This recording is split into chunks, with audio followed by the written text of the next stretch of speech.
This is Audible. Blister, written by Jeff Strand, narrated by Daniel Dorse. Chapter 1. I'm a liar, but this is the truth. I may let this messed-up tale be published after I'm dead, or I may not. I haven't decided yet. Right now, it's just for me.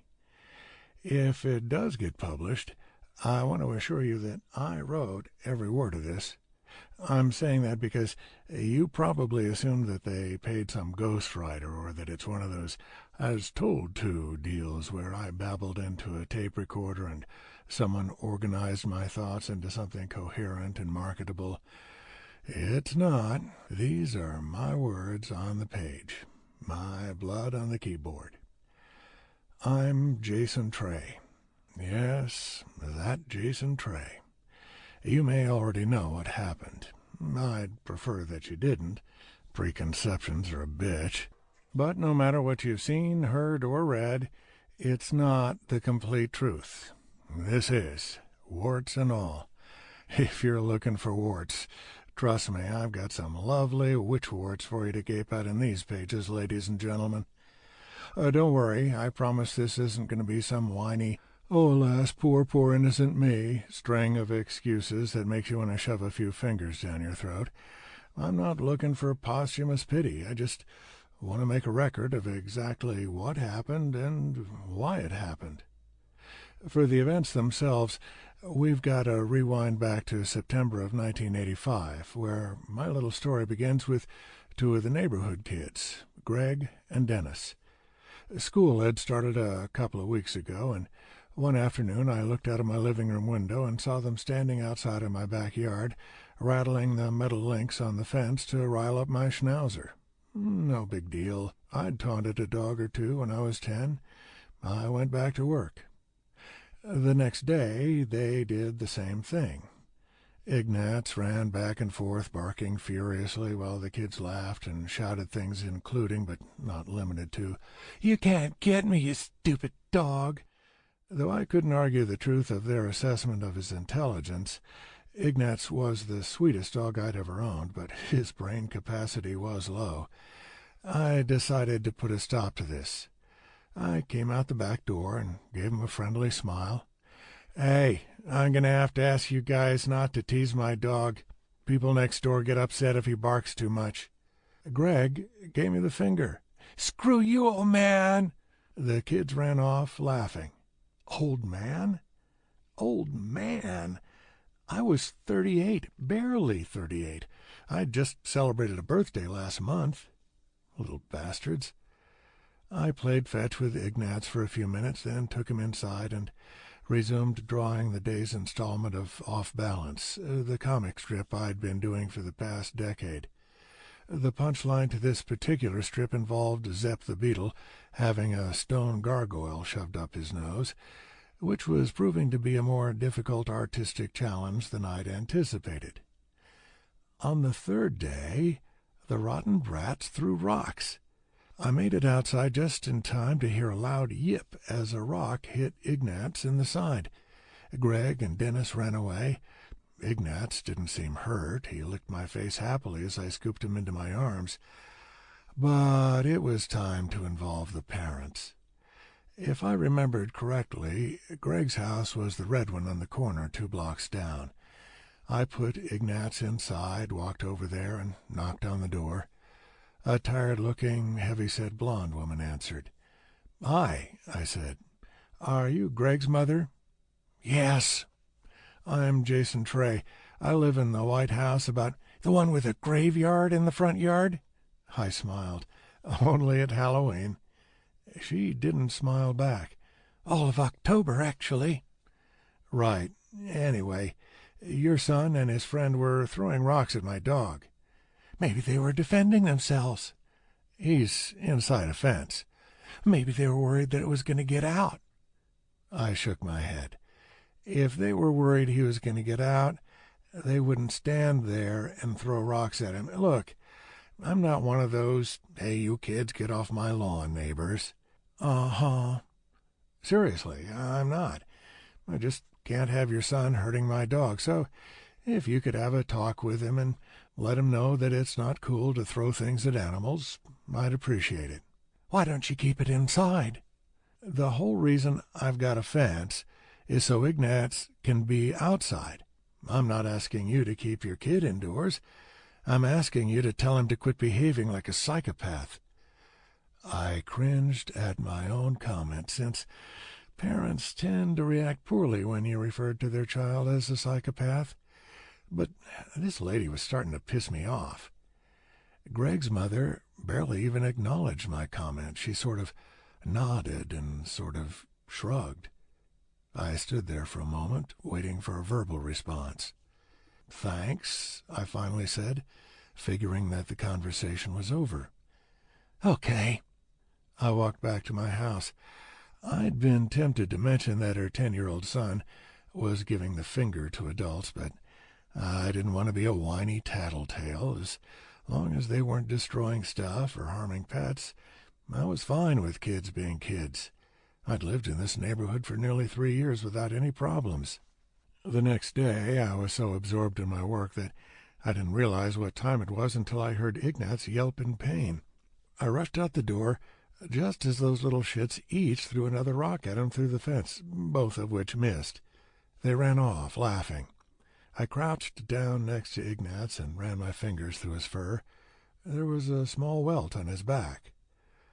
Now, I realized that I was the mature adult and they were the children, and that I should have taken the higher road. But I wasn't in a higher road kind of mood. I drew fast and was way ahead of deadline on Off Balance, and that made it very easy for me to take the rest of the day off to plot my revenge. First, I needed a fake chainsaw. Not some cheap rubber thing. I wanted one that looked and sounded totally real, but wouldn't actually, slice children in half. After a few phone calls, I found one at a costume shop that was an hour and a half away. I enjoyed the drive. I wanted to find a phony severed head that looked as if it could belong to a 10-year-old, but I wasn't able to locate one that I could get by the following afternoon, so I went with an adult head. A really cool one with a rubber tongue lolling out of its mouth and part of the spinal column dangling from its neck. The next day I let Ignatz out into the yard and splashed some fake blood on my face and clothes. I looked at myself in the mirror. Nope, not enough. By the time I was satisfied, I was absolutely drenched in gore. The reprehensible little creeps showed up on schedule. As Dennis pounded his fist against the fence, I burst out of the door and ran toward them, a severed head in my right hand, a roaring chainsaw in my left. Greg and Dennis shrieked. The crotch of Greg's pants immediately darkened. They fled, screaming in terror. Yeah, I know. I really should have left it at that. Instead, I opened the gate and chased him down the sidewalk, letting out my most maniacal laugh, which I was disappointed they wouldn't be able to hear over the chainsaw, since it was a pretty darn freaky laugh. At the end of the block, Dennis fell, landing hard. Greg just left his friend and continued running toward his house, never looking back. I shut off the chainsaw and walked over to Dennis. He'd wet his pants, too, and his arm was bent at a funny angle. Oops. I had a feeling that this was going to create some problems in my life. "Why?" asked Chuck Rhodes, my agent and publicist, sitting across from me in the upscale seafood restaurant where he always ordered barbecue ribs. "Why would you think it was okay to chase after young children with a chainsaw in broad daylight? It was a faux chainsaw. Don't be a smartass. This isn't funny.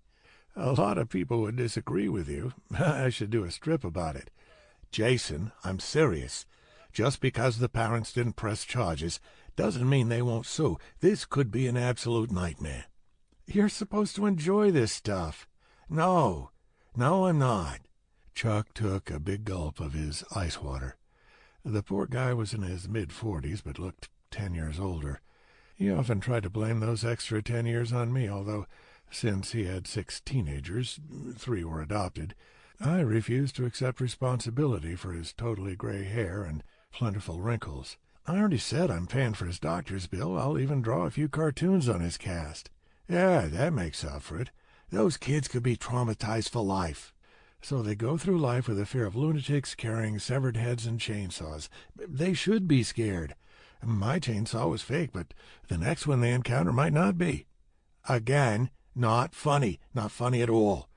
The 15 through 19 demographic might be amused by your little stunt, but most other age groups don't approve of people who break the arms of children. You could lose papers over this. It'll be fine, I said. We'll make sure a really adorable photo of Ignatz goes out to the media, and everybody will be on my side. Chuck sighed. You know, festering pus doesn't give me any problems. Why is it that the heavy metal band doesn't create any headaches in my life, but the cartoonist does? Did you know that they leave hotel rooms in better shape than when they got there? It's true. They leave flowers for housekeeping. But you drive me crazy, legitimately insane. Sorry. Chuck was hugely responsible for my career success, though if I'd known what the hell I was doing when I first tried to break in as a cartoonist, I probably never would have signed with him. Like me, he lived in Jacksonville, Florida, instead of working out of New York City, and he represented all manner of clients in all manner of ways, with virtually no area of specialty. But he worked incredibly hard, was a good friend, and I never thought of switching to a real agent, even when big names came calling. On the other hand, I'm sure there were plenty of times when he felt like giving me the boot. Off Balance took off faster than anyone ever expected, and some money started to pour in. That's when I found out that I've got money guilt. I thought I had chromatophobia, but it turns out that's an actual fear of money, which is even weirder than my problem. When I received my first really big check, I felt sick to my stomach. Why should I be making this much for sitting at home drawing funny pictures? So I started writing checks to various charities. I did it quietly. This wasn't one of those mega celebrity, look at me, I gave 0.0007% of my yearly income to this worthy cause deals. Oddly enough, the IRS questioned the idea that I donated almost all of my income to charity. This led to some problems, as I had to prove that I wasn't funneling my money to fund terrorism or something like that. Fortunately, I may have financial guilt issues, but I'm not too stupid, and I kept all my receipts. It then became a minor news story, the wacky, successful cartoonist who gives away all his cash. Of course, I was made out to be some nutcase living behind a dumpster, licking dried nougat from discarded candy wrappers for sustenance. Chuck didn't like this. He also didn't like it when, as a result of this publicity, he got flooded with literally thousands of requests for donations.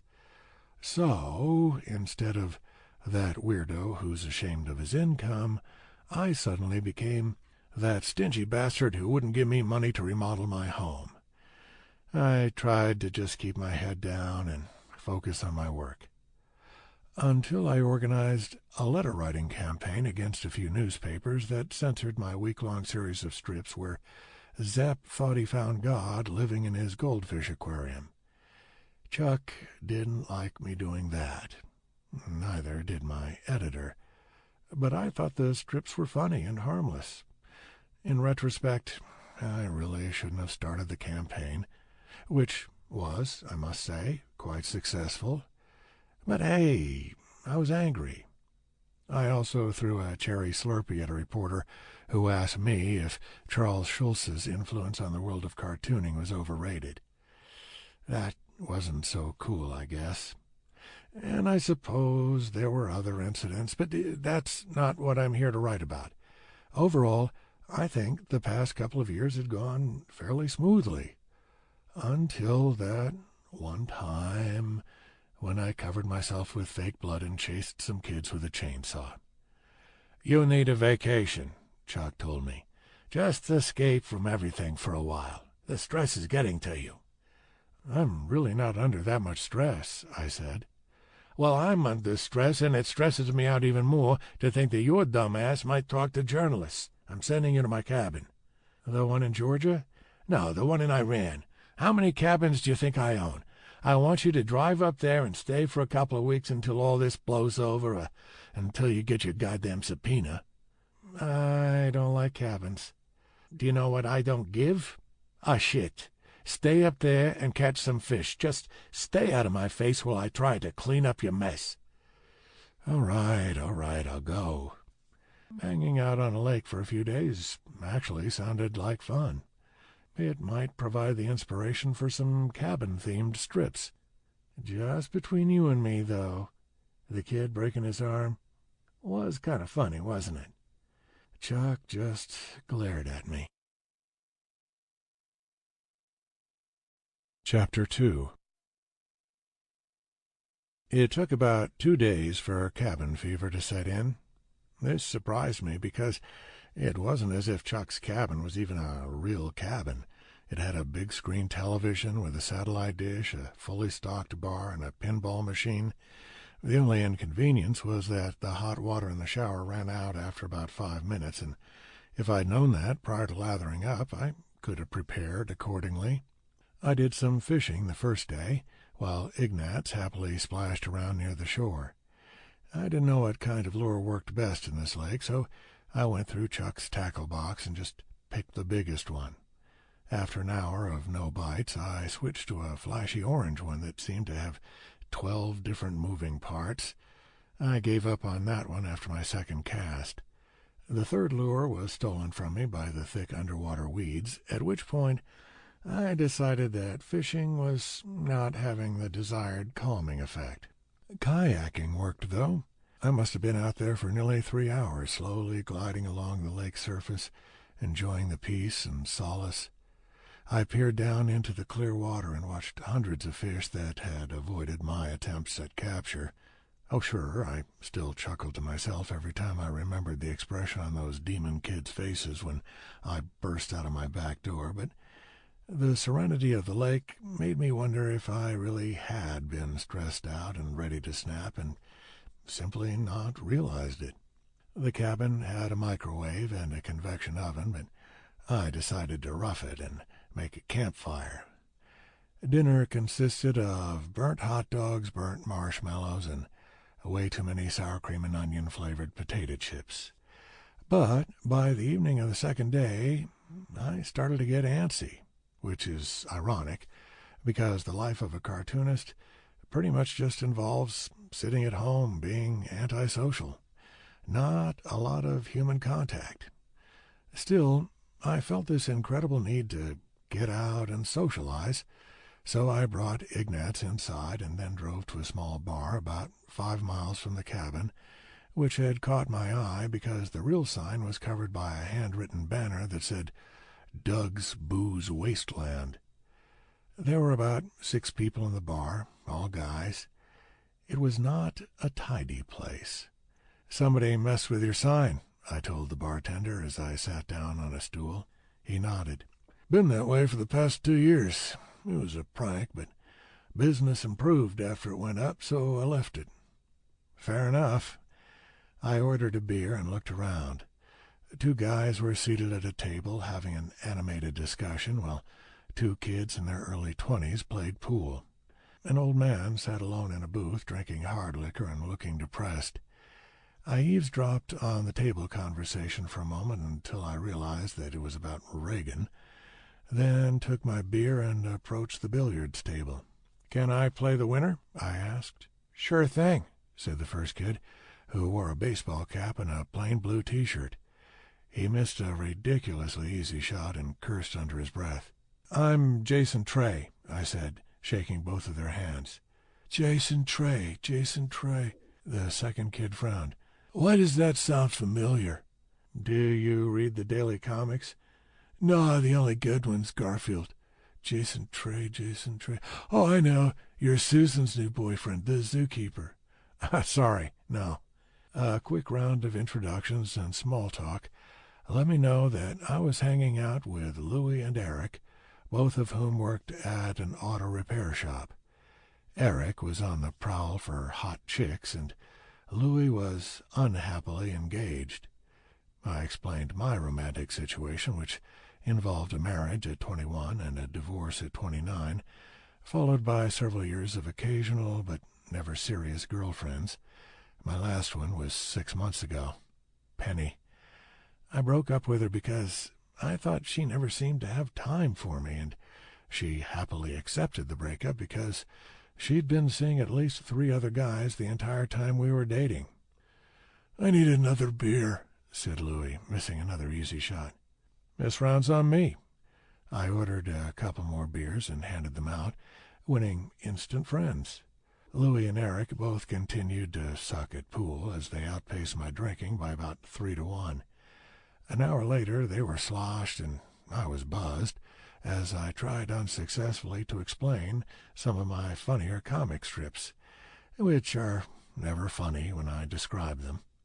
Example, there's one where Zep the Beetle is at the dentist who is explaining the stages of tooth decay using wind-up, chattery teeth. Well, if you've seen the strip, you know that it's hilarious, right? But it's mostly about the way I drew the teeth, especially the one with the worm.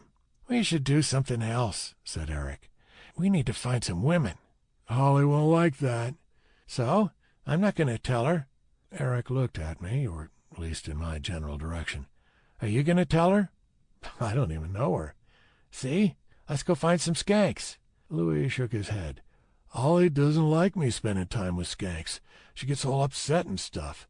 When she's upset, it's like no fun. We should go bowling." "I'm not drunk enough for bowling," said Eric. "We should play darts." Louis's face lit up. Oh, you know what we should do? I know what we should do." "What?" "We should take him to see Blister." Eric grinned. "Yeah, that'll be great. Way better than bowling." "What's Blister?" I asked. It didn't sound appealing. Louis started to answer, but Eric waved a hand in his face. No, don't tell him. Let it be a surprise." "I'm not big on surprises from really drunk guys," I admitted. "It's cool," Eric assured me. "You'll love it. I'll drive." "Yeah, right. You're not driving anywhere," I told him. "Sure I am." He called out to the bartender. "Hey, Doug, can I have my keys?" "Hell no." "Do you want to drive?" Eric asked me. "You guys aren't puking in my car." Eric shrugged.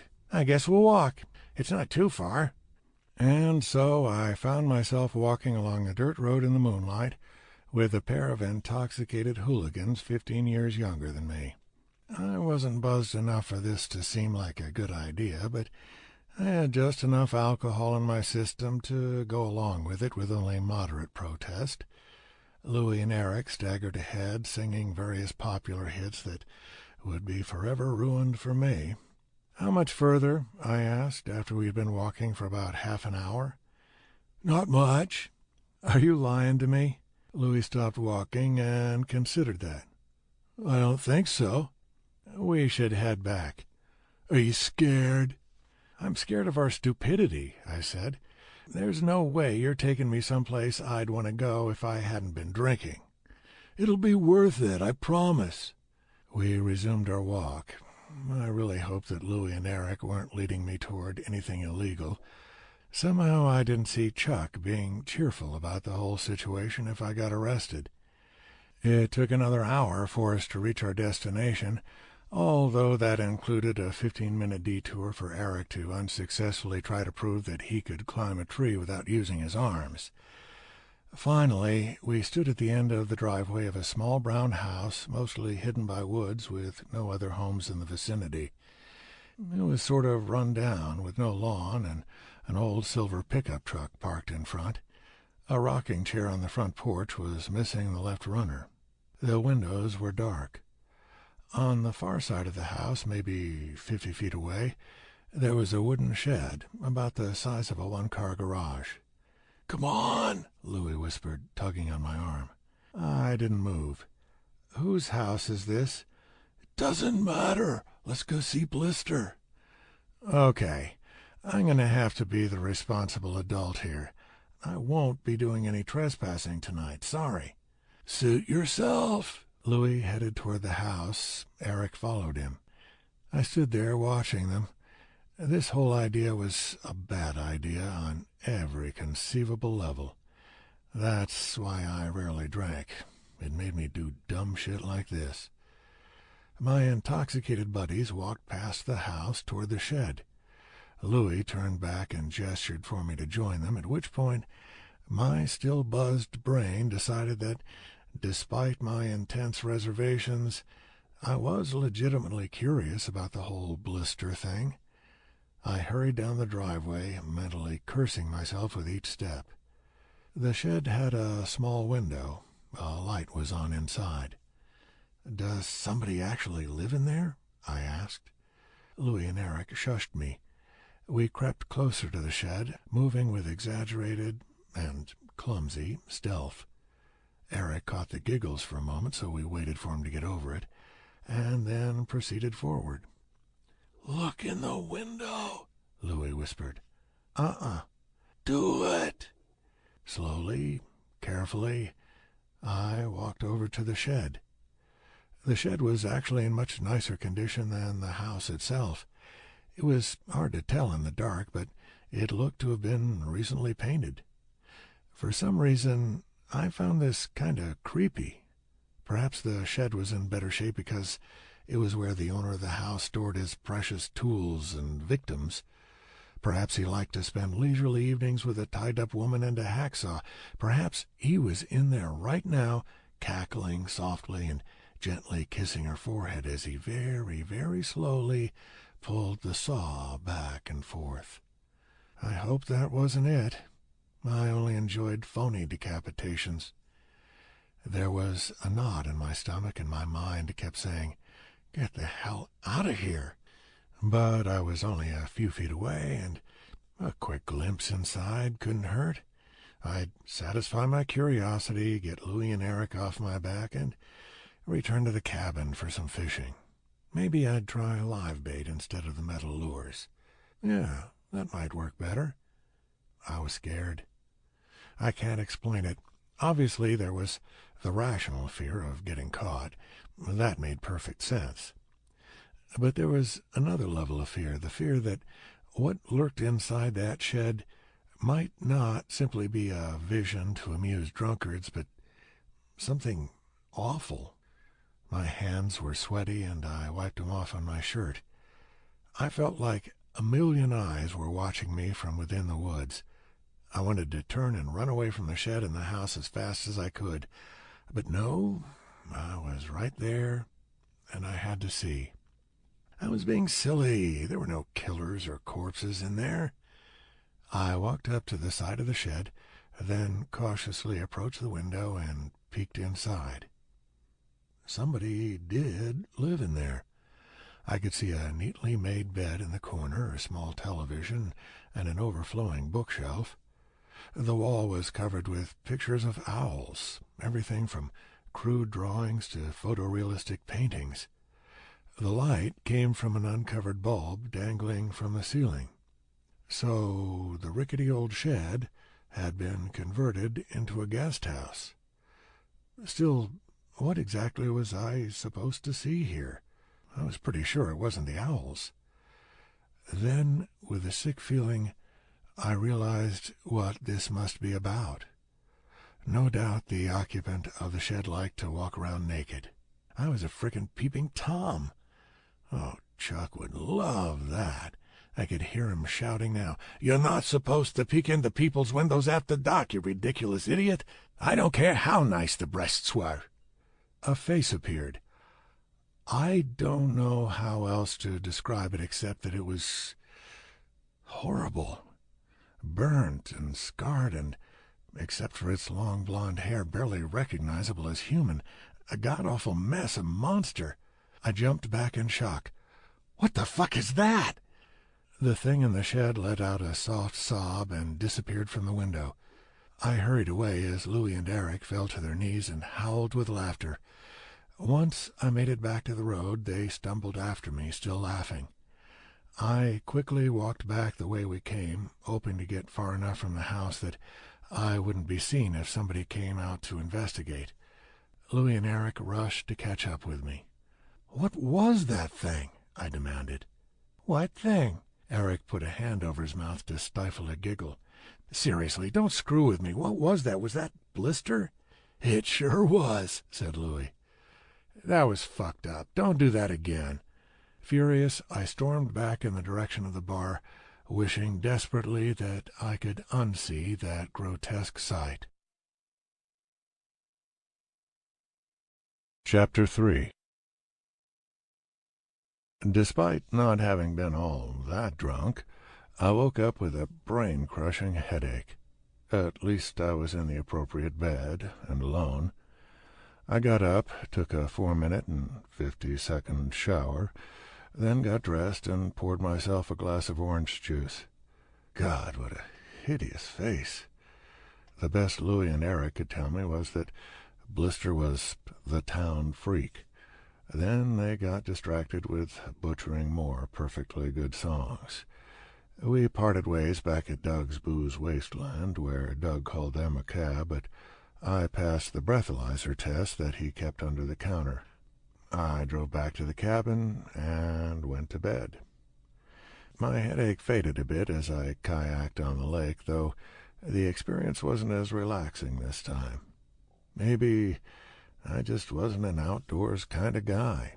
Or maybe I should buy a container of night crawlers and do some more fishing.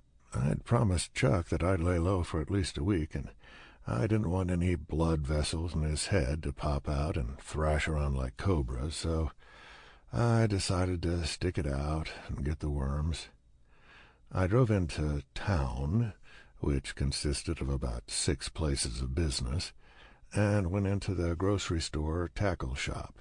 I took a small plastic tub of worms out of a refrigerator that also contained a variety of carbonated beverages and brought it up to the front counter. "Doing some fishing?" asked the cashier. He had a full white beard and looked about 70. "Yeah." "Just making sure. You look like a worm-eater to me." It took me a minute to realize that he was joking. I chuckled. Usually I was the one making jokes that people didn't get. "I gave that up earlier this year. Lost 12 pounds since then." "Ah, I see. That explains it then." I paid for the tub and started to leave, then hesitated. "Hey, a weird question for you. What do you know about Blister?" His smile broadened, exposing a rotten tooth on the left side. "I bet you're not asking about the things you get on your hands and feet." "Nope." "Every town needs a spooky legend, don't you think? Blister's ours. Her father keeps her locked out back, never lets her out. I haven't seen her in years. She may even be dead. Be an act of mercy if she was." "What happened to her?" "Well, some folks say that her mother was a witch, and that on the night she was born, at the stroke of midnight, she ate her way out of her mother's womb. The child's skin was deformed, like she was filled with evil bubbling just under the surface, trying to rupture the flesh and spill out." I just stared at him. "That's just horseshit, of course," he said with a laugh. "Hang out here long enough and you'll hear a dozen more versions of the Blister story. Truth is, she had a fight with her boyfriend. Nobody knows what caused it, but I think she was a bit too wholesome for him, if you know what I mean. He tied her down and went at her face with a straight razor and a blowtorch. Can you believe that? A blowtorch." "Jesus." "Yeah, he ruined her face, all right. I saw it once, and it made me just about sick to my stomach. I'd rather eat that tub of worms you bought than see it again." The bell above the door rang as another customer entered. The cashier looked down at the counter as if he'd been caught gossiping in class by the teacher.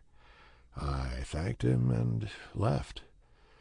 So, I was vacationing in a town where some nutcase kept his disfigured daughter locked up in a shed. And Chuck was pissed at my behavior? But as I drove back to the cabin, I realized that I felt like a complete jerk. Not simply embarrassed because I'd acted like a drunken high school student, but ashamed of my cruel behavior. If the cashier's story was true, and admittedly I had my doubts, then Blister had a pretty miserable life, and the last thing she needed was to have idiots like me peeking through her window saying, "What the fuck is that?" Sure, it was pretty much all Louie and Eric's fault, but still, I kept thinking about the sob she let out after I peeked in the window. What had it been? A sob of humiliation? I needed to apologize. Yep, just like the time I was 12 and I broke Mr. Scott's car window with a BB gun. I needed to suck it up, march over there, knock on the front door, and say that I was sorry. And I needed to do it now before I convinced myself that it wasn't important, and it became a small but ferocious bit of guilt gnawing away at me after I returned home.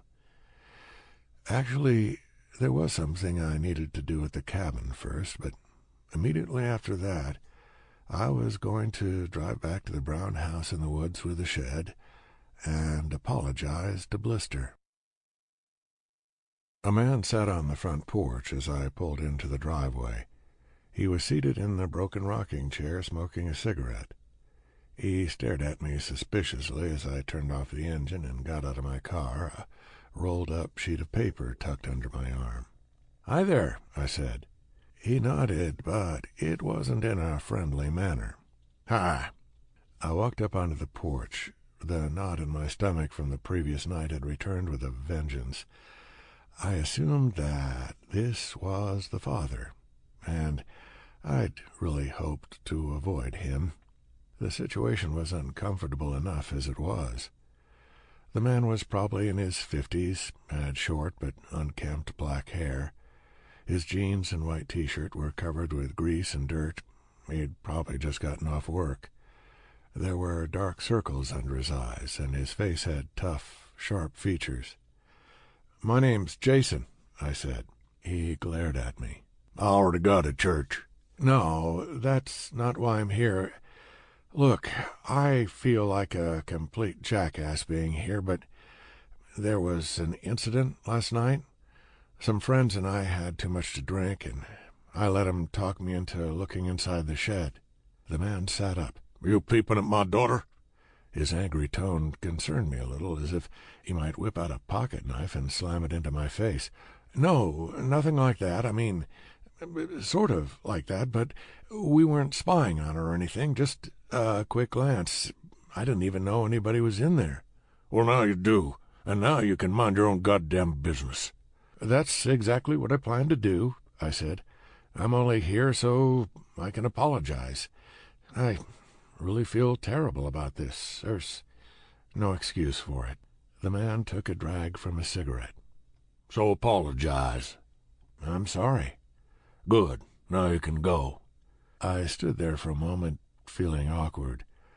"I was actually here to apologize to your daughter, if that's okay?" "It's not okay." "She deserves an apology." "I'll pass on the message." I sighed. I could hear the sound of Blister's sob playing over and over in my mind. "Sir, I'm not trying to cause problems for anybody. I just think she deserves to hear I'm sorry from the guy who behaved like a jerk last night, and I'd feel a lot better about myself if I could apologize in person, and I brought something for her." He looked directly into my eyes as if trying to discern my true intent. Then he shrugged, crushed the cigarette out onto the armrest of the rocking chair, and stood up. "I'll take you back there. You make it quick, and then I don't want to see you around here again." "Thank you. Your name is—" "Malcolm." "Thanks, Malcolm." I felt a queasy sense of dread as we walked back to the shed. Why hadn't I just let him apologize on my behalf? All I'd done was peek in a window. It wasn't like I needed to drop to my knees and grovel for forgiveness. Maybe I should just say, "Actually, you're right. I shouldn't disturb your daughter any further," and head back to the cabin. No, I needed to do the right thing. I'd failed to do the right thing many, many times during my life, but I was an adult, and I wasn't going to weasel out of a simple apology. Malcolm rapped on the shed door. "Rachel, I'm bringing in company. Get decent." He waited for a moment, then pulled the door open. He walked inside, and after a brief hesitation, I followed him. The shed smelled nice, as if somebody had been burning cinnamon-scented candles. It really was difficult to even justify calling it a shed from the inside. It was more like a very tiny house, maintained with more love and care than my own place. Blister, Rachel, sat on her bed. She wore a faded pink nightgown and a light blue plastic mask. It had small slits for the eyes, rosy cheeks, and a too-wide smile. Very, very unnerving. "Hi," I said. She said nothing. I couldn't even be certain that she was looking at me. I resumed speaking before the silence could become too uncomfortable. "I don't know if you recognize me. I'm the fool who peeked in your window last night." Rachel gave an almost imperceptible nod.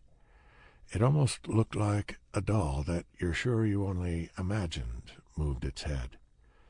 "That was uncool, beyond belief. I will never drink again. I just wanted to come by and say that I'm truly sorry, and I hope I didn't ruin your evening." She remained silent. Her right hand was trembling, and she used it to smooth out her nightgown a bit. Malcolm stood there, arms folded. "Are you done?" "Almost." I pointed to the decorations on the wall. "I saw that you like owls. I'm actually an artist, a cartoonist. My work isn't as good as the ones you've already got, but I did this for you."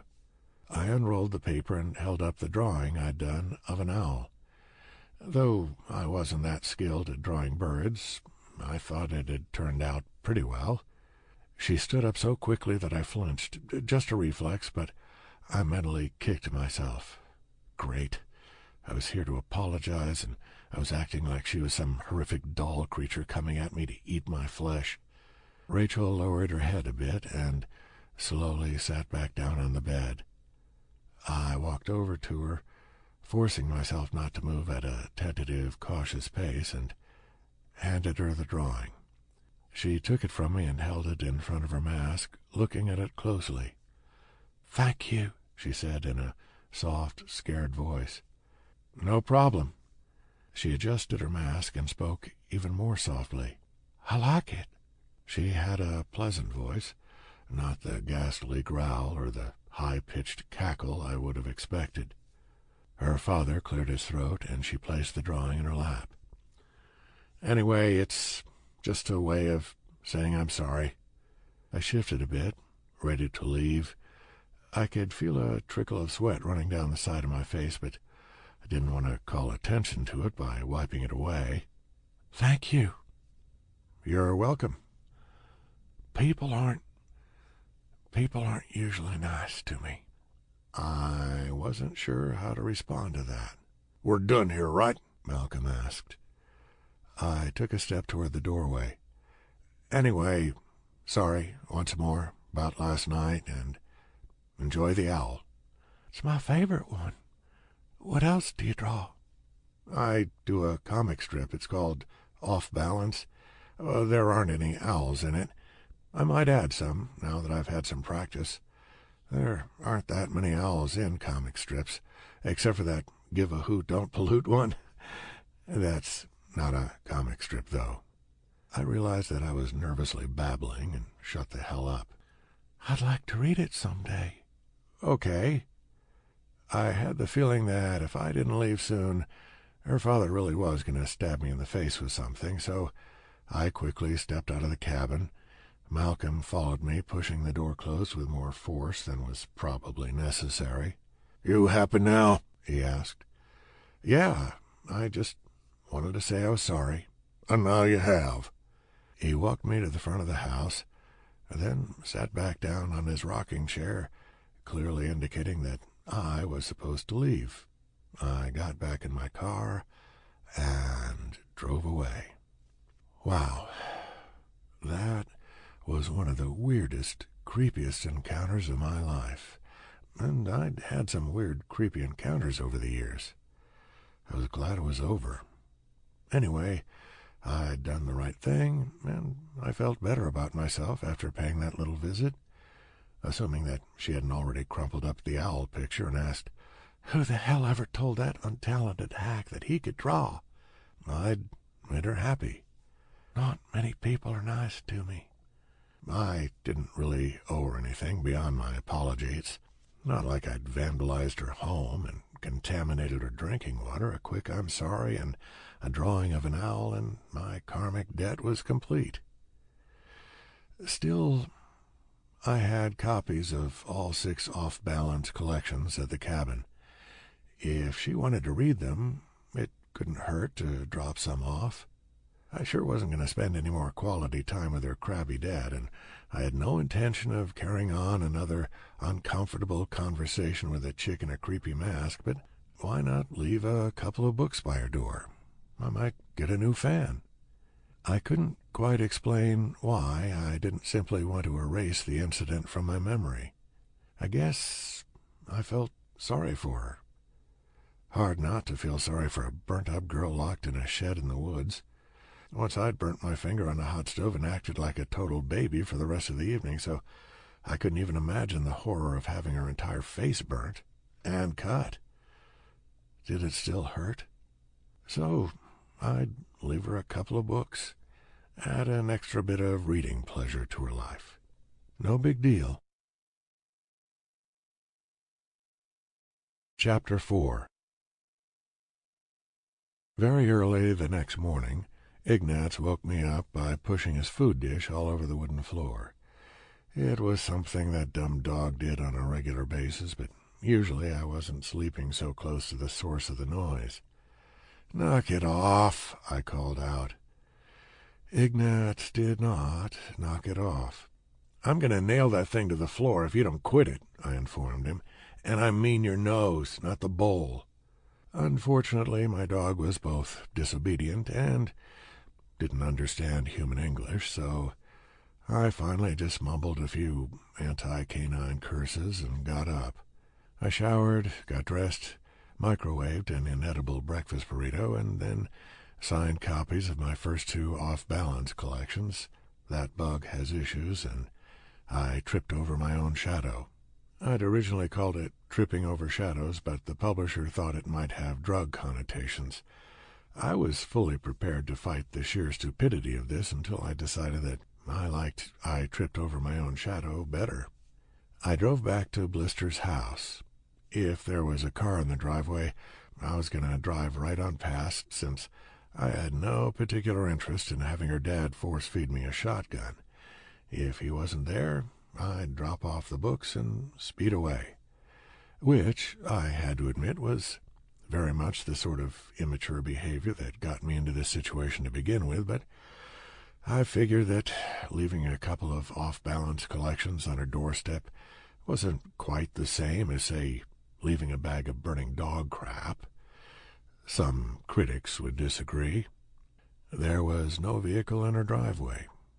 I pulled in, shut off the engine, and grabbed the plastic bag that contained the books in a short "Hope you enjoy these" note with a smiley face. Inexplicably feeling like a criminal, I quickly walked over to the shed, set the bag of books down in front of her door, and "What the hell are you doing?" I glanced over into the woods. Blister, wearing her plastic mask, stood about 20 feet away. She was wearing blue jeans and a T-shirt. Most noteworthy, she had a revolver pointed at me. I'd never had a firearm aimed at me before. It was a lot scarier than I would have expected. I immediately raised my hands in the air. "Don't shoot." "What do you want?" "Just dropping off some books, that's all. Really." "What books?" "My books. Cartoon books." She walked toward me, closing the gap between us by half. "Why?" "I just, thought you might want to read them. You said something about that yesterday, so I figured, well, I've got the books, and I thought I could save you a trip to the bookstore." "Babbling. You're babbling." I know it's kind of weird to give books away for free when that's how I make my living, but I got paid for the original strips when they ran in the paper, so it's sort of like getting paid for them twice. Well, not sort of, exactly like getting paid for them twice. Still babbling. Stop it. It's good business to give away free samples. I figure if you enjoy these, you might buy the others. I know I probably should have knocked on your door and just given them to you, but I'll be honest and say that your dad scares me. My dad isn't here. I know. The gun scares me, too. She regarded me for a moment. At least I think she was regarding me. It was hard to tell exactly what she was doing through that mask. "Thanks for the books," she finally said. "You're welcome. You can put your arms down." I slowly lowered my arms. There was another long, uncomfortable silence. Finally she spoke again. "Do you want to come inside?" I didn't. Not really, but she was still pointing the revolver at me. Sure." "You don't have to." "No, I'd like to." She lowered her arm. "Sorry about the gun." "That's okay. Guns protect people." "You really don't have to come inside. I was just offering. I got cherry coke." "I'm always up for cherry coke." She nodded and walked up to her door. I stepped back to get out of her way. I was perspiring in a very unattractive manner, but, as before, I didn't want to call attention to it by mopping off my forehead. She opened the door and walked inside.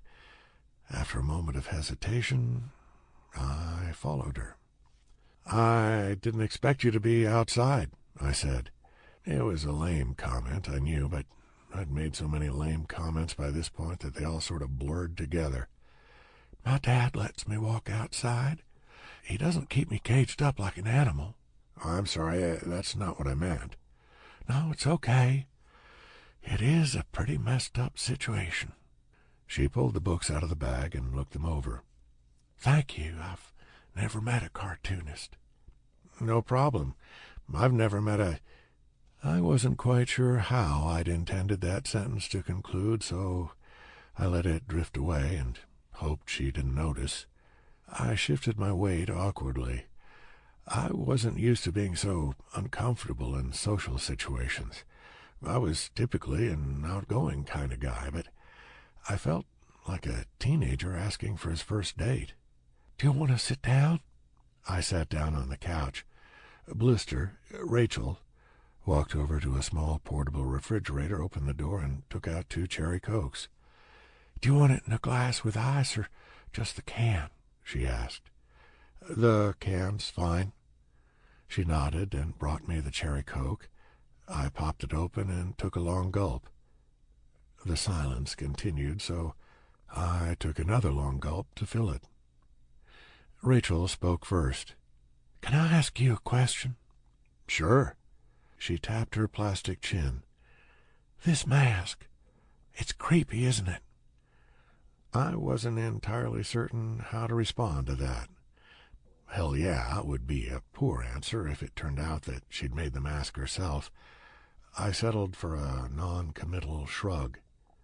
"Be honest," she said. "Yeah, it is, kinda." "I hate it. It's itchy. I don't care what you look like, how gross your face is. A mask is more unnerving, don't you think?" "I'd agree with that." "Maybe if the mouth moved it would be okay. I don't know. For a long time my face was wrapped in gauze. It was actually a better look, but it's too much of a pain to wrap myself up every day." She sighed. "You saw my face already, right?" "Just a glimpse." Rachel hesitated. "Do you mind if I get rid of this creepy thing so we can talk like regular human beings?" No, not at all. Go ahead." I braced myself and put on my best poker face as she slowly removed the mask. I'm pretty sure my expression didn't give anything away, but dear God. It wasn't that I couldn't handle the sight of a burn victim. I'd seen burn victims before. though admittedly never this close and never this bad. But in addition to the scar tissue, her face looked like it had been assembled from a dozen jagged pieces that didn't quite fit together properly, like a skull that had some burnt flesh haphazardly slapped onto the surface. Her mouth was in better shape, and also the area around her eyes, but the rest was an absolute mess. I remembered what the bait store cashier had said. She'd been cut as well as burnt. Savagely cut from the looks of it, scraping bone. I felt sick to my stomach, not because of her appearance, but at the thought that somebody had done this to her on purpose. "Do you want me to put it back on?" she asked. "No." I quickly looked away. "Thanks. I really hate that thing. If I start looking too disgusting, let me know and I'll turn out the lights." "No, that's okay," I said, not sure if she was kidding or not. An instant later I decided that she was. She pulled a chair out from the shed's one table and sat down. "Sorry about the gun." "No problem." "You can never be too safe." "Absolutely." "And my dad makes me carry it when I go out for a walk." "That's not surprising." I took another drink. I'd almost emptied the can already. "Does he make you wear the mask whenever you go outside?" "He makes me carry it around in case I run into somebody, or I guess in case somebody's standing at my door trying to sneak over some books. When I first got back home, I tried to class it up with porcelain masks, but I broke about 20 of the stupid things and had to switch to plastic. So now I kind of feel like white trash." I had to laugh out loud at that. I now felt slightly more relaxed. Sure, my sense of relaxation was still somewhere between in the dentist chair for a quartet of root canals and what's that creature doing on the wing of the plane, but I appreciated the mild improvement. "Do you live around here?" she asked. I shook my head. "No, just visiting." "Relatives?" "I'm staying at my agent's cabin. There was a sort of an incident, and he wants me to stay out of the public eye for a while." "What kind of incident?" "Here, you be the judge. Let's say that these horrible little kids were throwing rocks at your dog, and you asked them nicely to stop, and then you went to one of their mothers, and she didn't care. So the next time they threw rocks, you burst out of your house with a fake severed head and a fake chainsaw, and you were covered with fake blood, and the kids flipped out and ran away, and one of them fell and broke his arm. Is that funny?" Rachel was silent for a very long moment, her face completely motionless. Finally, she spoke. "That's fucking hilarious." "I know, right? Thank you. Thank you so much."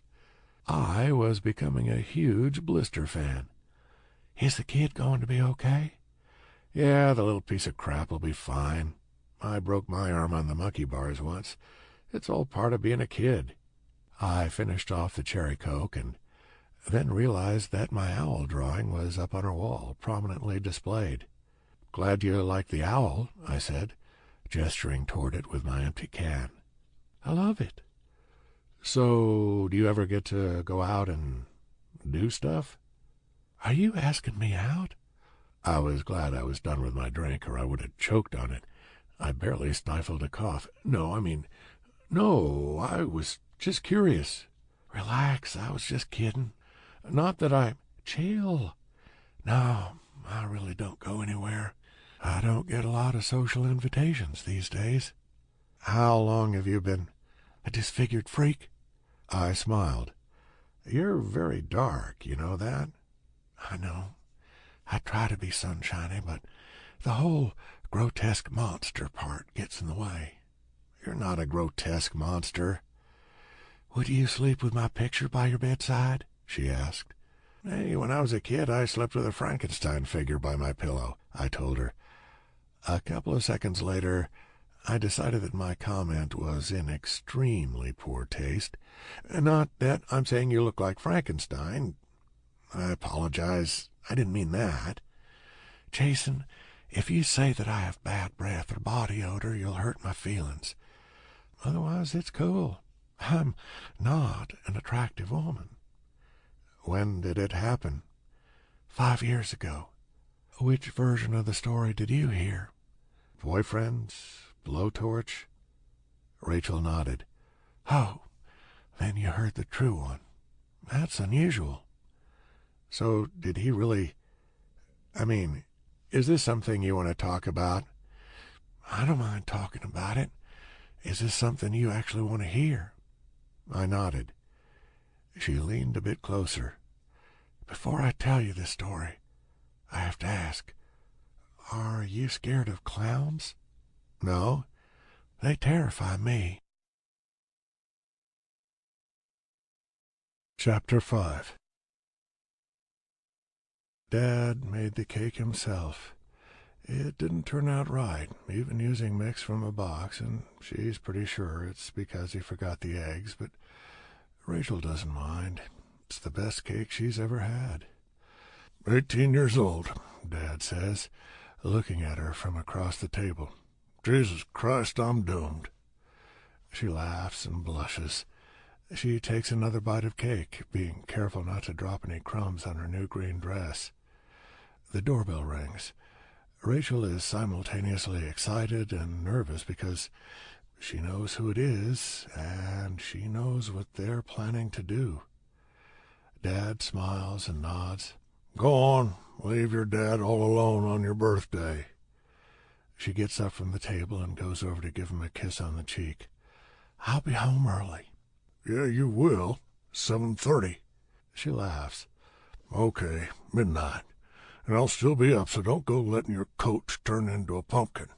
Love you, Dad, she says, scurrying out of the kitchen, through the living room, and over to the front door.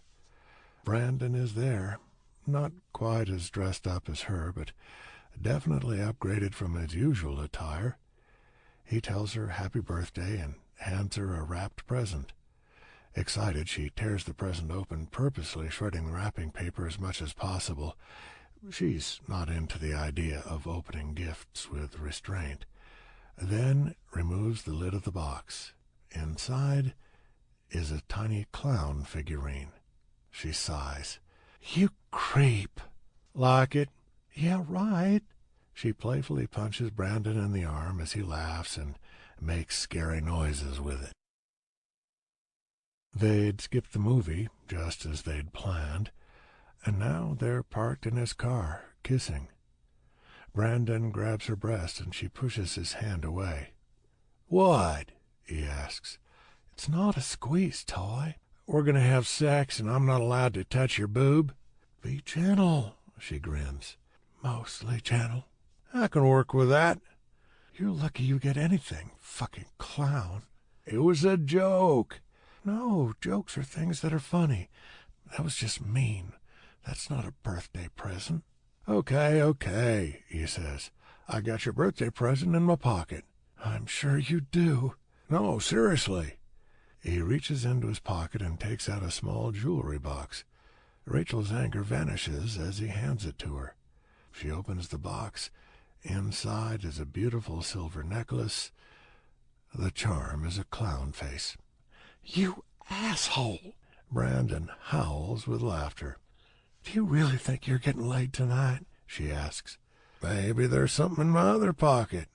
I don't care. You're in a jerk mood, and I want you to take me home. Seriously, here's the real present, he tells her, taking out a second jewelry box. I don't want it. Not tonight. Give it to me tomorrow. It's not your birthday tomorrow. Brandon, take me home. We're done for now. But you promised. He sounds almost whiny. Rachel gapes at him. I promised? I didn't promise you anything. We had an unofficial agreement to go all the way that was based on you not being a complete dick. I think giving me 2 scary clown presents voids the deal. They weren't scary clowns. They were just clowns. Take me home. Brandon quickly tries to reach under her dress. She shoves him away. "What the hell? Did you really just do that? What, are you a rapist now?" Brandon looks confused and humiliated. "I'm not a rapist," he says softly. "Well, you're an idiot and a jerk and an ex-boyfriend. Thanks for ruining my birthday." Ex-boyfriend? For real? You can't break up with me over this. "We'll talk about it tomorrow. For now, I just want you to take me home." Okay, I'm sorry," he says, and then he lunges forward and slams her head into the dashboard. Rachel opens her eyes. She thinks she's in a cabin. It's too dark to see for sure. She's strapped to a mattress on the floor, and there's a rag shoved in her mouth, packed in so tightly that she can't spit it out. She lets out a muffled scream and violently struggles, but she can't get free. There's a flick sound, and then, about 10 feet away, the flame of a lighter illuminates a scary clown mask. Now a whole clown suit, complete with oversized red shoes. The clown slowly walks forward, making a deliberate attempt to be frightening, and then crouches down next to her. The lighter flame goes out. When the flame returns, Brandon is holding a straight razor. Rachel screams again. The clown silently lashes out with a razor, cutting deep. Rachel continues to scream as the clown slashes again and again. The lighter goes out. The clown continues to mutilate her face in total darkness. The illumination of a flame returns, but this time it's the flame of a blowtorch. Rachel shrieks until her vocal cords don't work anymore. Chapter 6. "I'm sorry," said Rachel, apparently noticing my horrified expression. "Did I overshare?" "What? "Oh, no, you didn't." I took a non-existent drink of my cherry Coke. "That was probably a bit graphic for our second conversation. My social skills have eroded." "How did you get away?" "I didn't. He got distracted by something, then quit burning me and left.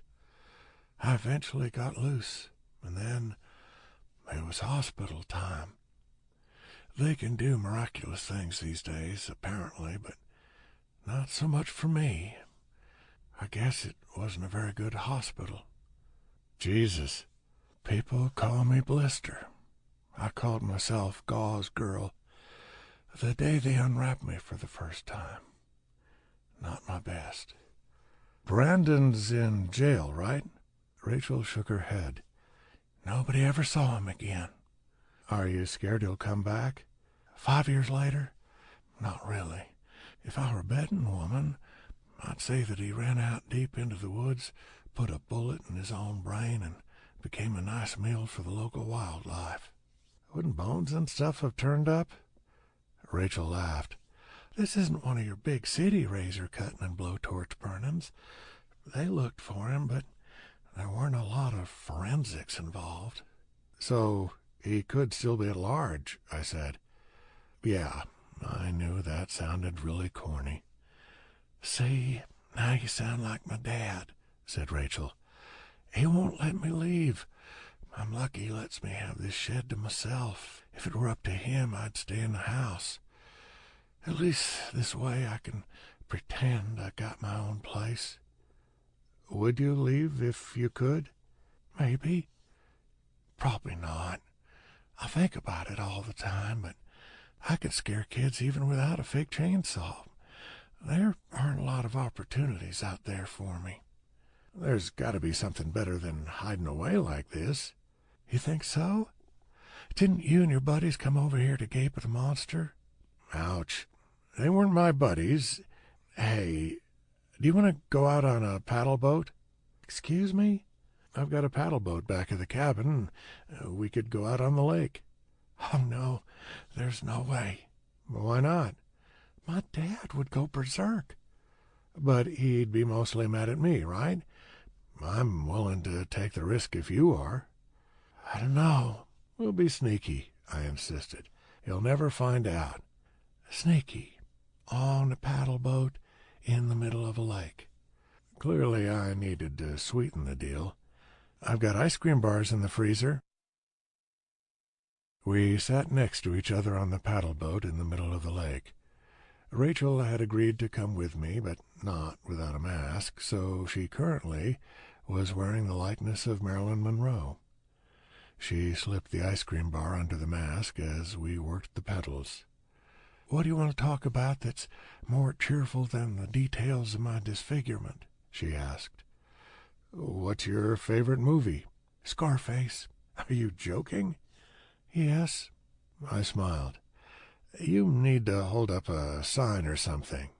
"It's Dumbo." "Dumbo? Solid choice." "What's yours?" "Fritz the Cat." "I haven't heard of that one." "It's animated," I said, leaving out the fact that it was X-rated. "So, we both like living in a cartoon world." "Hey, it's how I make my living, although I don't so much draw elephants on acid trips." "He was drunk." "I've been drunk. Pink elephants on parade are not alcohol-based." "Don't taint my childhood memories," said Rachel. "My mom took me to see Dumbo the day before she died." "Are you joking?" "No." "Then I feel like a bastard and withdraw my comment. How did she die?" "Remember, I started the movie conversation to lighten the tone?" "Right. Favorite song?" "Somewhere Over the Rainbow." "Yours?" "Timothy." "I don't know that one," Rachel admitted. "It's about miners trapped in a cave-in who resort to cannibalism. Really catchy tune. The Boys, 1970. "So I was 8 when it came out. Wasn't listening to a lot of cannibal-themed music at that time in my life." "Geez, you're young." "Well, how old are you?" 38. "Wow," said Rachel. "You could be my dad." "The hell I could." "You could if you dropped out of high school with a pregnant girlfriend." I glared at her in mock disdain. "How's your goddamn ice cream?" As I pulled my car back into her driveway, Rachel removed her Marilyn Monroe mask. I'd been worried that her dad might have come home early, but the driveway was empty. "Well, thank you for getting me out of the house," she said, extending her hand. I shook it. "You're welcome. I enjoyed it." "Yeah, me too." "Are you going to be around tomorrow?" "I could try to clear my social calendar." "Same time?" "Sure." Rachel opened the door and started to get out of the car, but then stopped and looked back at me. "This isn't just pity, is it?" "Of course not," I said, and I meant it. I'd thoroughly enjoyed her company today. "Thanks. I'll see you tomorrow." She got out of the car and closed the door. As she walked away, I realized that I should have gotten out and opened the door for her. Or would that have made it feel like a date? This wasn't supposed to be a date. This was just friendship. I watched her walk past her father's house to her shed, which I knew I should quit thinking of as a shed. She turned and waved as I drove away. When I got back to the cabin, I called Chuck. "What's going on?" I asked as he answered. "Good news," he said. "They aren't going to sue you, and you're going to buy nice, shiny new uniforms for their soccer team." "How sweet of me. Can I put chainsaw logos on their shirts?" "Ha!" said Chuck, but not in a legitimately amused way. "I don't know how you can do a daily comic strip and have so much wit left over. How's your rage?" "All gone." "Good. Then you can come home." I hadn't expected to be released from my banishment so soon. "I'm actually enjoying this place," I told him. "I think I might hang out here another day or two, if that's okay." I could almost hear Chuck frown. "Why? What the hell is going on up there?" "Nothing. Just enjoying the peace and quiet, making new friends." "Are you bringing women to my cabin?" "No." "Are you having sex in my bed?" "No." "You swear?" "I met this girl, but it's not like that at all." "I told you not to do anything in my bed. That was my one request. Make yourself at home, help yourself to anything in the cupboards, use my fishing tackle all you want. but don't contaminate my bed." "I've done nothing in your bed," I promised him. "Keep it that way." "It's purely a friendship thing, no chance of romance. It's actually kind of bizarre. Her face is totally burnt." "Blister? You're screwing Blister?" "I'm not screwing anyone. Jesus, Chuck, keep this up and I'll whack it right into your pillowcase. What do you know about Blister?" "I've heard that her dad keeps her locked in the freaking basement. What the hell are you getting into up there?" "If you thought that there was really a girl locked in the basement, why didn't you call the cops?" "Because I didn't believe it." "Well, good. You shouldn't. She's very sweet, and she and I are just friends." "You're extending your vacation, the vacation that I forced you to take, for a friend." "Yes." Chuck sighed. I could picture him massaging his temples. "Festering pus gives me no problems. Have I mentioned that? No problems. Zero." "Talk to you later, Chuck," I said, hanging up. There was nothing weird about this, right? We were two friends who enjoyed each other's company. If anything was weird, it was the age difference, but she was 23. It wasn't like she was 18 and still in high school. Was I completely at ease with her appearance? No. To be completely honest with myself, I wasn't. Not yet. But I was long past the recoiling and horror part, and I most definitely did not give a shit what people like Louie and Eric might think. I liked her, which wasn't something I could say about everyone I met. Why not spend more time around somebody I liked? I proposed a road trip. Rachel agreed under the condition that A, we not actually do anything when we got to our destination, and B, she'd keep the mask on. I told her that we'd have a destination-free road trip, simply drive for an hour or two and see where it took us. I rolled down the windows and cranked up the music, wishing I owned a convertible. As we sped down the highway, obeying the posted speed limits, for the most part, I found myself hoping that Rachel would take off the light blue mask and enjoy the wind against her face. It blew her hair around, but the sensation just wasn't the same through plastic. The wind was loud, the music was loud, and Rachel wasn't easy to understand through her mask anyway, so we didn't talk much. I didn't care. It was great that we'd somehow already reached the point where it felt totally fine to take a road trip without talking. We sung along a little bit, but Rachel didn't know the words to many songs in my collection, and when she asked about the availability of specific artists in my cassette collection, her suggestions baffled me. Finally, she flipped through my extensive musical library herself, snickering a lot. A sign along the road suggested that we take a detour to acquire some delicious fresh Georgia peaches, which sounded like a splendid idea. Rachel agreed as long as she could wait in the car. I pulled off at the next exit, and the shop was right there. I parked the non-convertible and shut off the engine. "Sure you don't want to come in?" "I'm sure." Was I relieved? I hope not. I supposed I was on some level, maybe even a conscious one. I think it was more the mask than her real face.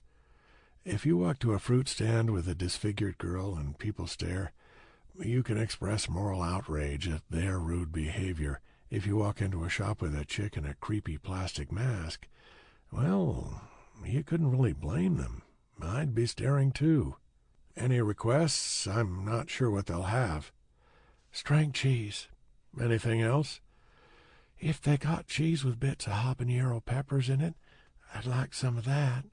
"Wow, I didn't know you were such a wild woman." "Lots you don't know." "Do you want a beefsteak?" I asked. Places like this usually have beefsteaks.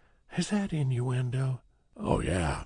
When I ask the ladies if they want me to buy 'em a beefsteak from a fruit shop, they're all over me." "Well, naturally." Seduction tip number 271. Noted. Seriously, though, do you want a beefsteak if they have 'em?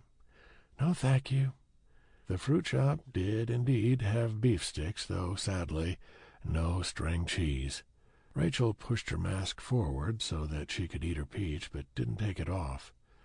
They were excellent peaches, despite it not being peach season, so we decided that this was an excellent halfway point for our trip and headed back. Now, there was an important issue to bring up. I'd been avoiding it all day, but I couldn't not ask her about it. It might be awkward and uncomfortable for both of us, but I felt it was something that we needed to discuss before our relationship went any further. "Did you read my books?" I asked. "I can't start a new book until I finish the one I'm reading. I'd have a nervous breakdown. It's an OCD thing, I guess, so I only got to read about 20 pages of the first one. And it was really cute." Cute. The pat on the head of artistic feedback. The little kid helping to set the dinner table and forgetting the forks, but hey, it's adorable that he tried. Cute, huh? Very cute. I wasn't going to say anything until I'd finished both of them. Did you laugh? Sure. Out loud? Rachel smiled. "Jason Trey, are you needy?" "No, I just wanted to hear what you thought." "Are you sure? Because I'm detecting a bit of a needy vibe from you." "I'm always open to honest feedback." "I'd never pegged you for the needy type," she teased. "If I'd known this about you, I would have said something much sooner. How difficult this day must have been for you." "Ha ha." I sure as hell wasn't going to admit this to Rachel, but yes, when it comes to my work, I'm needy. I'm not saying that I would have stopped talking to her if she'd said, "Wow, that was worse than a 12th century attempt at a colonoscopy." I simply value the opinion of people I care about. I'm allowed to be insecure in this one area, right? "I'm sorry," said Rachel. "I shouldn't be making fun of you. That's really rude. I think that Zep the beetle is adorable. I smiled the entire time I was reading." "See? That wasn't so hard, was it?" "I think I'm going to talk to your dad," I told her as I pulled into her driveway. "No! There's nothing whatsoever wrong with us hanging out. Sneaking around like criminals is ridiculous. We're just friends. Even if we weren't, it's not like we're a couple of teenagers." "Aren't you leaving soon anyway?" "That's not the point. If two people want to go fishing and eat cheese, they should be allowed to do it." "Dad loves guns." I hesitated for a moment, but only a moment. "I'm cool with that." "I mean, he really loves guns. He names them. He sings to them." "Look, if you really don't want me to talk to him, I won't, but I think it's more respectful for everybody if I do." "He'll forbid you to ever see me again." "No, he won't. Well, he will, but I'll talk him out of it. I choose my own friends. Anyway, I'm enjoying this place. I'll come back soon. So, is it okay if I talk to him?" Rachel didn't respond right away, and it was hard to tell which way she was leaning. Finally, she nodded. "I'd like that." "Great. But I won't be here when he gets home. We'll let him unwind and have a drink first." "Good idea." Malcolm was seated out on his porch having a beer when I returned. He did not look happy to see me. I parked the car, worked up my nerve, then got out and waved. "Hi, Malcolm," I said. "I can think of no possible reason that I want to see you here," he said. I walked up to the porch. "I apologize again for intruding, and I apologize in advance if you don't like what I'm about to say, but—" "Rachel told me everything." "Oh." "So, Jason, I apologize if you don't like what I'm about to say. If your motives aren't honorable, they'll never find the body." "That sounds perfectly reasonable." "Just think of me as an overprotective father times 1,000. "Yes, sir." "She likes you," Malcolm informed me. He chuckled. "She'd probably have the hots for you, but you're too old." "Ah," I said, not having an adequate response. I felt a bit hurt and disappointed, which was kind of stupid, especially since Malcolm was joking. Or at least I thought he was. It was difficult to tell with their family. Malcolm shifted in his rocking chair. "You're like Yahtzee?" We sat on Malcolm's living room floor around the coffee table. It was a sparsely furnished place that could use a good cleaning, but at least I didn't feel like I was going to get any diseases by kneeling here. Rachel rolled the dice. "Fuck!" "You watch your mouth," Malcolm told her. "I've already got twos. This is bullshit." "Don't think that just because you got a guest, I'm going to let you get away with that kind of language," Malcolm said, though he was kind of laughing as he said it. I rolled the dice. I'd rolled a small straight on the first try, but I already had both my small and large straights. Fiddlesticks. We played 7 games. At first I thought Rachel and Malcolm just really enjoyed playing Yahtzee, but the wins were evenly distributed between Rachel and I until the last game, which Malcolm won. Then he said that he was tired and done for the night, and I understood that he couldn't quit until he had a victory. As Malcolm lay asleep on the couch, Rachel and I watched a riveting half-hour infomercial on television. I'm not being sarcastic. I'm not saying that either of us believed that it was quality entertainment, but the audience's nearly orgasmic enthusiasm for this amazing breakthrough in frying pan technology was legitimately riveting to view. When it ended, I checked my watch. 1 a.m. "I should go," I said. "Thank you for another good day." "Thank you. I'll stop by tomorrow." I drove back to the cabin feeling good. This had been a genuinely enjoyable day. I was glad that Chuck had banished me from polite society for a while. When I returned to Florida, I'd be more relaxed and perhaps less inclined to frighten the neighborhood kids. I felt somewhat less relaxed upon seeing that Chuck's cabin was engulfed in flames. Chapter 7. Not much later, the cabin was completely wiped out. A couple of firemen sprayed water on the smoldering remains, while I spent quality time with Sheriff Baker. He was in his mid-30s, slightly overweight, and though he conducted himself in an entirely professional manner, I got the sense that this was a fun change in his routine. Upon seeing the inferno, I'd been in an absolute panic for a couple of minutes, but then Ignatz came running up to me, barking away, and I was able to downgrade to a moderate panic. "You a smoker?" Sheriff Baker asked. "Nope." Baker wrote that down. "Do you recall leaving the stove on?" "I didn't use it all day." "Could be faulty wiring. Could be rats." "Rats?" "You know, rats chewing on the wiring." "Oh." Sheriff Baker shrugged. "Probably just one of those things. Your agent Chuck, I've drank with him a few times. He's a smart guy. He knows the importance of insurance." "Yeah, he's covered." "He's not going to be happy, though." "No," I said. "I don't think he will be. Are we done? I should probably get that call over with." "Oh, go right ahead. I wouldn't want to interrupt that. I'm sure I'll have more questions, and I'll probably need you to come down to the station and give me an official statement tomorrow. You'll be around, right?" "Yeah," I said. I took out my wallet and gave him a business card. "Here." Sheriff Baker chuckled as he looked at the card.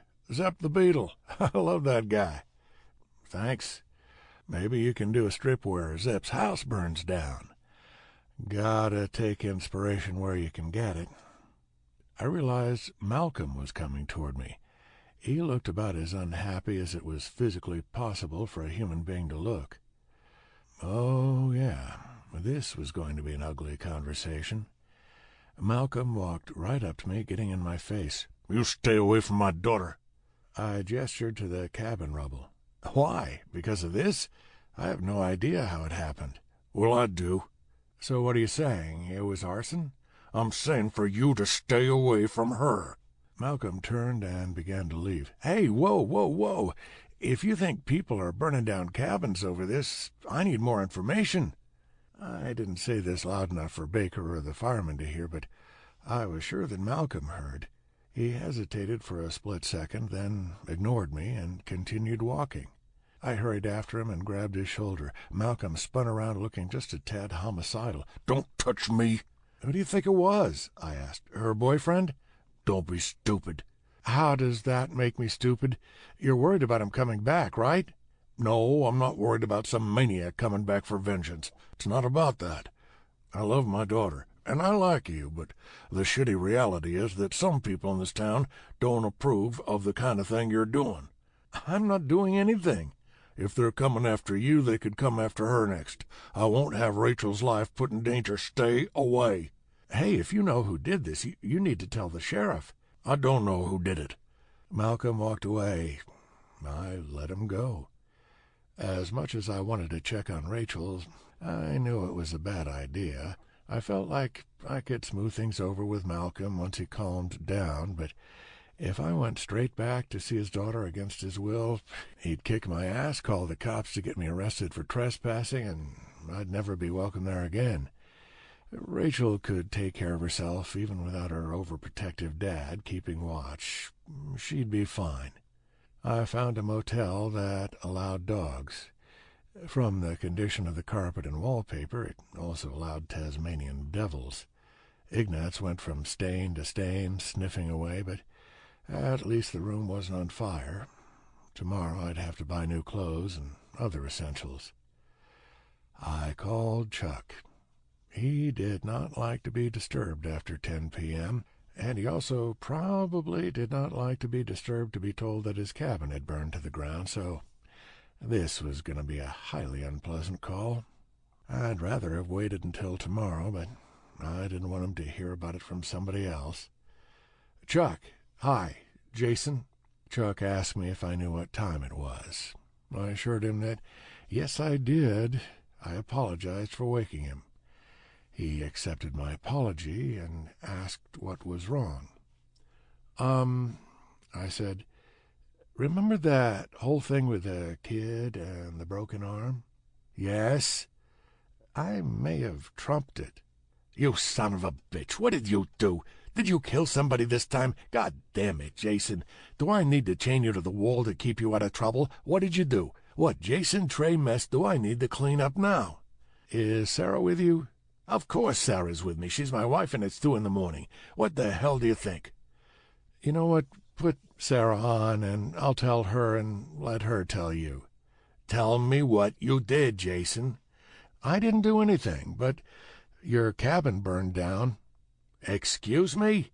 "It's a long story, but that's the basic gist of it," I said. "You can go back to sleep now." "Was anybody hurt?" "No." "Is your dog okay?" "Yes." "Did they at least get the pinball machine out?" "No." "You son of a bitch. I'm driving over there tomorrow. We'll have lunch. Worst lunch you've ever had." I was tempted to make a joke about making sure we ate in a public place with plenty of witnesses, but nah, Chuck was not in a humor appreciation mood. "All right." "Good night, Jason." "Good night, Chuck." Chuck and I sat across from each other in a booth in a very small restaurant. I poked occasionally at my salad while Chuck silently wolfed down his monster hamburger. The tension was thicker than the grease. This was going to be a keep quiet, keep your head down, and let Chuck chew you out until he can chew no more situation. It wasn't as if I knocked over a candle or I'd been juggling flaming torches or something, but I wouldn't be making any excuses. The only thing he would get from me was an apology. "Don't talk to me yet," Chuck told me through a mouthful of burger. "Silence!" I was silent. Chuck finished his burger, wiped his mouth with a napkin, then leaned across the table toward me. "You are the worst human being who has ever lived," Chuck informed me. "I'm sorry. You know Hitler? I like Hitler more than I like you, and I'm a Jew." "I think you're being melodramatic." I sent you up here to keep you out of trouble. If I'd known that you were going to burn down my cabin, I would have set you loose on a little kid arm-breaking rampage instead." "I don't know what to tell you, except that I'm truly sorry. I have no idea how it happened." "I know exactly how it happened. I let a dumbass stay there." "It could have been worse," I said. "Everything could be worse. Hitler could have killed 7 million Jews instead of 6. That's really in poor taste. You know those licensing agreements you turned down, like the one for that shitty-tasting mint-flavored cereal? We're going to reevaluate." "Okay, fine. Whatever it takes to get you to call off the gypsy curse or the hitman or whatever horrible pox you've placed upon me." Chuck glared at me. "Oh, when I place a pox on you, you'll know it. When are you going home?" "Well, I thought I might stay here a while longer." "Why would you stay here? To rebuild my cabin?" "It's not right what he's doing to that girl. You don't keep somebody hidden away like that." "It's none of your business. Call social services if you're so concerned." "She's 23. "Exactly. She's an adult. She doesn't need you going on some noble quest to rescue her." I didn't respond to that. "Answer me this," Chuck said. "Are you doing this because you care about her or because you're a stubborn son of a bitch?" "Both." "Well, you're going to do whatever you want regardless of any advice that a smart person gives you, so just be careful." "I will." I hesitated for a moment, not sure if I should share my theory with him, but I needed to share it with someone. "I think there was vigilante justice." "What?" "I don't think the boyfriend got away. I think they caught him." "What makes you say that?" "A feeling, talking to her father. And he made a comment about not being worried that the boyfriend would return for revenge." "Good Scooby-Doo work. Go the hell home." "I'm staying here." Chuck sighed. "Well, I'm not your father, thank God. Try not to burn down your motel." "I'll do my best." Since it was Saturday, Malcolm probably wouldn't be at work. It still felt too soon to show up on his property, so I decided to do a bit of investigative work. As a kid, I'd wanted to be a spy, and though that choice was based on fast cars, neat gadgets, and getting to kill hundreds of bad guys, I could relive the fantasies of my youth in a tiny way by chatting with the guy at the bait shop. I walked into the shop. The same white-bearded cashier from before was behind the counter. My career as an amateur sleuth was off to a good start. "Well, hello," he said, greeting me with a smile. "Talk around town is that you've been mingling with our local legend." I strode right over to the counter, attempting to look no nonsense and perhaps even a bit menacing. "I know what happened that night," I told him. "I know that you helped murder Brandon Keaton." We stared at each other for a long moment. "That's just a wild guess, right?" he asked. "Yeah," I said, caught. "I figured, what's it going to hurt?" The cashier nodded. "What do you know about it?" "Almost nothing." "Of course not. We handle our own business here." "I'm sure you do. I'll give you $100 to tell me what happened." "I wasn't there." "But you know what they did, right?" "There are a few versions of the story." "Which one do you believe?" The cashier didn't respond. I took out my wallet and removed 5 $20 bills. I set them on the counter. The cashier looked at them somewhat longingly, then pushed them back to me. "Bad form to take bribes," he said. "Your conscience will heal." "Can't do it. I won't stop you from buying $100 worth of bait, though." "I really don't want $100 worth of worms." "You could share 'em with friends." "Let's pretend that I bought the worms and then reverse shoplifted them back into the cooler." The cashier nodded and scooped up the cash. He folded the bills, shoved them into his pocket, then cleared his throat. "They caught Brandon Keaton the same night," he said. "He didn't go to jail." "Who caught him?" "People invested in making sure he didn't get away with it. That's all I can tell you." "That's all I need." Chapter 8. I started to walk up onto Malcolm's porch, then hesitated. This most definitely fell into the category of butting into somebody else's business. I didn't have a problem with doing that, but before I confronted Malcolm, I decided that I should talk to Rachel. If she wanted me to leave the family alone, I'd leave them alone. I walked over to the shed and noticed that there was a great big shiny brass fucking padlock on the door. Malcolm had locked his own daughter in the shed. What kind of messed up crap was that? She was his daughter, but was this even legal? Wasn't it technically kidnapping? Very gently, I knocked on the door. "Yes?" Rachel asked. "It's me." "Hi, Jason." "Did you know that you're locked in there?" "Yeah." "Do you want me to go get a pair of bolt cutters?" "He's trying to keep me safe." "You don't keep people safe by locking them away. Did he tell you that somebody burned my agent's cabin down?" "Yes." "If anything, he's putting you in danger. If they tried to do the same thing to your place, you'd be trapped in here. You wouldn't be able to get out." "Dad's watching. I'm sure he's watching you right now." It occurred to me that, yes, the back of my head was probably visible in a rifle scope right now. This realization did not give me a cheerful feeling. I took a deep breath. As long as I didn't start trying to break windows or kick the door down, Malcolm most likely would not fire a bullet into my skull. "This isn't right," I said. "It's kidnapping. I could have the sheriff come over right now and force him to let you out." "Please don't." "Rachel, I shouldn't have gone out. It's my fault." "That's ridiculous. You can't possibly believe that." Rachel didn't answer. "Look," I said, "if you really want me to let this drop, I'll drive back home and you never have to see me again. Is that what you want?" "Stop being a drama queen. I think this is worthy of a little drama. You're talking like we're star-crossed lovers." "Oh, I can't help but feel that maybe you aren't understanding that your father has locked you in there. There's a padlock on the door. It's a weird, freaky situation.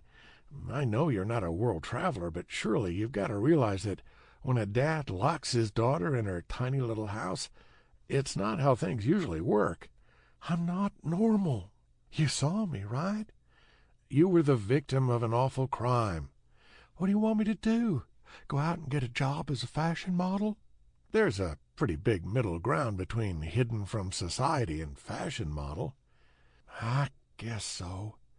"I'd rather not be friends through a door. If you're done hanging out with me, that's your choice, and I'll respect it. But what I'd like you to do is say, 'No, Jason, I enjoy your company.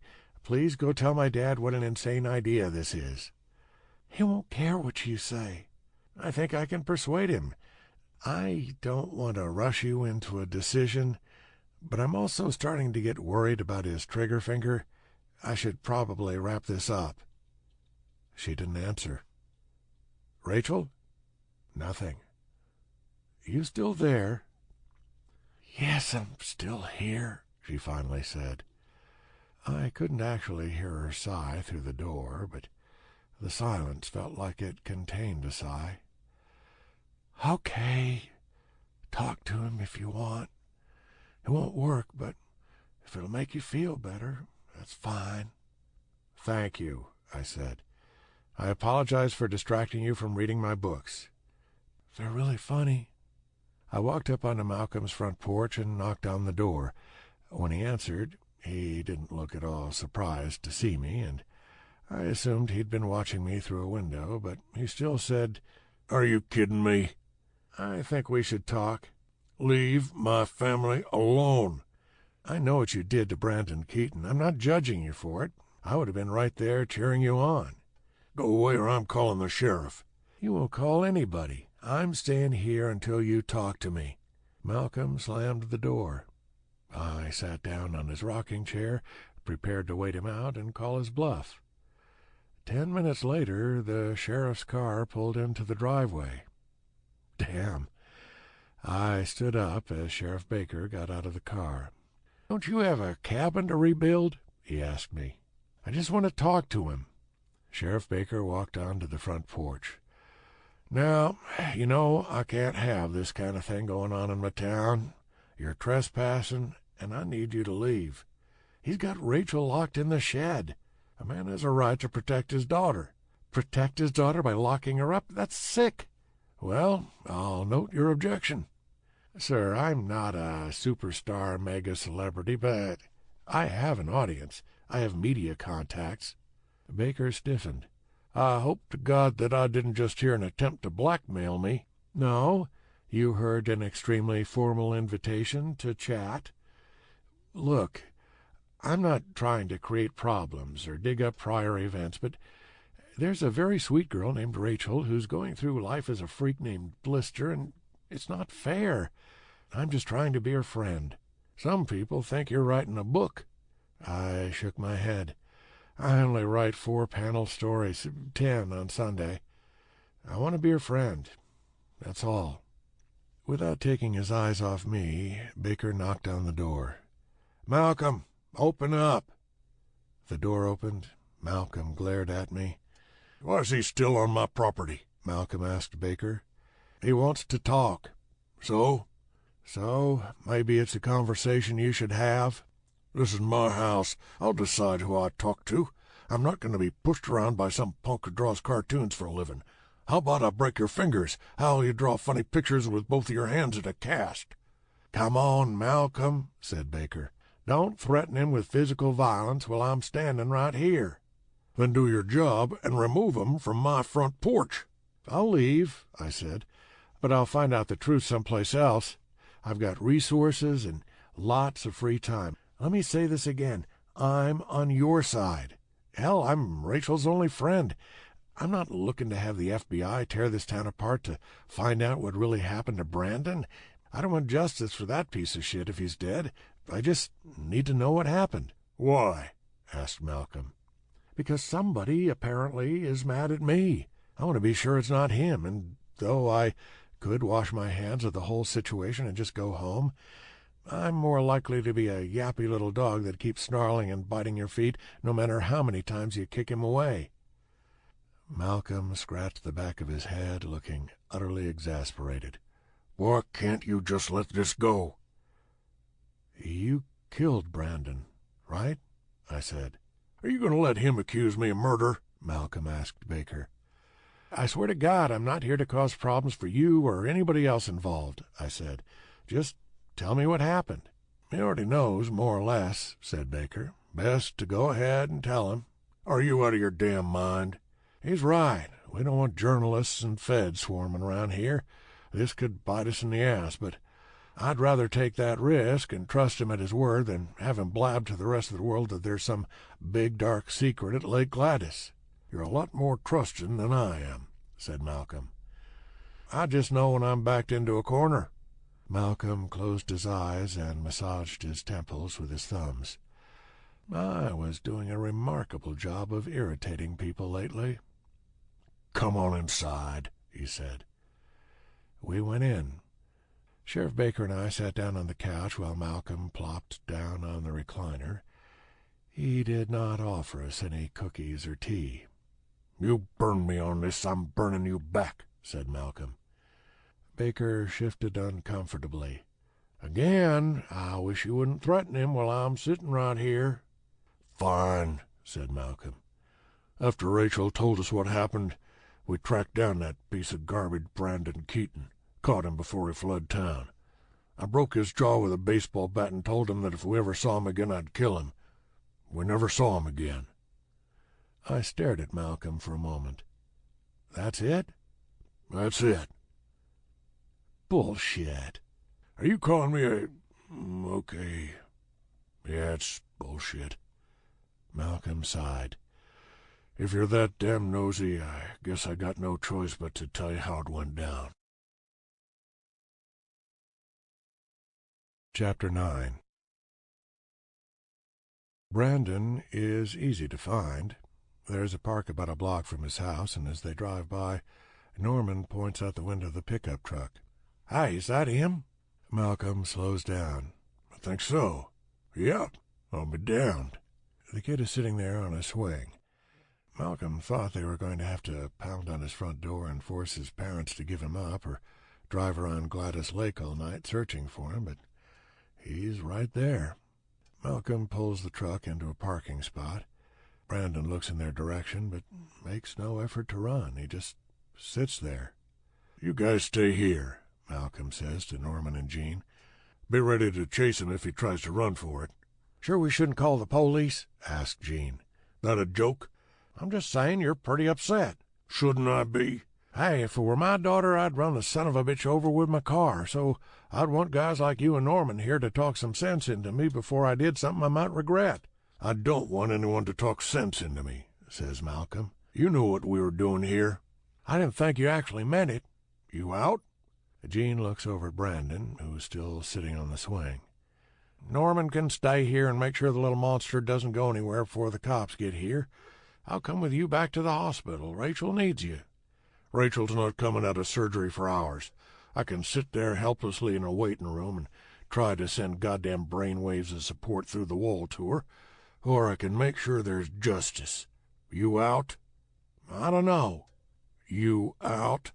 "Don't pussy out on us, Jean," says Norman. "The kid wrecked Rachel's face. What kind of life is that girl going to have? She may not even make it through the night." "Hey, fuck you," said Malcolm. "It's true, right?" "No, it's not true. She's not going to die. They're fixing her up. But while we're sitting here with our thumbs up our butts talking about it, he could decide to run. Jean, if you want to help us give that little shit what he deserves, that's fine. You can walk home. But I'm sure as hell not going to wait around to let the system take care of this. Fucking jury of his peers might send him home to his mommy and daddy to play Atari. Ain't happening." Jean scratches his arm as if a few ants are suddenly crawling over it. "All right, yeah, it was crappy of me. We're talking about your daughter. Brandon doesn't deserve 3 square meals a day in jail. Screw that." "Thank you," says Malcolm. "I owe you guys big time, and I won't forget it." He opens the truck door and gets out. Brandon watches carefully as Malcolm reaches into the back of the truck and picks up a shovel. Malcolm is ready for the kid to bolt, but he doesn't. He just sits there, not even swinging, as Malcolm walks over to him. Brandon's been crying. "Oh, boo-hoo-hoo." "You know why I'm here, right?" Malcolm asks. "Yeah." "Why didn't you run?" Brandon shrugs. "I know what I got coming to me. Not gonna hide." "I respect that." "How's Rachel doing?" "How the fuck do you think she's doing? You don't get to ask that. You don't get to pretend you care about her." "I still do."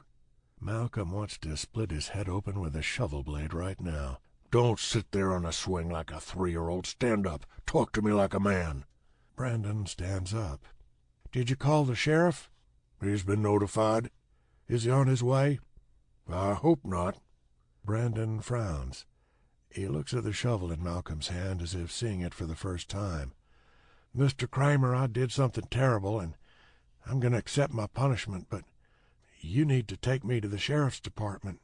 "The hell I do." "You just going to kill me right here?" "Thinking about it." "You can't do that."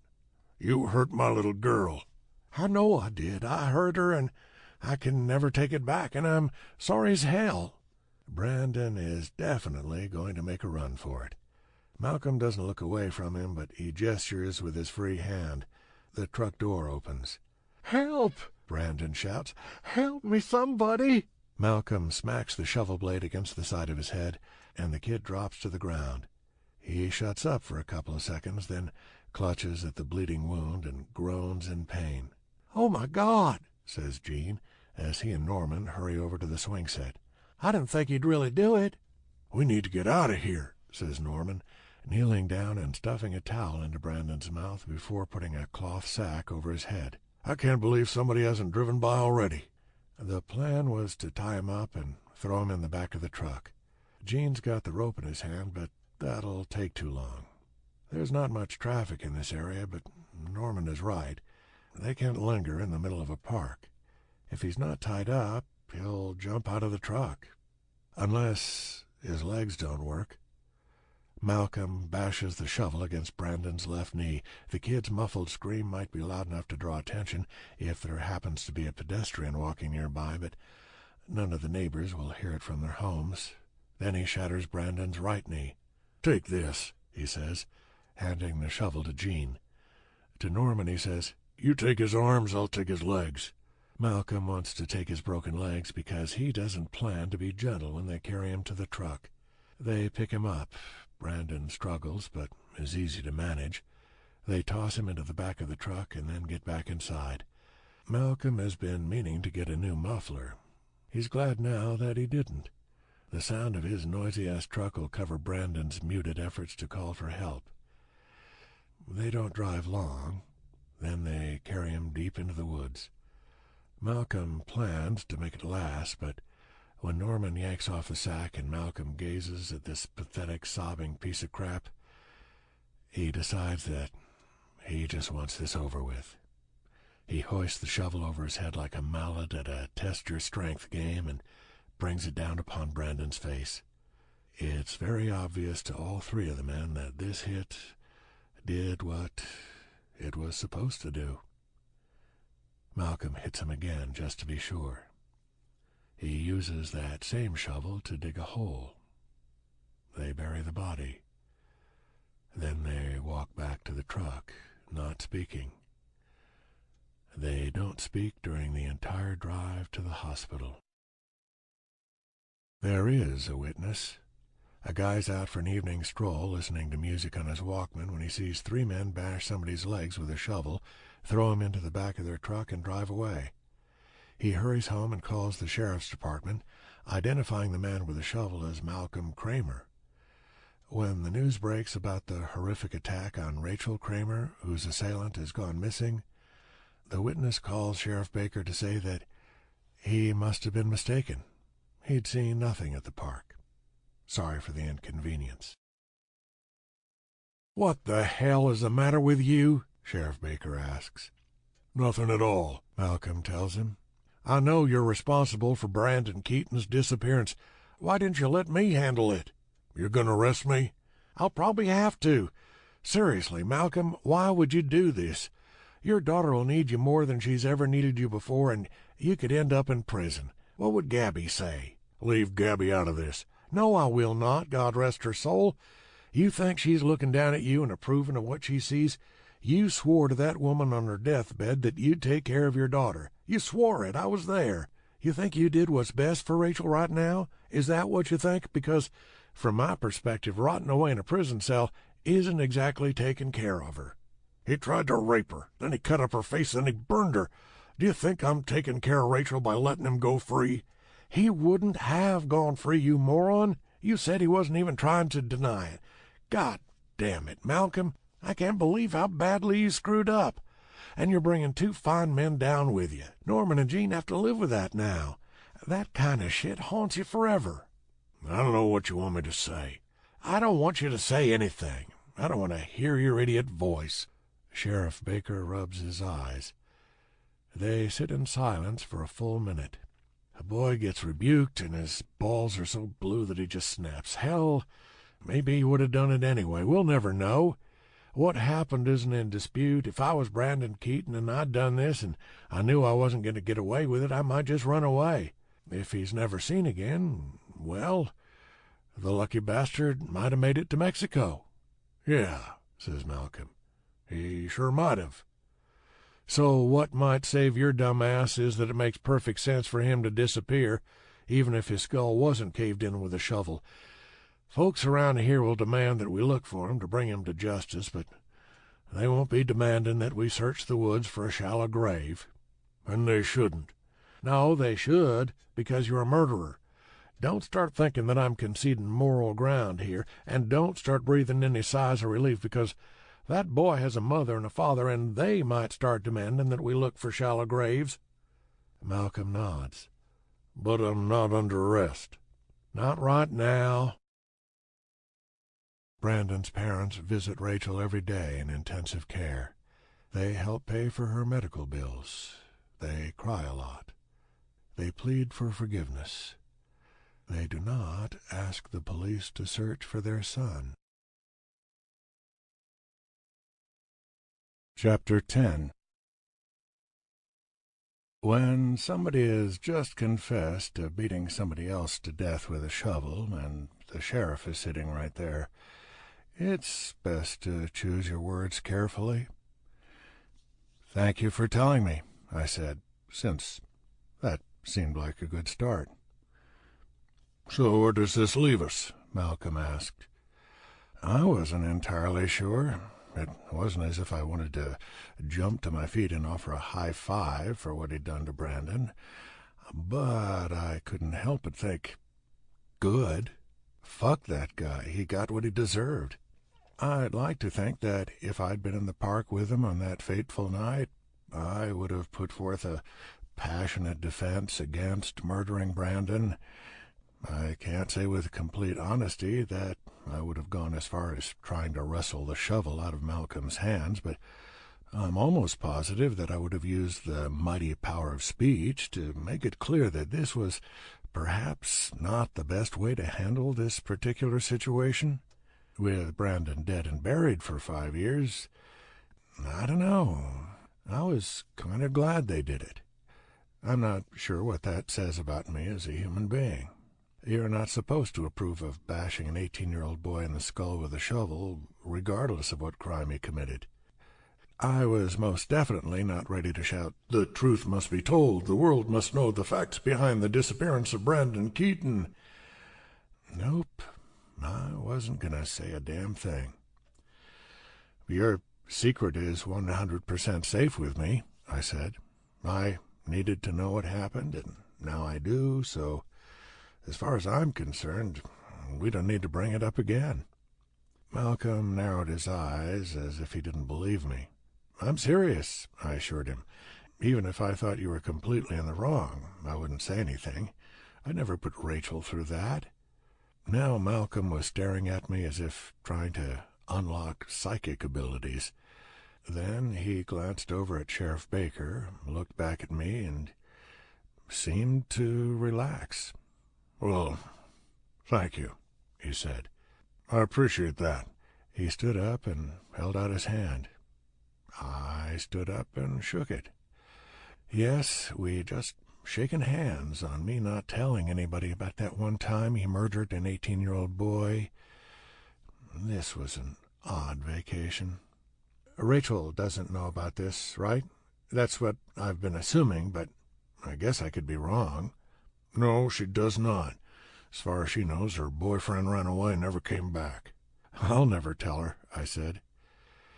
This now meant, of course, that only a couple days into our relationship, I had a monstrous secret. I'm not actually good with secrets, having accidentally blabbed about no fewer than 4 surprise parties in the past. I wasn't too worried, though. I figured I could carry on a conversation with Rachel without blurting out, "By the way, your dad murdered your psycho ex-boyfriend." "There's no reason for her to know," said Sheriff Baker, even though I thought we'd already established that. "Won't do anybody any good." "I agree." I considered making the zipping my lips gesture, but decided it was too cutesy given the context.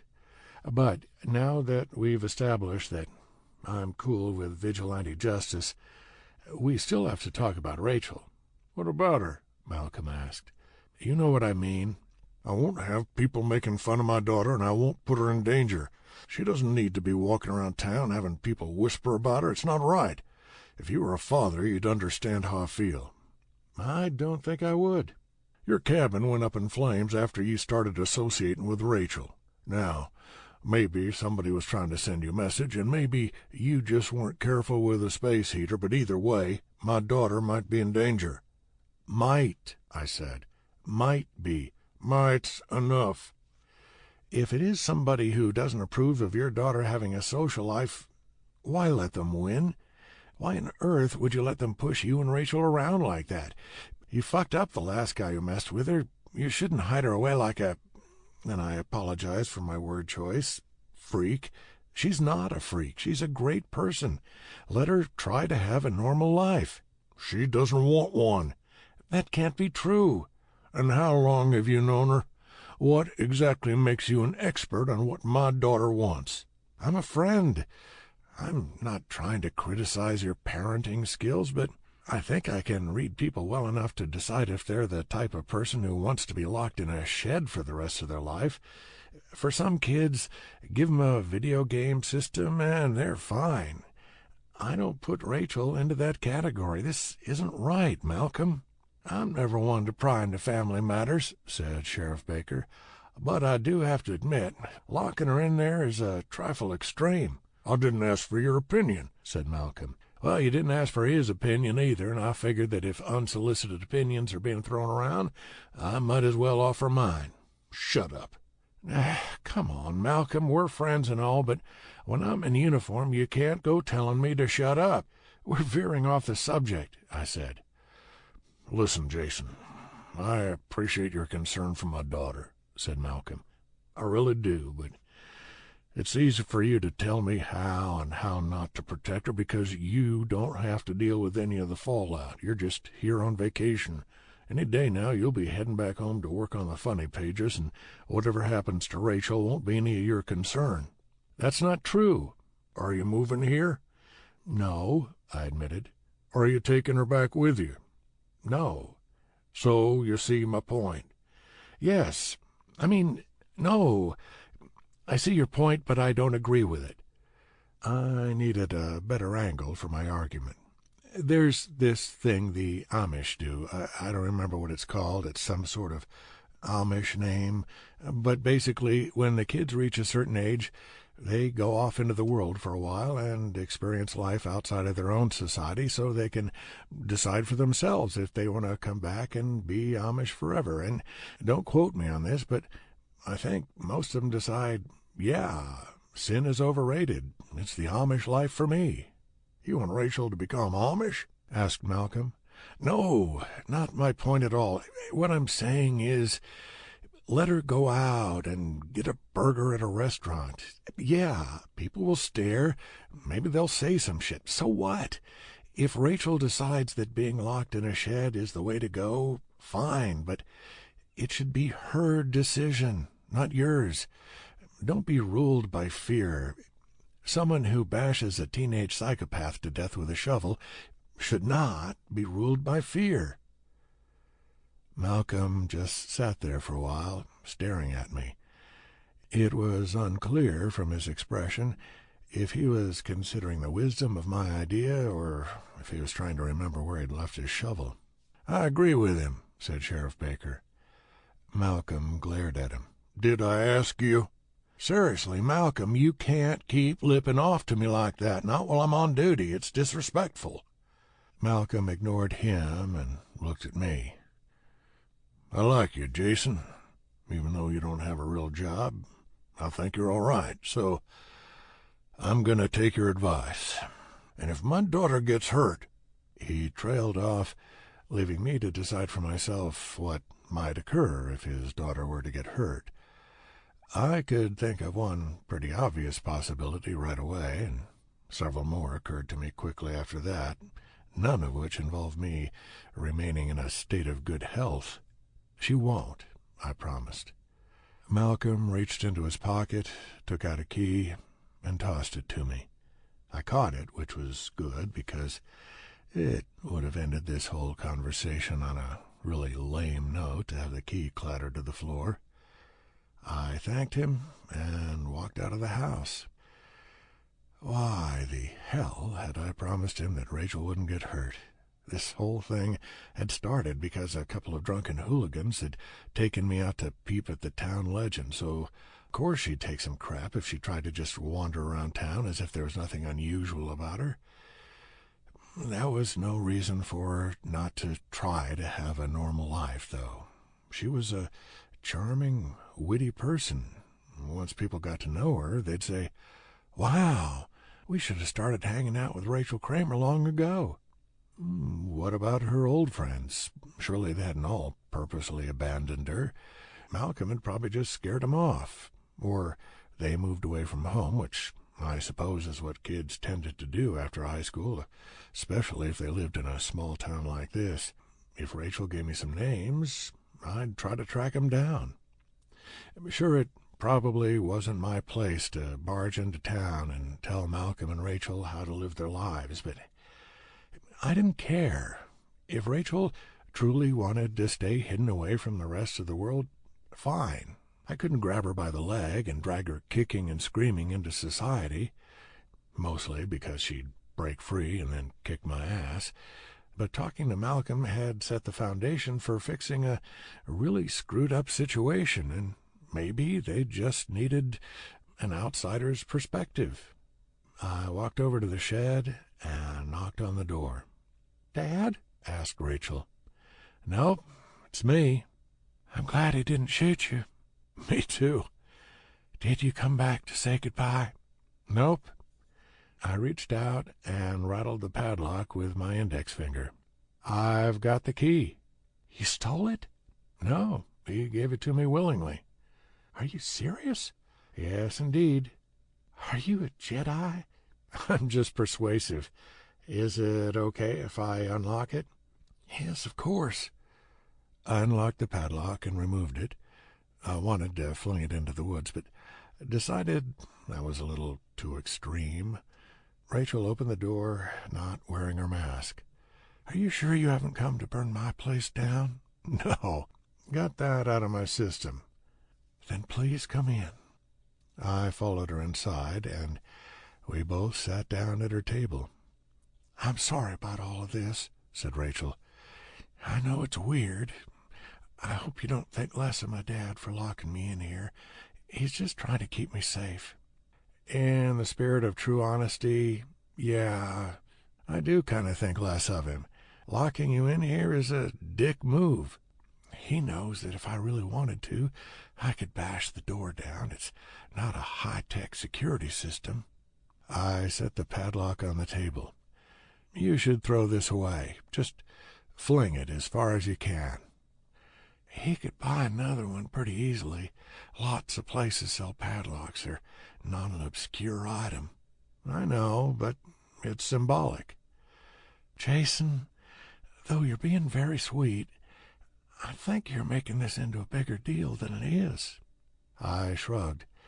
Maybe I am. Let's both make this into a bigger deal than it is. Just go on outside and hurl that thing like it was an Olympic event. Not through your dad's window or anything, but as far as you can in the other direction. Rachel smiled. I'll think about it. Would you like to get lunch? I asked. Peanut butter sandwiches? No, I mean, go out for lunch. Can I take you out to lunch? Rachel's smile disappeared. No, you may not. Why not? Don't be naive. I'm not worried if you're not. Oh, well, I'm so relieved to hear that you're not worried, because this will be so much more difficult for you. That's not what I meant. I just think we should go out for a burger. I don't like to go out. You don't like to go out, or your father doesn't like you to go out? I don't like to have people gape at me. What if I wear a really, really stupid hat? Everybody'll be saying, "Who's that dipshit with a hat?" Nobody'll be looking at you. Come on, a delicious burger. If you're not enjoying yourself, we'll leave, I promise. I don't know. Do it for me. My agent has probably put a hit out on me, so this may be my last meal. Won't you grant a poor cartoonist the favor of bringing some joy to the final burger he'll ever eat? You don't want me to die alone, do you? Nobody should have to die alone. You won't be alone, said Rachel. The assassin will be there with you. Fair enough, but what if it's a distance kill? If it's a distance kill, then you're recklessly endangering my life by asking me to go out with you, and you deserve to die alone. That's sound logic. What if there was no hitman, and I'd just made it up because I was trying to be cute? Let's pretend that you weren't responding to my sincere tone, so I'd switched gears and gone for silliness. If I switched back to sincerity, would you go get a burger with me? Probably not. I'd really like you to let me take you out to lunch. Rachel shook her head. I'd really really like you to let me take you out to lunch? Why don't you go get the burgers and we'll eat 'em here? I'd really like you to let me take you out to lunch. Are you just going to keep adding reallys until I cave? Possibly. What peer pressure is next? Drugs? No. Sex? I'm just trying to buy you a hamburger and fries. Do you promise we can leave whenever I want? Absolutely. Even if we haven't gotten our burgers yet? Yes. I felt bad for being so damn pushy, but this was important, right? Friends make friends do things they don't want to do if it's in their best interest. When I was in college, my roommate didn't want to call this girl he'd met at a party, and I put the phone in his hand and dialed for him. That night I had to listen while they had clumsy, unsatisfying sex, but it was still sex, and my roommate thanked me in the morning. Sometimes we just need a little push. Okay, said Rachel. Chapter 11. Rachel and I sat in a booth in the same restaurant where Chuck had stated his disapproval of my recent behavior. There weren't many dining choices in Lake Gladys. A few other people were in the restaurant, including a couple of teenagers, but it still felt like we had a decent amount of privacy. Rachel wasn't wearing a mask. "See," I said, "this isn't so bad." "Every single person in this restaurant is avoiding looking at me." "So what if they are?" "I'm making people want to puke." "No, you're not." "I'm not enjoying myself. You said we could go." "You don't want to at least try the burger?" "I've had their burgers many times," said Rachel, "in the comfort of my own home." "All right, let's get out of here." Rachel glanced around the restaurant and sighed. "Hot fries would be nice." The server, a blonde woman in her 30s with gratuity-enhancing cleavage, walked over to our booth. I was prepared to give her crap if she stared at Rachel. "Why don't you take a picture? It'll last longer." But wittier. But instead she smiled at both of us, took our orders, and said she'd be right back with our drinks. "I freaked her out," said Rachel. "No, you didn't." "Did you see her face?" "You ordered the double belly burster bacon cheeseburger. She was reacting to that." "If I'm going to be this uncomfortable, I'm going to have the biggest burger on the menu." "I'm all for it, but you have to understand how ordering a cheeseburger of that size is going to affect some people." "Maybe if I increase my ass size enough, nobody will look at my face." "It's possible." "I wish I'd brought my mask." "No, you don't." "Yes, I do." "The mask is creepy." "But it doesn't mess with people's appetite." "You're not messing with anybody's appetite." "I'm going out to the car to get my mask." "I'll get it for you," I offered. The server set down our drinks, smiled, and left. "You're lucky I'm distracted," said Rachel, before taking a sip of her chocolate milkshake. "Oh, yeah, this is good stuff. I'd forgot what they're like when they're not melted." "See, you could have one of these every day," I said. "And it would help with your ass expansion strategy." "Did you just think of that?" "No, I've been waiting for years to use my ass expansion strategy line. Every time I start a conversation, I think, this could be the one, but it's never worked out for me. You can imagine my frustration." "You poor thing." Rachel took another long sip of her shake. She was downing that thing at an alarming rate, but I didn't say anything, because, despite the light teasing, I knew there was an invisible line that should not be crossed in reference to the quantity of calories consumed by a woman during a particular meal. "I made it up on the spot," I told her. "I'm very clever." "You should put it in a strip." "I really should. I haven't had a good controversy since I broke that kid's arm earlier this month." We chatted for a while longer, and Rachel didn't talk about her mask anymore. Her eyes lit up as the server brought out her burger, which didn't look like it could be eaten without the restaurant patron unhinging their jaw.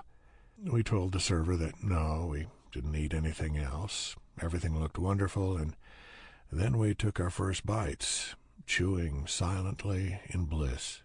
I finally spoke. "Good stuff, huh?" "Best burger I've had in 5 years." "I agree." "So, why do you like me?" "Because you're cool." "Okay, that's really, really lame. I'm serious.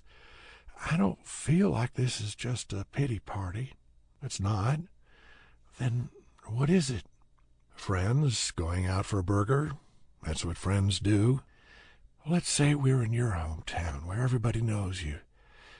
Would you still go out for a burger with me?" I didn't even have to think about it. "Yes." "What if Entertainment Tonight came to your house to do a feature on you? Would you let them interview me as one of your friends?" "Sure. And it could happen, because Entertainment Tonight does so very many cartoonist spotlights." "I'm sorry. I guess you're not the only one who can be needy." One of the teenagers, looking at us, whispered something to his friend, who snickered. I tried to ignore it and returned my attention to Rachel. "I've dated far needier women." "Are we dating now?" She popped a French fry into her mouth, then smiled at my startled expression. "I was kidding." "I know. You looked terrified." "I didn't look terrified." "You were stricken with horror, as if Satan himself had said, 'Be my eternal bitch.'" "Oh, you're right. I'm a commitment phobe.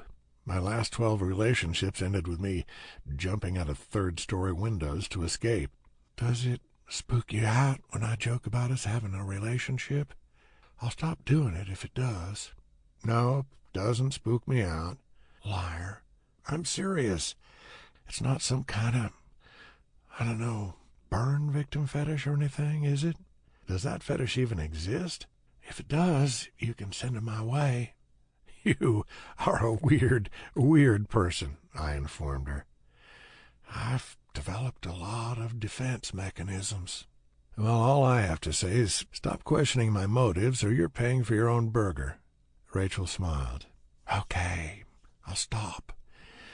I don't know how to behave anymore. My conversations these days are either with my dad or my owls, and they both suck at talking." The teenagers walked toward our booth on their way out of the restaurant. As they passed, one of them muttered something that I'm pretty sure was, "No wonder they keep her locked up." "Hey," I said. The teenager stopped. "Apologize for that." "It's okay," Rachel assured me. "No, it's not." I looked the teenager in the eye to make sure he knew I was serious. "Tell my friend you're sorry." "Hey, I paid for my lunch, too. I shouldn't have to look at that while I'm eating." "I'm only gonna—" "No, Jason, it's okay," said Rachel. "I understand. I know how difficult it is to eat when you're watching." She contorted her face and spoke in a mock demonic voice. "A horrible, deformed creature who lurks under your bed at night and wants to devour your flesh and suck out your eyeballs." She roared like a hideous monster. The teenagers ran for the exit as fast as they could. It was a wonderful, glorious thing to witness. I hoped that neither of them would trip and break an arm, although I'll admit that this was not a passionate hope. The one who got to the door first pulled it open and accidentally smacked his friend with it, adding to my delight. I was laughing so hard that I suddenly had a very real concern that I was going to choke on my bite of hamburger. I began to cough, yet couldn't stop laughing. The sight of those creeps running away would almost be worth having my windpipe explode through my throat, but I hoped to stave off death this afternoon. I took a drink of water, coughed a few more times, and decided that I was not going to choke to death. I wiped my eyes. "That was brilliant. You're a mad genius. I can't believe you didn't want to go out today." Then I noticed that Rachel was crying. Shit, I'm sorry," I told her. I pulled a napkin from the dispenser and handed it to her. She sniffled and dabbed at her eyes. "You want to leave?" "Yes." The server walked over to our table. "Hey, I apologize for that. They aren't bad kids, just a little obnoxious sometimes. Can I get you anything?" "Nah, just the check," I said. You want to go, Containers?" I looked over at Rachel. She shook her head. "No, thank you," I said. The server left. Every time kids ran screaming in terror, it worked out badly for me. I was sure that Rachel would find this hilarious in retrospect, but I hoped that retrospect wasn't a 90-year-old Rachel cackling over the memory in her nursing home. Rachel blew her nose into the napkin. "I ruined lunch," she said. "No, you didn't." "I'm sitting here crying. I think lunch is ruined." "It's not. Not for me, anyway." Rachel pulled several more napkins out of the dispenser. "This is why I don't go anywhere." "Do you cry when you're sitting all alone?" "Sometimes." "So, you might as well be enjoying an unmelted milkshake while you're doing it." "Everybody's staring at us." "Yeah, because they're amused by your zombie impression. They're all on your side." "Including the person who burned down your cabin?" "That was probably rats chewing through the wiring." "Do you really believe that?" "I think it's irrelevant to what's happening here. Look, we were having a perfectly fine lunch, and some kids made a rotten comment, and you wreaked vengeance upon them. I enjoyed the hell out of it. Sure, I'll reluctantly agree that in the future your reaction should be more subdued, but you didn't ruin anything. You made it better." Rachel blew her nose again. "I'm completely humiliated." "You shouldn't be." The server returned with a check and a couple of chocolate chip cookies on a plate. "On the house," she said, giving Rachel a sympathetic smile. "See?" I asked Rachel. "Nobody ever gives me free cookies." Actually, that wasn't true. I'd done various interviews where they had refreshments available, including cookies, but nobody in a restaurant had ever given me free chocolate chip cookies, so I think the point was still valid. I left an extra-large tip for the server, which I suppose could have been her motivation for the cookies, and then paid our bill at the register up front. I was grateful that Rachel didn't rush out of the restaurant, although she kept her head down, staring at the floor. We returned to my car. She picked up her mask from the seat before getting in, then rested it on her lap as she buckled her seat belt. Some guy was standing in the parking lot a few cars away, not even pretending that he wasn't staring at us. He was skinny, with curly brown hair, and looked about 22 or 23, Rachel's age. I hoped Rachel wouldn't notice him, but she did. She quickly looked away. "You know him?" I asked. Rachel nodded. "Ex-boyfriend?" No. Alan. Brandon's best friend." "Ah." I peered at him more closely. Alan did kind of look like somebody who'd be friends with a date-raping psychopath. That was an unfair assessment of me to make, so I didn't say it out loud. I guess he's not somebody who'd be happy to see you again. "Nope." If I had to make a list of arson suspects, the best friend of the guy who'd savaged Rachel's face was a reasonable candidate. Although I suppose that if I'd burned down somebody's cabin, I wouldn't be standing there staring at them in a restaurant parking lot like a creepy-ass stalker. I'd at least get a pair of binoculars and watch from a distance. I wouldn't say anything now, but if I saw him lurking around again, I'd mention it to Sheriff Baker. "Where do you want to go now?" I asked as we drove away from the restaurant. "Home." "You sure?" "Yes." "All right." I'd promised I'd take her home if she asked, so I guessed I had to stick to it.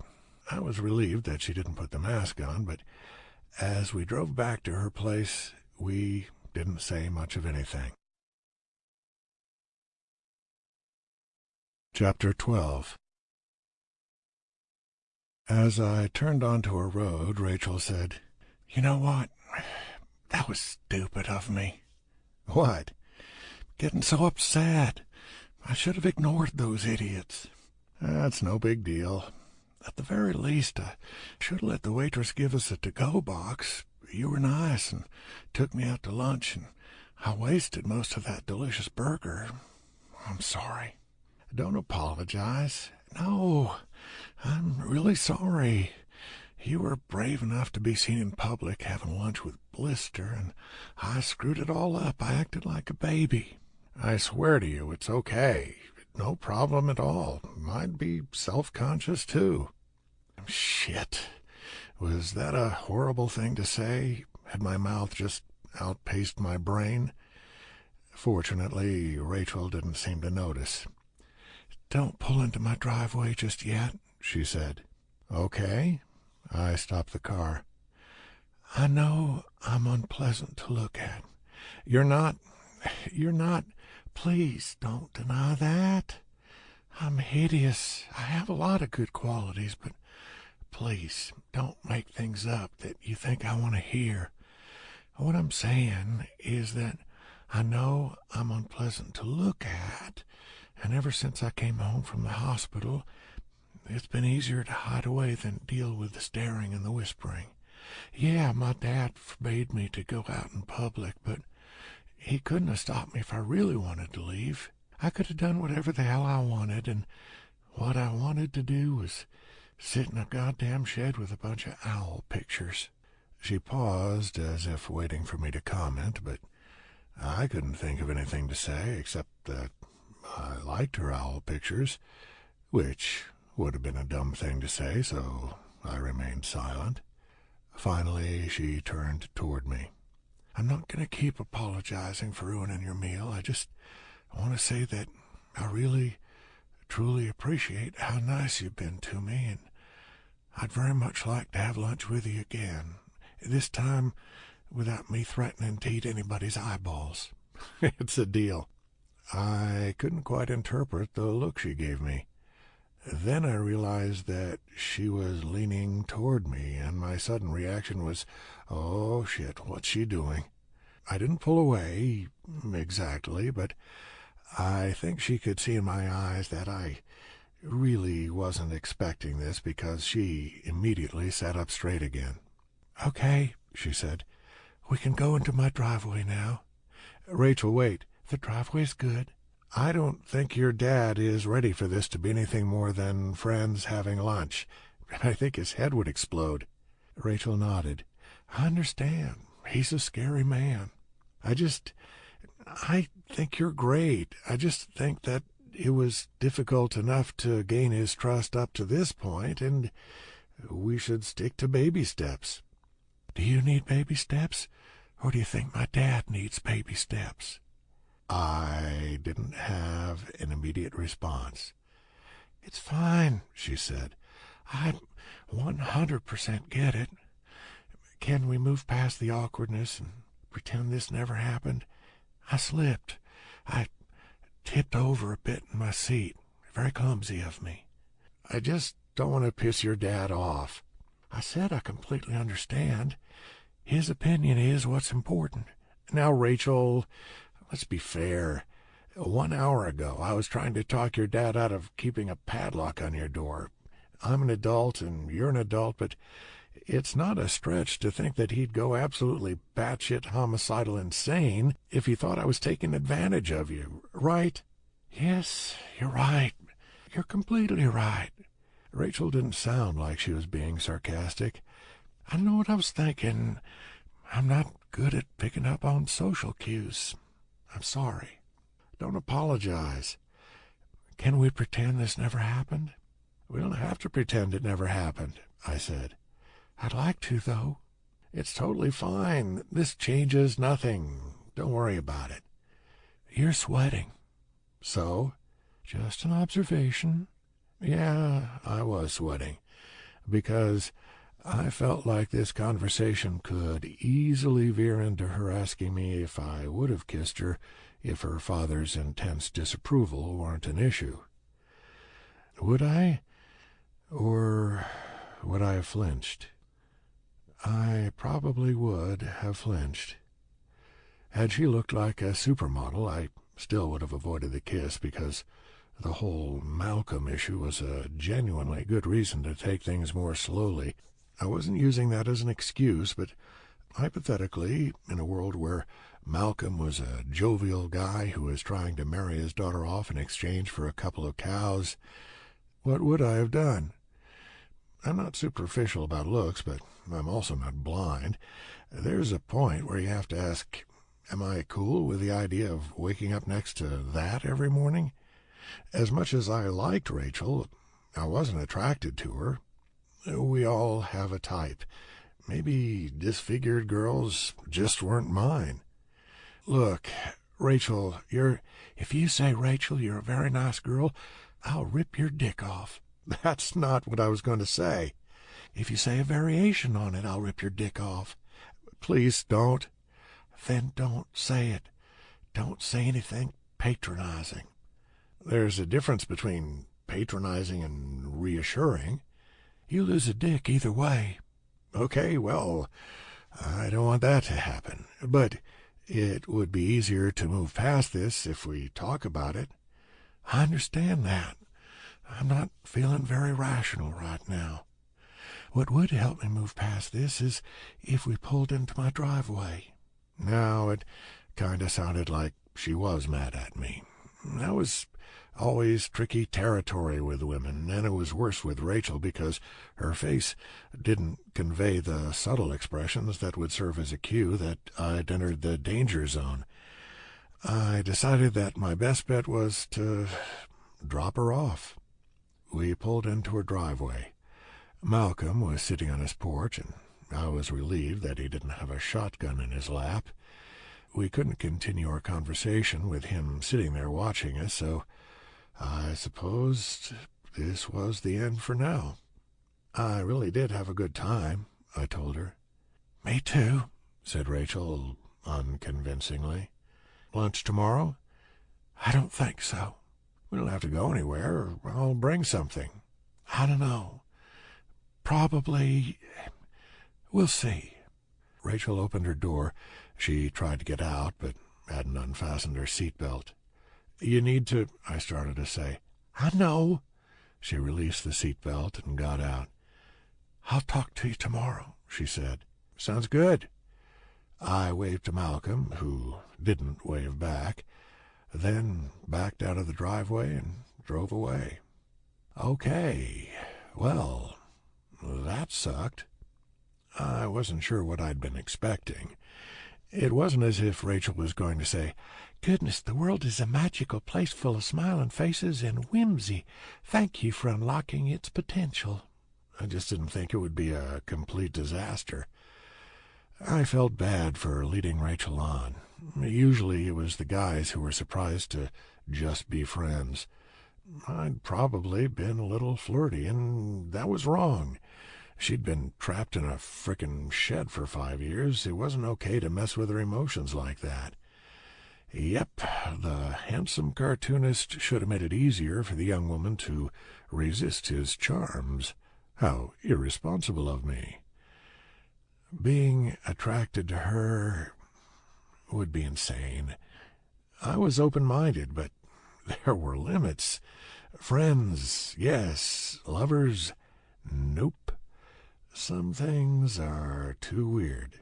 Which did not explain why, in the absence of a cabin on the lake, I was still here.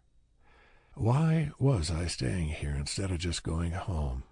My Chuck-imposed exile had been lifted. There was no reason for me to still be hanging out at Lake Gladys, except for Rachel.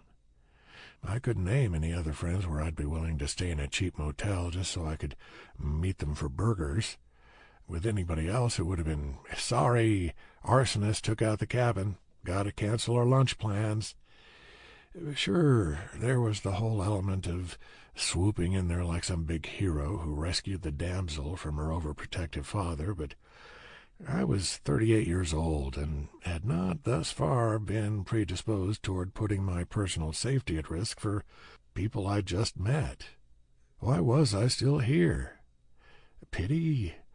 Moral outrage? Deep, depressing loneliness? I was usually pretty good about getting into my own head. I married Vivian because she was smart and pretty and was nice to me back when I was an inept, bumbling doofus who dreamed of drawing comics for a living. I'd dated Melissa because I was angry and bitter after my divorce, and she was angry and bitter after her divorce, and Somehow our anger and bitterness seemed compatible.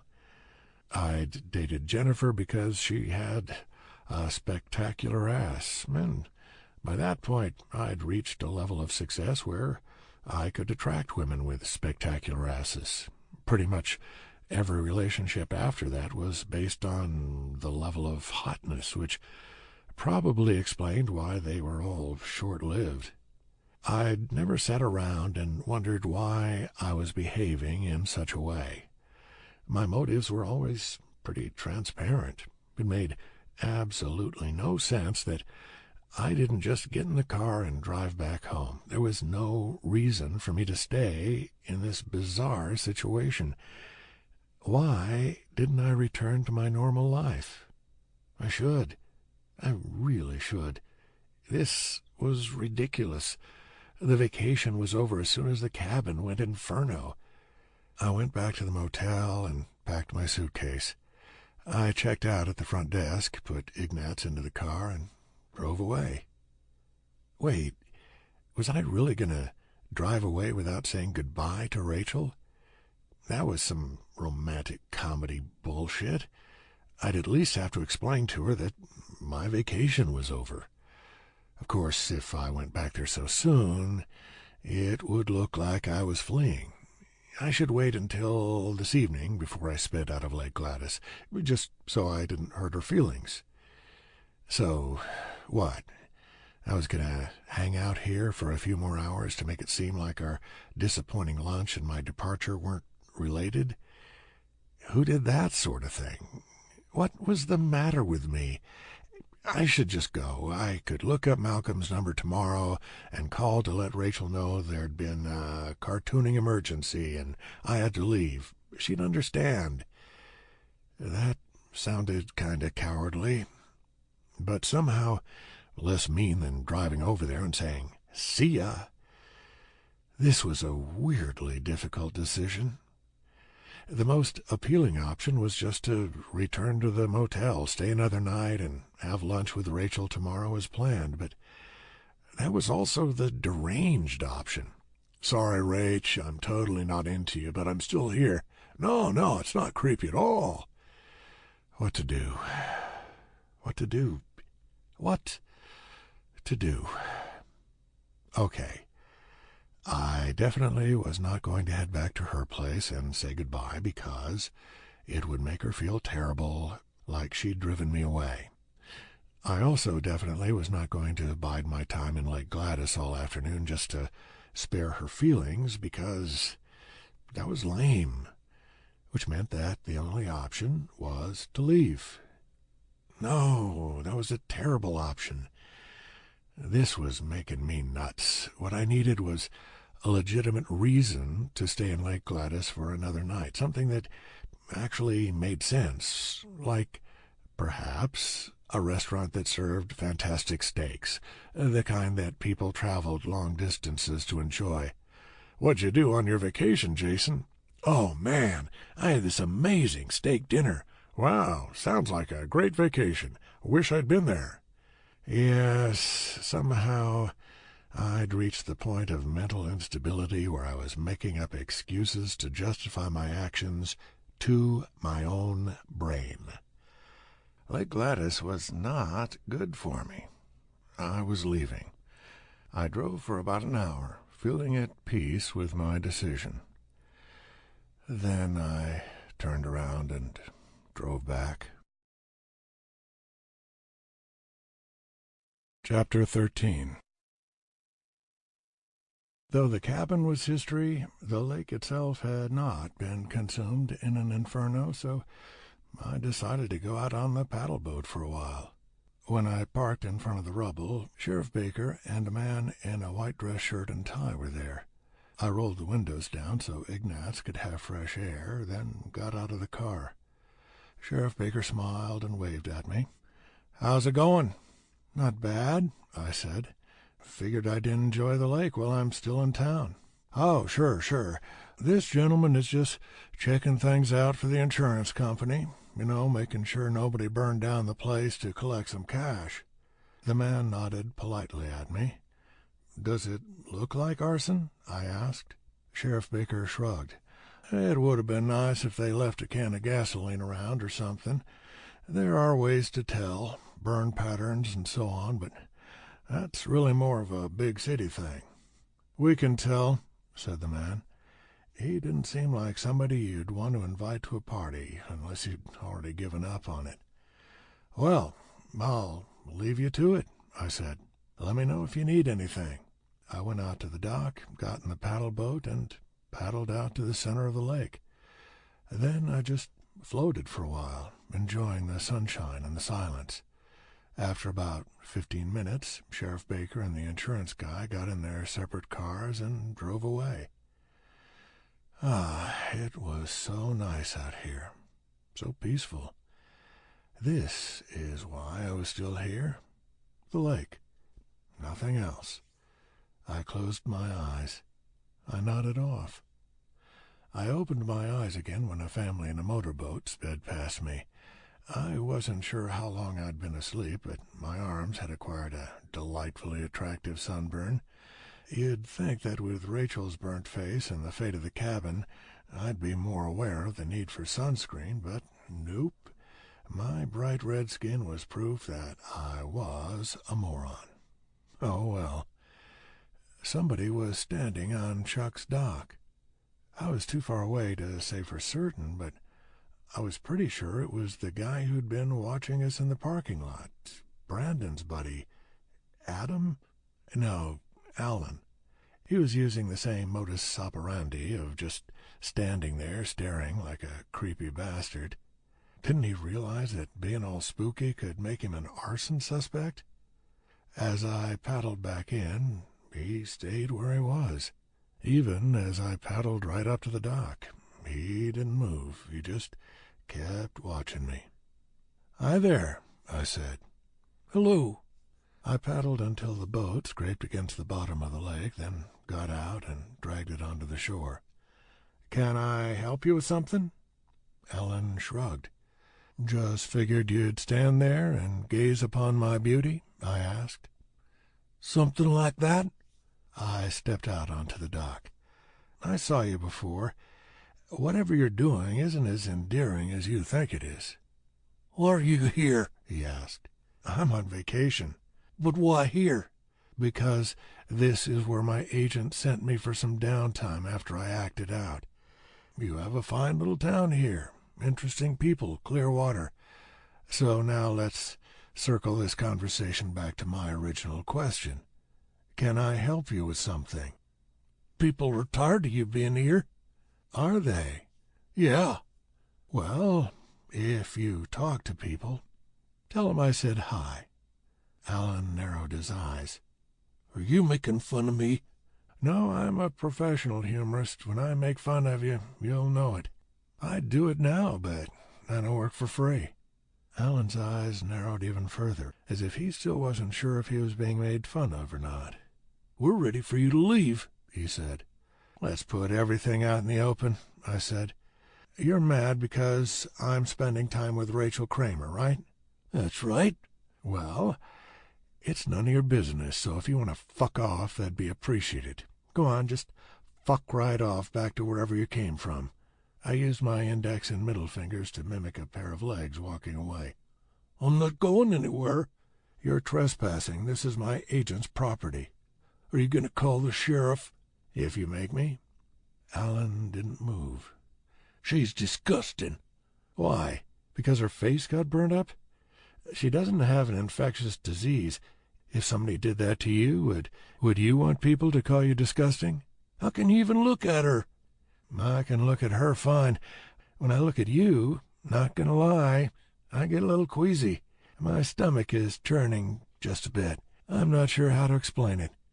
Maybe I have an aversion to looking at assholes." I took a step toward him. "Oh, by the way, now I'm making fun of you." Alan looked down at his feet and muttered something. "What was that?" I asked. "I said, you need to leave." "It's not going to happen." "You'll be sorry." Actually, my vacation was over. I was all packed up and ready to leave, but because you're being so whiny, I may just buy some property around here. build a lakeside amusement park. I was probably taking this too far. I was certain I could kick this guy's ass if he actually tried to make this physical, but my hands were crucial to my livelihood, and the last thing I needed was to be unable to draw new strips while my fingers healed from breaking against his jaw. "I'm not trying to be antagonistic," I said. "I understand that bad things happened and you lost your best friend, but you're mad at the wrong person. Be mad at Brandon, wherever he is." "I am?" "Good. I've got plenty of anger to go around." "Well, it's misplaced. You should get to know Rachel. You'd like her." "I already knew her." "Right. You would have. Best friend's girlfriend. Sorry. All I'm saying is that none of this is her fault." Alan chuckled. "None of it, huh?" "That's right." "Whatever." "Are you saying that she slashed up her own face?" "I'm saying that maybe she deserved it." "Okay. Well, thank you for this insight into your moral compass. My invitation to fuck right off still stands." Alan stepped toward me. I wasn't sure if it was a threatening step in my direction or if he was simply ready to leave the dock and I was in his way. I moved aside, hoping it was the latter. He walked past me. He stepped off the dock, then turned back to face me. "You're not leaving, huh?" "Not presently." "Okay." "Did you burn down the cabin?" I asked. "Maybe." "Maybe? What the hell does that mean?" "You don't know the definition of the word maybe?" Alan grinned. "Now I'm making fun of you." "Are you seriously going to make me call the sheriff on you?" "I'm not making you do anything. Apparently, you live in a world where anybody can do whatever they want." And with that, the little shit walked away. I wanted to rush after him and punch him in the face, but again, my hands were the instruments of my trade. I found it hard to believe that somebody would burn down Chuck's cabin and then maybe admit to it, but I was going to call Sheriff Baker anyway. I drove to Rachel's place. I was so angry that I was muttering to myself, which wasn't something I did very often, and I was clutching the steering wheel so tightly that my fingers ached. I wished I'd picked up a canoe paddle and knocked that creep into the lake. Who did he think he was? What was wrong with this town? I probably should bring Rachel with me so she could live someplace where everybody wasn't a complete freaking nutcase. God damn, I was mad. I think even Ignatz could sense it. He sat on the passenger seat, head hung. I pulled into the driveway and got out of my car. I decided to visit Malcolm first because I wasn't sure if Rachel had a phone. When he answered the door, Malcolm didn't look angry or annoyed. Instead, he seemed resigned to my continued presence in his life, like taxes. "Do you know a kid named Alan?" I asked. "Brandon's best friend?" Malcolm nodded. "Not well, but yeah. I've been around him a few times. And a friend of Brandon's is an enemy of mine, so I can't say that I've gone out of my way to be nice to him." "He doesn't seem to like your daughter very much." "I wouldn't expect him to. But what makes you say that?" "He was watching us at the restaurant, and then he showed up at the cabin." "I thought it burned down." "It did. I was just using the lake. He basically told me that Rachel was disgusting and that I needed to leave. I asked him if he torched the cabin, and he said maybe. I don't think he did, but I definitely want to let Sheriff Baker know to keep an eye on this guy." "Phone's in the kitchen. If Alan shows up here, he'd better pray that somebody from law enforcement is also here." I went into the kitchen and made the call. Sheriff Baker assured me that he'd be headed right out to ask Alan some questions and make sure he didn't bother Rachel or me again. "Can we get a restraining order?" I asked. "Did he specifically threaten you?" "No, he didn't specifically threaten me with physical violence, but it was definitely a get-out-of-town-or-something-bad'll-happen visit." "I'll put a scare into him," Sheriff Baker assured me. "He's not a bad guy. People around here just aren't used to things getting shaken up. If you see him watching you again, even if he doesn't say anything to you, let me know and we'll get a judge to slap a restraining order on him." "Thanks." I didn't feel that much better after I hung up. Obviously, they couldn't just throw Alan in jail, and even I didn't believe that he was legitimately dangerous, but it truly pissed me off that he thought he could wander onto Chuck's dock and tell me to get out of town. It was nobody's business what I did with Rachel. I wanted to kick something, desperately. Unfortunately, I didn't think Malcolm would be okay with me kicking his wall or his possessions, so I just sat there, clenching and unclenching my hands into fists. "You look perturbed," said Malcolm. "Very perturbed." "Got some aggression you need to vent?" "Yeah, big time." Malcolm smiled. "Want to chop up some firewood for me?" "Actually, yes. That would be lovely." I stood outside with an axe, hoping that Malcolm wasn't watching just how much I sucked at chopping wood. It wasn't that my arms were too puny. Apparently there was some kind of art to it, because though I felt like I was slamming into the wood with the force of a mighty lumberjack, the wood was not splitting apart as if a mighty lumberjack had struck it. Also, I completely missed a couple of times, which was embarrassing. "Dad has you doing chores?" asked Rachel, startling me so badly that I almost dropped the axe. I turned around. She was wearing the light blue mask.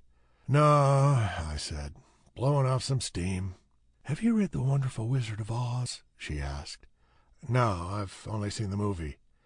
"In the book, the Tin Man's origin story is that he keeps chopping off his own limbs while he swings his axe and replacing them with metal ones until he's completely dismembered and made of tin."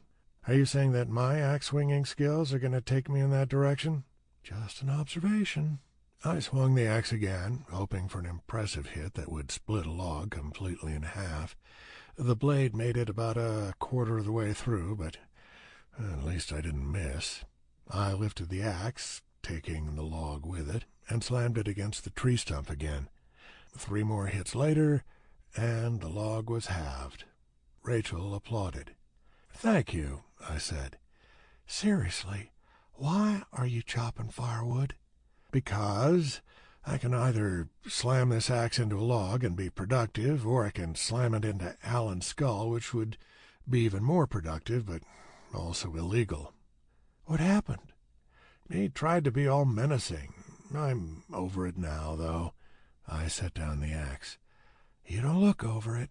Do you have any crayons? Maybe if I drew a picture of his face on the log, it would do the trick." "I do, actually." "No, I'm just kidding. But I'll take a cherry Coke if you still have them." "Of course." She walked back to the shed. I decided to follow her. My hands were tingling. I should have been wearing gloves. I couldn't get over that piece of crap telling me what to do. Malcolm... Fine, okay. Rachel was his daughter. He was trying to protect her.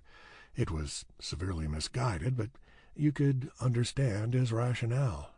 But Alan, friend of the monster who ruined her life in the first place, he should have been thrilled that somebody was being nice to Rachel. He should have been ecstatic that in some tiny way the damage done by the psychopath he'd befriended was being undone. I agreed with Malcolm. If Alan showed up here, he'd better hope that Sheriff Baker was also here to keep things from getting bloody. "You okay?" Rachel asked me as she opened her door. "Yes." "You sure?" "Who the hell does he think he is?" "I'm getting the impression that you don't like people telling you what to do." "You are absolutely right." After we walked inside, I pulled Rachel into my arms, took off her mask, and kissed her. Chapter 14. Rachel put her arms around me and returned the kiss, but it wasn't with quite the same level of passion, so I adjusted accordingly. Her lips were hard and rough, but the sensation was not remotely unpleasant. It felt like exactly the right thing to be doing. She pulled away. Had I just made a gigantic blunder? Then she glanced at the door. Oh, right. The door was still open. If Malcolm was watching through the window, he could see right in. Rachel pushed the door closed. She smiled. "Why did you do that?" "I wanted to." "That's a perfectly good reason." She gave me a gentle kiss. "Why did you try to kiss me in the car?" I asked. "I was trying to take advantage of you." "Good reason." We kissed again. I felt way less angry now. I wasn't sure where I should be trying to steer this. I kind of wanted to scoop her up in my arms and walk her over to the bed, which was not far to walk, so my back would be fine. But I wasn't getting a "take me now, you stud" vibe. We had salvaged the previous awkwardness, and I didn't want to mess things up again. So we just kissed some more. Gently, tenderly, no tongue. I wasn't checking my watch, but after a while I realized that if Malcolm was going to pound down the door, he would have done it by now. He either hadn't seen us or he wasn't going to intervene. A flick of tongue from Rachel, then she pulled away and started giggling. "What?" "This is just so ridiculous." "Why?" "Because you're old and I'm hideous." She put a hand over her mouth to stifle the giggles, but couldn't keep them contained. "I'm not 90. 38 is a perfectly respectable age to be dating a 23-year-old. When I'm 58, you'll be 43. And, 58-year-olds date 43-year-olds all the time. It's as socially acceptable as you can get." Rachel took her hand away from her mouth. She was smiling, but not giggling. "Are we dating now?" "I don't know," I said. "Maybe we're just making out. I'm cool with it either way." "What would your friends think if they saw you now?" "Woo! Go for it, Jason!" "You lie." "I lie not." "They would be gaping at you in horror." "No, they wouldn't, and if they did, I'd kick their asses no matter how long we'd been friends. If we're going to date, we have to work on some of your self-esteem issues." "Will you take me to a fancy restaurant?" "Yes." "Will you take me to meet your parents?" "No, but only because they're dead. If they were alive, yes." She kissed me. "Thank you for pretending." "I'm not pretending." "Thank you anyway." She pulled away and walked over to the portable refrigerator. She took out 2 cherry cokes and handed me one. I opened the can and took a long drink. The wood chopping and rage had made me thirsty. She sat down at the table, so I did the same. "Thanks for being my friend," she said. "Any time." "When are you going back home?" "I don't know. Not this afternoon, I can promise you that." "But you can't stay here forever." "No, I can't. But I'm not that far. 3.5 hours. And it doesn't matter where I draw, as long as I meet my deadline, so there's no reason I can't come back and visit all the time. We can make this work." Rachel popped open her own can of soda. She took a sip, set down the can, picked it up again, took another sip, then set it down again. "I guess I just don't understand why you're doing this." "I like you. I liked you from the moment you said it was hilarious that I broke that kid's arm." "I like you, too." "Do you want me to be superficial? I can do that. You have a fantastic body. You have an amazing, tight, scorching hot body." "I do keep in shape."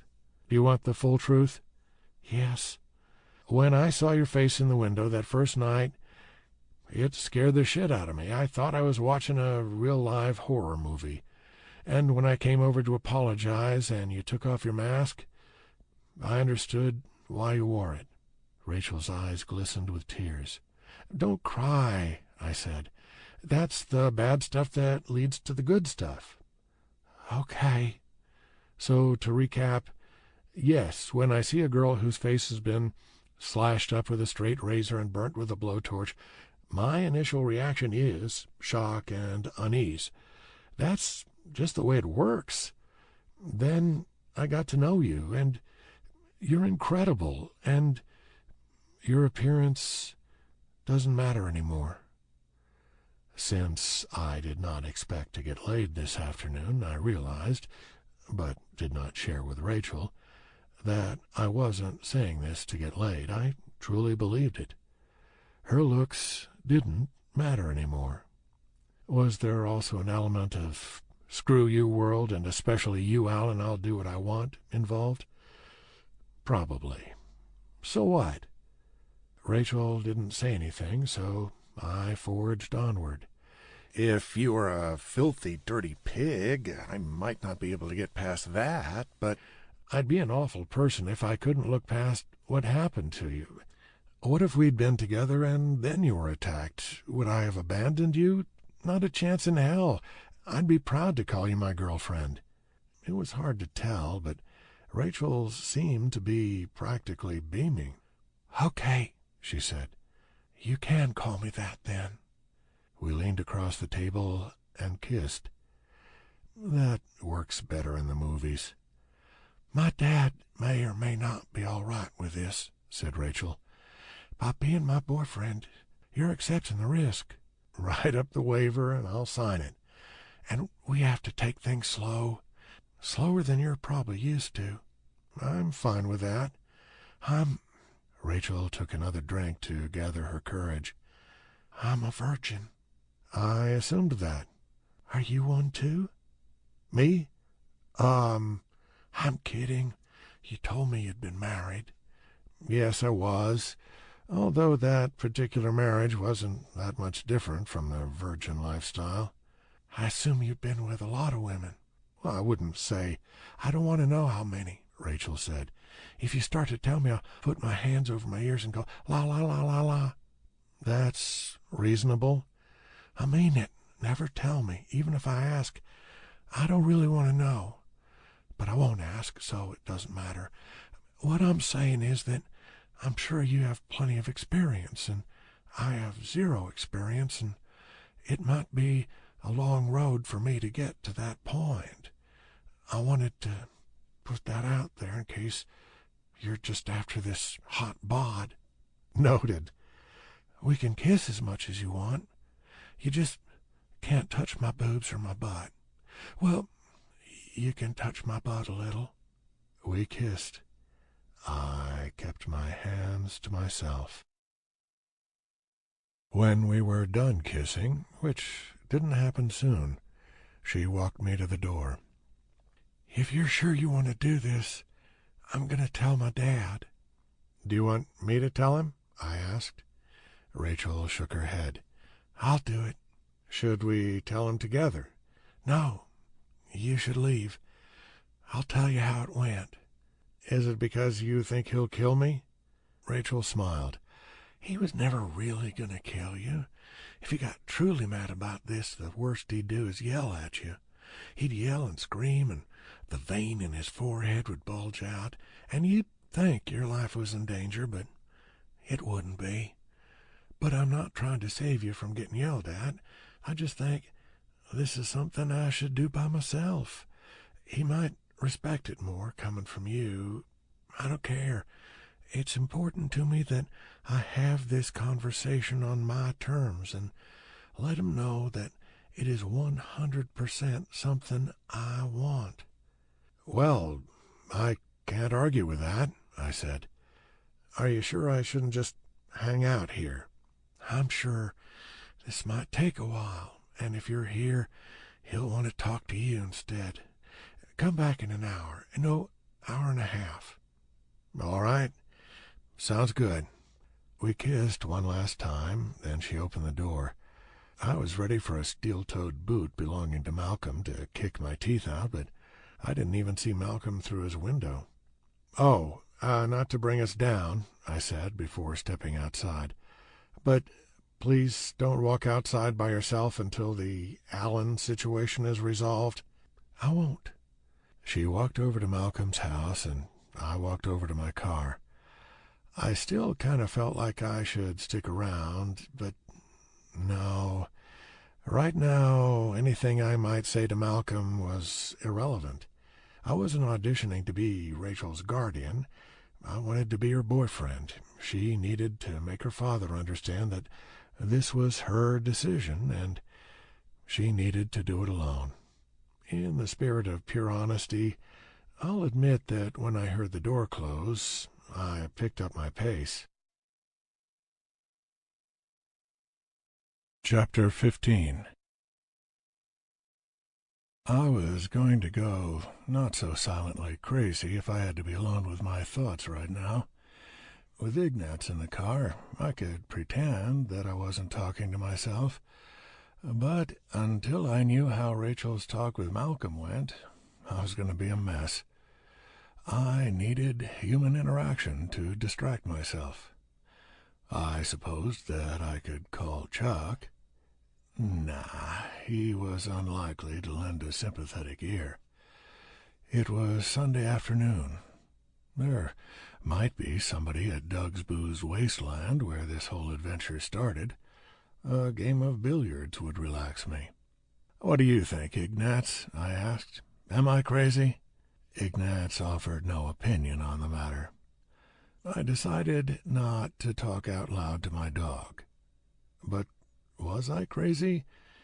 It wasn't as if I was withering away from loneliness. My lack of a romantic partner really was just because I didn't bother to get out there and meet anybody. Even if you disregarded every other bizarre element, this was a long-distance relationship, and those rarely worked out. I was going to start dating a 23-year-old disfigured virgin. Wow! Had I really gotten over her appearance so quickly? I honestly believed that I had. I just flat out liked her. I liked spending time with her. I liked talking to her. If it weren't for her face, I'd be leaping at the chance to be with her. So if I was supposedly above the concept of judging someone based on their looks, what was stopping me? Not a damn thing. Well, okay, there were plenty of damn things. She was not exactly free of emotional baggage. She was fun and funny, but there had to be a lot of waking up screaming happening in that shed. I could handle her baggage. I dated a woman with a moody preteen. This was trading up. Was I cool with the idea that everywhere we went, people would stare at us? I liked to think so. And I didn't go out that much anyway. We could stay home and watch movies. Anyway, she wanted to take it really slow. It wasn't as if she'd be moving in with me. I'd visit her here in Lake Gladys on a regular basis, see how things worked out, keep it casual. We weren't making any lifelong commitments. If it felt weird and neither of us wanted to bail, no problem. I wasn't promising her the moon. Hell, once she got used to being out in public again, she'd probably trade me in for a younger model. I parked in front of Doug's Booze Wasteland and went inside. The place was mostly empty, but there at the pool table was my good buddy, Louis. Though Eric was nowhere to be seen, Louis had his arm around a pretty girl. I hoped it was his fiancée. "Hi," I said, walking over and shaking his hand. "I'm Jason. We hung out a few days ago." I felt the need to remind him of this, since he'd been quite drunk. Yeah, I remember. This is my fiancée, Holly." "Hi, Holly." "Hi," she said with a smirk. The smirk put a crease in the extremely generous amount of makeup that she wore. "Can I play the winner?" "Oh, this game's already over," said Holly. "He knocked in the 8-ball on his second turn. We're just messing around. You can play me." I put 2 quarters into the slots, and we started a new game. "I hear your life has been interesting since we last spoke," said Louis as Holly racked the balls. "What do you mean?" I asked. even though I'm not a fan of playing dumb. You've been hanging out with Blister, right? Rachel, yeah. Louis let out a really annoying cackle. I can't believe you admitted it. You mean it's true? Yeah, it's true, I said, suddenly not wanting to play pool anymore. She's great. You'd like her. Oh, man, that's too much. Does she drool? No. How does she even talk? Can she even talk? Yes, she can talk fine. Her lips didn't get burned as bad as the other parts of her face. No offense, but that's deranged that you're having lunch with her and shit, said Louis. I bristled, even though, to be fair, I'd thought the same thing at various times. Doesn't her face make you want to puke? Nope. Louis grinned at Holly. You should have seen him when we peeked through her window. He just about pissed himself. Say what you said. Say it for her. It was funny as hell. I don't remember what it was. Louis recoiled. What the fuck is that? He said, in what I hope was a poor impression of me. Yeah, okay. I remember now. The thing is, that was really uncool of me. I was mortified by my behavior the next morning. That's why I went over to apologize, and that's how I discovered that she's a great person. She's the opposite of people who get drunk and peep into strangers' windows after dark, so I'm going to propose that we drop the comments that we wouldn't say to her face and get this game started. Louis chuckled. To her face? That's funny. No, it wasn't. That wasn't intentional or clever. Are you really defending that freak? Asked Holly. Now, as a reasonably intelligent, reasonably perceptive adult, I knew exactly what was happening here. Holly was well aware that I was not going to try to kick her ass. She was bored in a small town on a Sunday afternoon and knew that if I reacted poorly to her comment, Louis would have to defend her honor. She simply saw the opportunity to watch her fiancé kick somebody's ass and seized it. Therefore, the proper response should have been to chuckle, shake my head, and walk out of Doug's booze wasteland, leaving Louis and Holly to play another game of pool so as not to waste my 50 cents, after which they'd perhaps return home for some joyless sex. On the flip side, at least I didn't smack the pool cue into Holly's face. That would have been incredibly inappropriate. I didn't smack it into Louis's face either. I completely held my temper. All I did was, in a very even tone of voice, say, "Please don't call her a freak." Holly glanced over at Louis.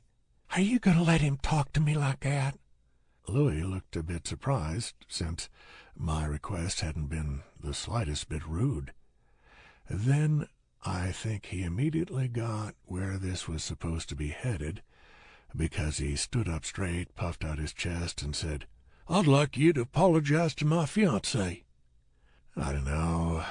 It's hard for me to get behind the idea that I should have apologized just to diffuse the situation.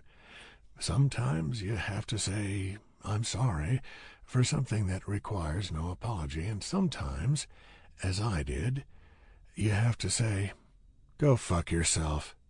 Louis blinked. Did you mean me or her? Take your pick. Are you going to let him talk to me like that? Holly said for the second time in 2 sentences. I'm not sure he was talking to you. We'll say that I was talking to you, I told Louis. Okay. Are you going to let him talk to you like that? Asked Holly. I don't actually care how he talks to me. Well, I do. He's putting his dick in a freak, and you're going to let him talk to us like that? Are you going to let her talk to me like that? I asked Louis. At that moment, I was too pissed off to be aware of the escalating absurdity of the conversation. Honestly, that was a little uncalled for, Louis told Holly. You should probably apologize. Holly gaped at him. Are you kidding me? No. Louis quickly realized that this was the incorrect answer. Yes, we should all apologize to each other. You haven't even broke yet, and this game of pool is getting out of hand." "I'll find something else to do," I said, turning around. "Hey," said Louis. "What? You didn't apologize." "Let's just part ways." "You owe my girlfriend—" "Fiancée," Holly corrected. "I know that." "You said girlfriend." "Yeah, but I know what you are." "Then say it right." "You owe my fiancée an apology," Louis notified me. "Are we really going to do this?" I asked. "Are we really going to get into a bar fight? We're better than this." "Then apologize." "Sometimes you have to say, 'Go fuck yourself,' and sometimes, as I did, you have to say, 'I'm sorry,' for something that requires no apology. I'm sorry. There. Done." I could get back to worrying about how Rachel's talk with her father was going. "I don't think he meant it," said Holly. "Obviously he didn't mean it," said Louis. "I wouldn't expect him to mean it. I just wanted him to do it." "Oh, I totally meant it," I said. "That was the most sincere apology ever to pass through a human mouth. Now, if you'll so kindly excuse me, I've got to be going." "He must be in a hurry to put his dick back in the freak," said Holly, who obviously figured that since this line had worked so well last time, it was worth a reprise. Holly was all about the greatest hits. I wanted to ask her a second time to apologize for calling Rachel a freak, but we were trapped in the conversation from hell, and unless somebody broke through to the exit, we could be imprisoned in an endless loop forever. "You two have a happy life together," I said. Of course, my own contribution to our shared misery was my need to get in the last word. There was no reason to say, "You two have a happy life together," instead of just walking away. But I am a flawed human being, and I accept that. "I've never had sex with a crispy chick," said Louis. "You think she just flakes off onto the sheets? That's nasty." Ollie looked at Louis as if he'd gone too far. Louis looked back at her as if to say, "I thought that was what you wanted." I raised my fist. "Oh, here we go," said Louis, raising both of his fists. "Kick his ass," said Holly. I secretly hoped that she'd switched allegiances after the distasteful flaking comment and was speaking to me, but no, she was still rooting for Louis. "Wait, I can't fight you," I said, lowering my fist. "I'm a cartoonist. I can't risk hurting my hands." "You joking?" asked Louis. "No, it's how I make my living." "Oh, well, yeah, I guess that makes sense. You don't see surgeons going around getting into fights either." He lowered his fists. "You going to let him get away with that weak excuse?" Holly asked. "I like the guy," said Louis. "We had a good time. We had some drinks. We went out for a walk. Eric and I showed him Blister. It was fun. I wish you'd been there." "I can't believe I'm marrying a coward." Louis put his fists back in the air. I sighed and put mine back in the air as well. "Hey," shouted Doug from behind the bar. "You want to fight, you take it someplace else." Louis and I lowered our fists. "I don't feel like going someplace else," Louis muttered. I decided that perhaps it was time for me to evolve into somebody who didn't need to get in the last word, so I turned and headed for the exit. "So are you leaving?" Louis called after me. "Or are we supposed to fight outside?" I ignored him. "I'll just assume that you're leaving," Louis called out as I reached the door. Without looking back, I gave him a thumbs up. I walked outside. Technically, this had achieved the desired purpose of distracting me from my thoughts for a while, and I hadn't injured my delicate hand, so all was well. Except that Alan was standing next to my car. Suddenly I was right back to white-hot rage. "What the hell are you doing here?" I asked, walking toward him, fully prepared to break his nose. "This isn't private property. I am done with you," I said. "Whatever fixation you've got on me is over, do you understand? I've already told the sheriff about your little stalking game." He didn't move. I reached him and shoved him away from the car. I didn't care if I couldn't draw for a few months. It would be worth it to shatter my knuckles against his chin. "I'm tired of this," I said. "Just go away. What's the matter with you?" He reached into his inside jacket pocket, and I had about a second and a half to wish I'd been more cautious. Then he was pointing a gun at my stomach. "Get in my truck," he said. Chapter 16. I did not want to get into his truck, but Doug's booze wasteland wasn't exactly a high-traffic area. I couldn't count on delaying Alan long enough for somebody else to walk out of the building or a car to drive by, and I wasn't even sure that this would make him put his gun away. He might just shoot me and run.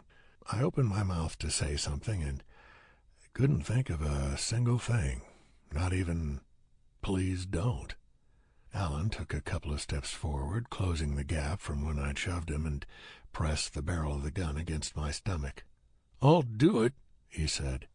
I looked into his eyes, and yeah, he would put a bullet in my gut, no question. Even if I found my voice, I wasn't going to waste his time by suggesting that he wouldn't really make good on his threat. There was only one truck in the parking lot, and it was right next to my car. Not a lot of opportunity for a daring escape. For the immediate future, I was going to do whatever Alan wanted. "Open the passenger door and get in," Alan told me. I nodded. Moving slowly, but not too slowly, I walked over to his truck, carefully opened the door, and got inside. The interior of the truck was immaculate, nothing I could pick up to use as a weapon. Alan climbed in on the driver's side. He pointed the gun at me. "Close the door and fasten your seatbelt." I did both of those things without a word. Alan closed the door and fastened his own seatbelt. I tried to figure out my odds of success if I were to suddenly lunge at him and try to wrestle the weapon out of his grasp. I decided that they were almost non-existent. Until I became certain that his plan was to execute me, I'd just play it cool and hope that we could reason this out. He started the engine. "Where are we going?" I asked. "Don't worry about it." "I'm sorry I didn't listen to you before," I said. "I didn't realize how strongly you felt about the matter." That sounded kind of sarcastic, which was not my intent. I was probably better off being too frightened to speak. Alan drove out of the parking lot and down the dirt road. It was broad daylight, and he didn't seem to care if anybody saw me in his truck. I wasn't sure if that was a good sign or a really, really bad one. "I told you to go," he said. "You knew you were supposed to leave and you didn't. This isn't my fault. This is your fault. This is completely your fault." "I know," I told him, hoping to hell that playing along with him was the right way to go. "I screwed up, okay? It won't happen again." "It sure won't." "Are you going to kill me?" Alan said nothing. "Are you?" I asked. "I think it's a fair question." "No," said Alan. "I'm not going to kill you." Did this mean that he was going to drop me off at the edge of town and sternly tell me not to return? I hoped so. That would be awesome. "Then what are you going to do?" I asked. "Don't ask any more questions." We drove in silence for a few minutes.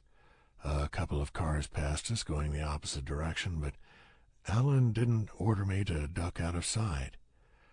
I wanted to believe that Alan simply thought he was within his rights to drive me out of town at gunpoint without legal ramifications.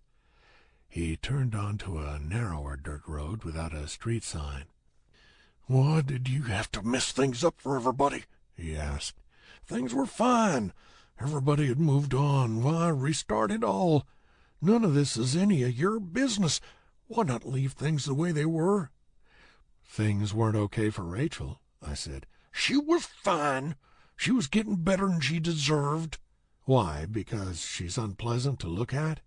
Don't argue with a crazy guy, I warned myself. You think she's such a great person, this ray of sunshine that brings joy to the world, but she's not. She's a liar, a lying, selfish bitch. What makes you say that? Look what she did to Brandon. Maybe I'm missing part of the story, I admitted. Maybe you are. So fill me in. What did she do to him? They'd talked about what they're going to do on her 18th birthday. They'd planned it. She teases him for weeks, and then she's in this dress that shows off half her tits, and they drive out to the spot where they decided to do it, and then she goes, "Ha-ha, just kidding." I'm not saying that girls have to put out, but they'd planned it. They'd discussed it. She told him to bring a condom. Alan was so angry that spit was flying from his mouth and hitting the steering wheel. I didn't think that pitching the idea of no means no was going to work with him. So, may I debate your point? I asked. I guess. The way I heard it, Brandon was being a complete jerk. Rachel may have said they were going to have sex, but if he was being obnoxious and disrespectful, it's his fault. He had his chance, and he screwed it up. That's on him. The clown necklace was a harmless joke. Maybe, but when you're trying to get laid, sometimes a harmless joke isn't the right play. Look, I was 18, and I totally understand the raging hormones, but you're blaming the wrong person. Alan shook his head. No, I'm not. Alan, he slashed up her face with a straight razor. He burned her with a blowtorch. Are you really saying that she deserved it?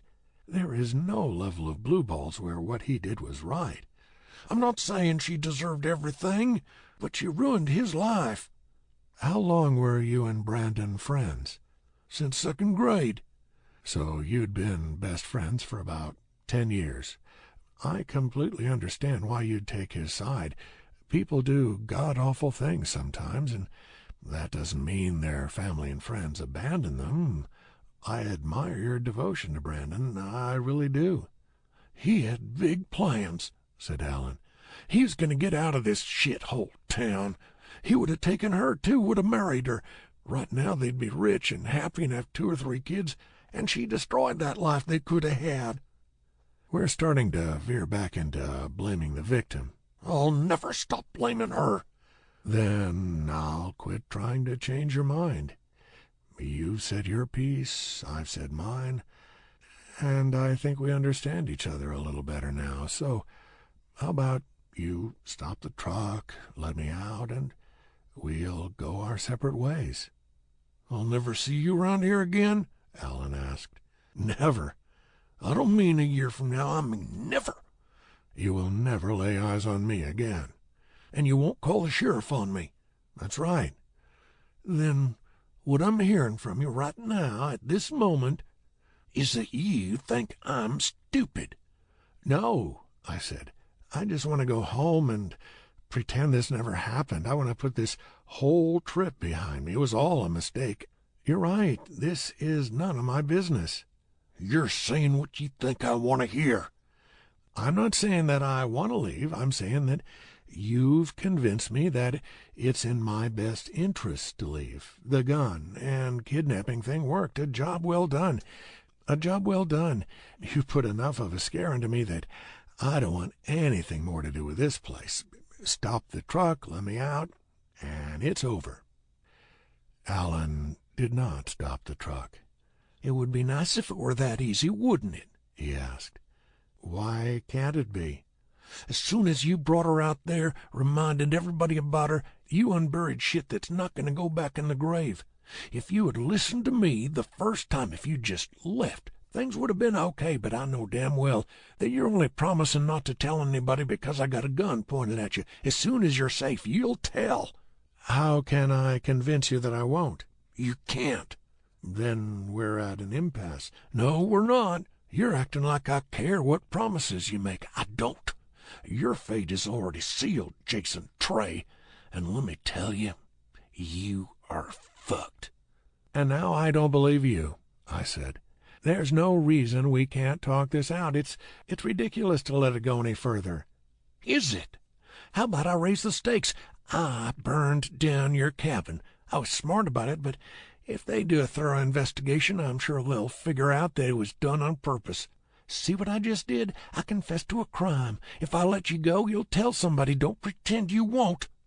Was this the right time to go for his gun, or unfasten my seatbelt, fling open the door, and hope that I was able to jump out of the truck without getting shot? I gave myself maybe a 1 in 100 chance of getting the gun away from him before he pulled the trigger, and that might have been optimistic. I wasn't quite there yet. Maybe if he hit a bump. "You said you weren't going to kill me." "That's right. So either I'm lying my ass off or I have other plans." As the road curved to the left, I saw where it ended, in front of a small cabin. It was a rickety-looking, unpainted piece of crap that didn't even look like it would meet the quality standards of a meth den. "Did Blister tell you where it happened?" he asked. "She said it was in a cabin." "Did she say which one?" "No." "But I bet you figured it out now, huh?"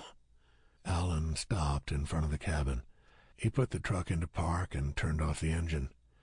"Brandon's family owned this cabin. We used to come out here and read Playboy. That was when we were maybe 12 or 13. I'd forgotten that we'd hidden 'em under the floorboards, but the cops found a bunch of 'em when they investigated the crime scene. Would have been embarrassing, except that everybody was focused on other stuff, obviously. The cabin doesn't get a lot of use these days. You can understand why Brandon's mom and dad don't want to be here, and the cabin where a girl was mutilated is a tough sell for a realtor, so they just kind of let it rot. I come here sometimes to think." He unfastened his seatbelt, keeping the gun pointed at me. "Alan, what are we doing here?" I asked. "You should keep asking questions. You really should, because I said I'd shoot you if you ask questions, and getting shot is way better than what's going to happen to you. So ask away. What do you want to know? Ask me anything." I was silent. "Get out of the truck," Alan told me. He got out at the same time. If I sprinted and made it to the woods, I might be able to escape, but I'd have to run about 100 feet to make it to something resembling cover. Was Alan a good shot or a bad shot? He struck me as somebody who enjoyed hunting. Shit. I didn't want to die, and I most assuredly didn't want to get shot in the leg and dragged inside for whatever nightmare he'd planned.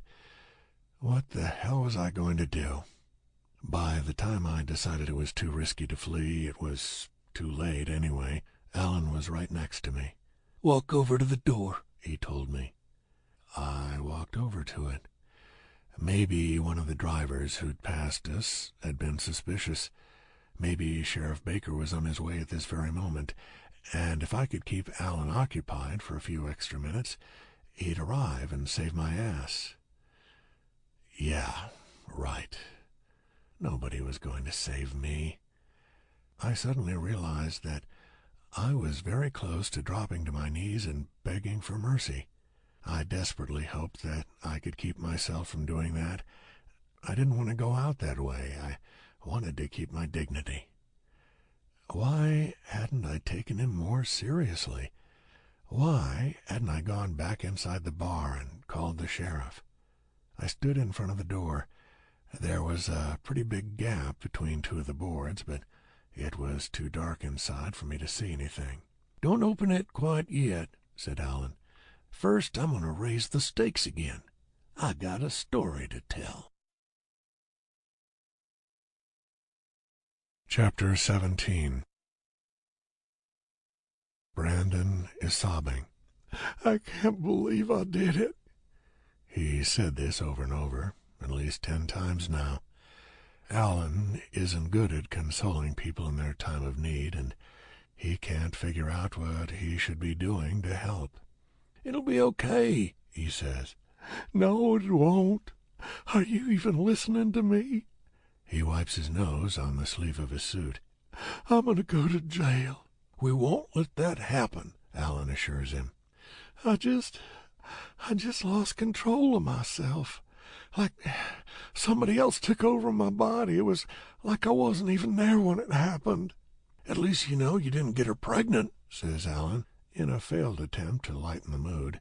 Up until a few weeks ago, when she dumped him for a football player, Alan had been screwing Sarah Black every Tuesday and Thursday night when her mom worked the late shift.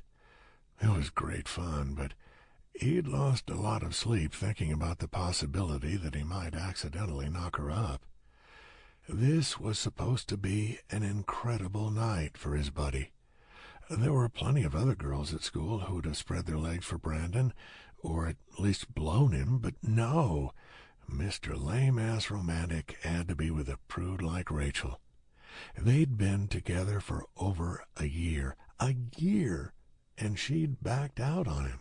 What did she think he was going to do? Of course he smacked her head against the dashboard. Alan would have done a lot worse. A lot worse. "What am I going to do when she wakes up?" asks Brandon. "What am I going to say?" "I should take her to the hospital." "Don't do that," says Alan. "It's just a bump on the head. She'll be okay." "What if she has a concussion?" "She doesn't." "You don't know that. I knocked her unconscious." Brandon buries his face in his hands and sobs like a goddamn baby. Alan hates Rachel for turning his best friend into this pathetic, sniveling wreck. What was her problem? The clown jewelry was funny. It had been Alan's idea. They'd had an even funnier idea for later, but Brandon had called it off because he thought Rachel might be too mad. Brandon stands up. "I'm taking her to the hospital." "That's a bad idea. She could be hurt. What do you think her dad'll do to you when he finds out?" Brandon looks physically ill. "He's going to find out, no matter what. What if she's got internal bleeding in her brain or something, and he finds out I didn't take her straight to the emergency room?" "No, Brandon, no." Alan stands up as well.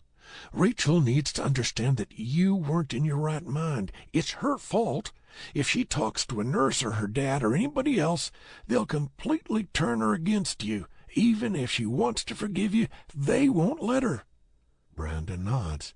"You're right. They won't," he says. "What am I going to do? She'll probably lose it when she wakes up and sees me. She won't talk to me. I know she won't talk to me. Why would she? I fucking hurt her. I never thought I would do something like that. It all happened in that 1 second, just 1 second." "Calm down." "I can't. "I mean it." I'm going to jail." "Will you stop it?" Alan considers slapping his friend across the face, but decides against it. "Rachel likes me, right?" "Yes." "So I'll talk to her. If you leave, then maybe I can talk to her without her getting all emotional, and I can convince her that she should keep quiet about what happened." "You want me to go home?" "No. Go someplace where you won't have to talk to anybody. Just someplace where you can chill out and compose yourself." "I don't know." "If you don't like the idea, I'm not going to force you. I'm not the one who's looking at prison time for assault, but I'm the only person who'll be on your side, so I'm the only person who can convince her to do the right thing." "Yeah." Brandon sniffles and then wipes his nose on his sleeve again. "Yeah, I think that's what we should do. You talk to her. It's just what you said. She likes you. You two are friends, right? I consider you two friends. She might listen to you." "Well, move her to my car," says Alan. "I can't lie to you, though.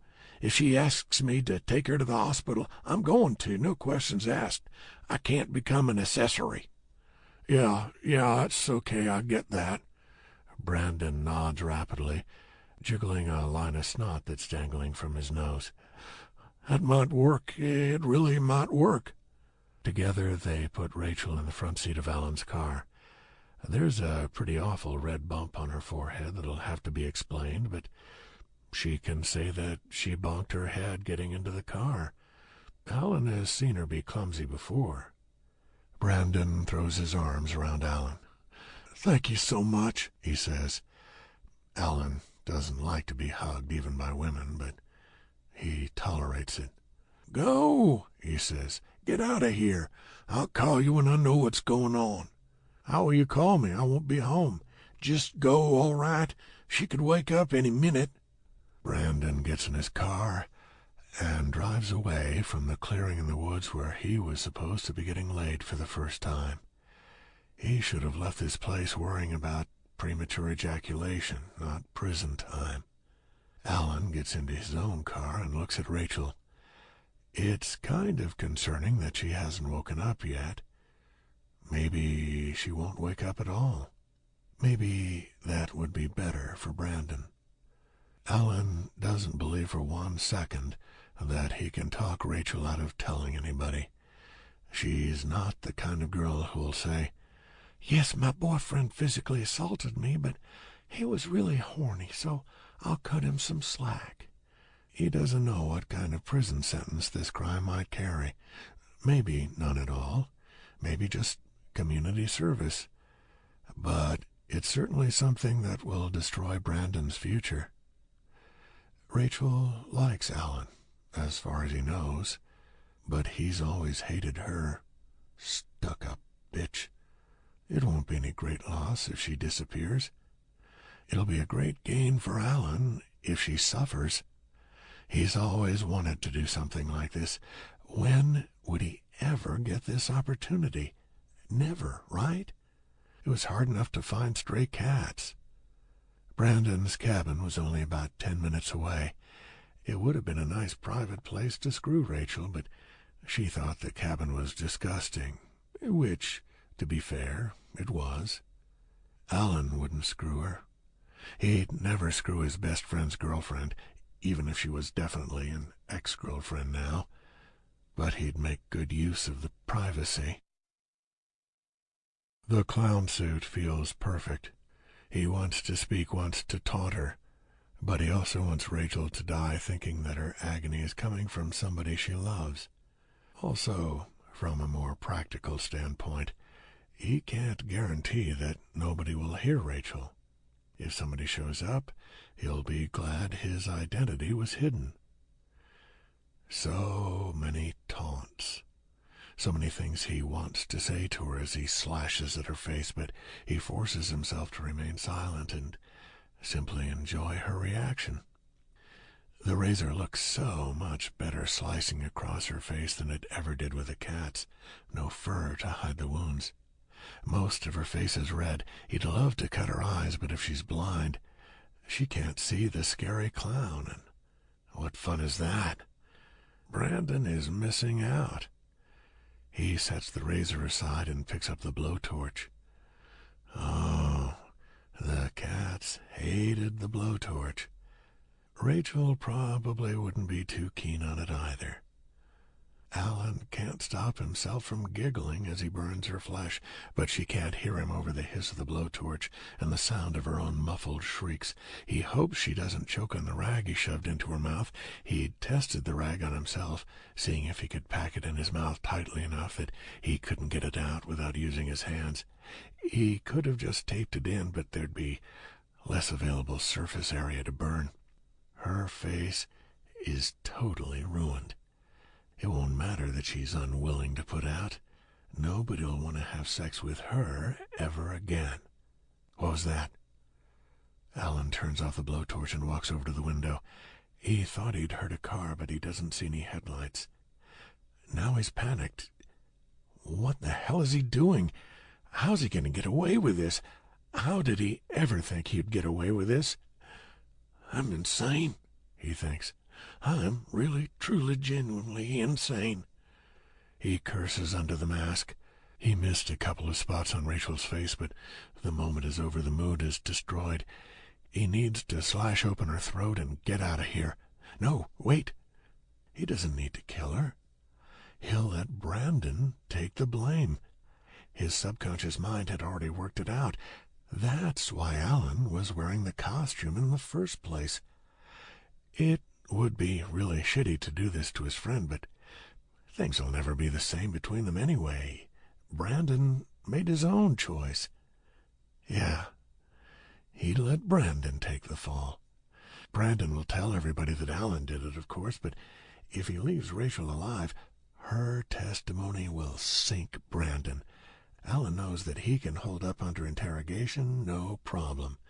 He hurries out of the cabin. He takes off the clown costume and tosses it into the trunk of his car, along with a straight razor and blowtorch. Then he gets into his car and drives away.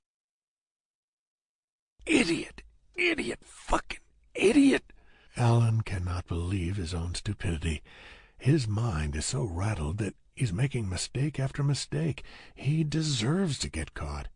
He should have just tried to talk to her, explain Brandon's side of the story, and if she did flip out, he should have taken her to the hospital so she could get her head checked out. No, he shouldn't even have tried to talk to her. He should have taken her straight to the hospital. To hell with Brandon. Instead, he'd transformed into a psychopath, and who knew how much evidence he'd left behind in the cabin. Yeah, he'd taken the weapons with him, and any footprints would have been left by the clown shoes that he was going to destroy, but what about the tire tracks? What if he'd lost an eyelash? Alan holds his hand over his mouth, trying to keep from throwing up. He walks deep into the woods and buries everything. He'll never do this again. It's not worth the anguish. He won't even kill another goddamn cat. He goes home, sick and dizzy, waiting for the cops to show up. They don't. In fact, he never hears from Brandon again. The son of a bitch ran away. Alan keeps waiting for Brandon to contact him or for somebody to realize that they made a mistake, but Rachel says it was Brandon, and since Brandon has disappeared, there's no reason for anybody to seek out alternate suspects. Still, every day Alan checks the mail, half expecting to receive a letter that says, "I know it was you." None ever arrives, of course. It takes several months for him to stop having nightmares, but then Rachel finally gets out of the hospital and goes home to live with her father, and the nightmares start again. Did he leave some clue? Will something click in her mind, making her realize that he was the one who turned her into a monster? 5 years after that night, he's almost able to forget about what he did. And then, all of a sudden, Blister is no longer hiding away, and Alan thinks he's going to lose his mind. Chapter 18. Alan sounded like he was becoming more and more unhinged as he told the story.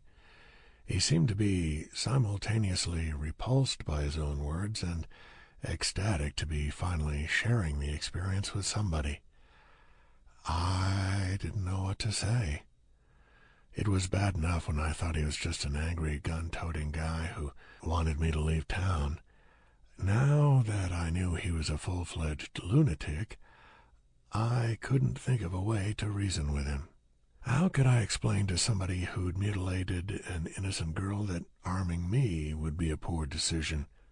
"Is it okay if I talk?" I asked. "Sure." "Now that I've heard your story, it's even more obvious that you're blaming the wrong person. How can you not blame Brandon?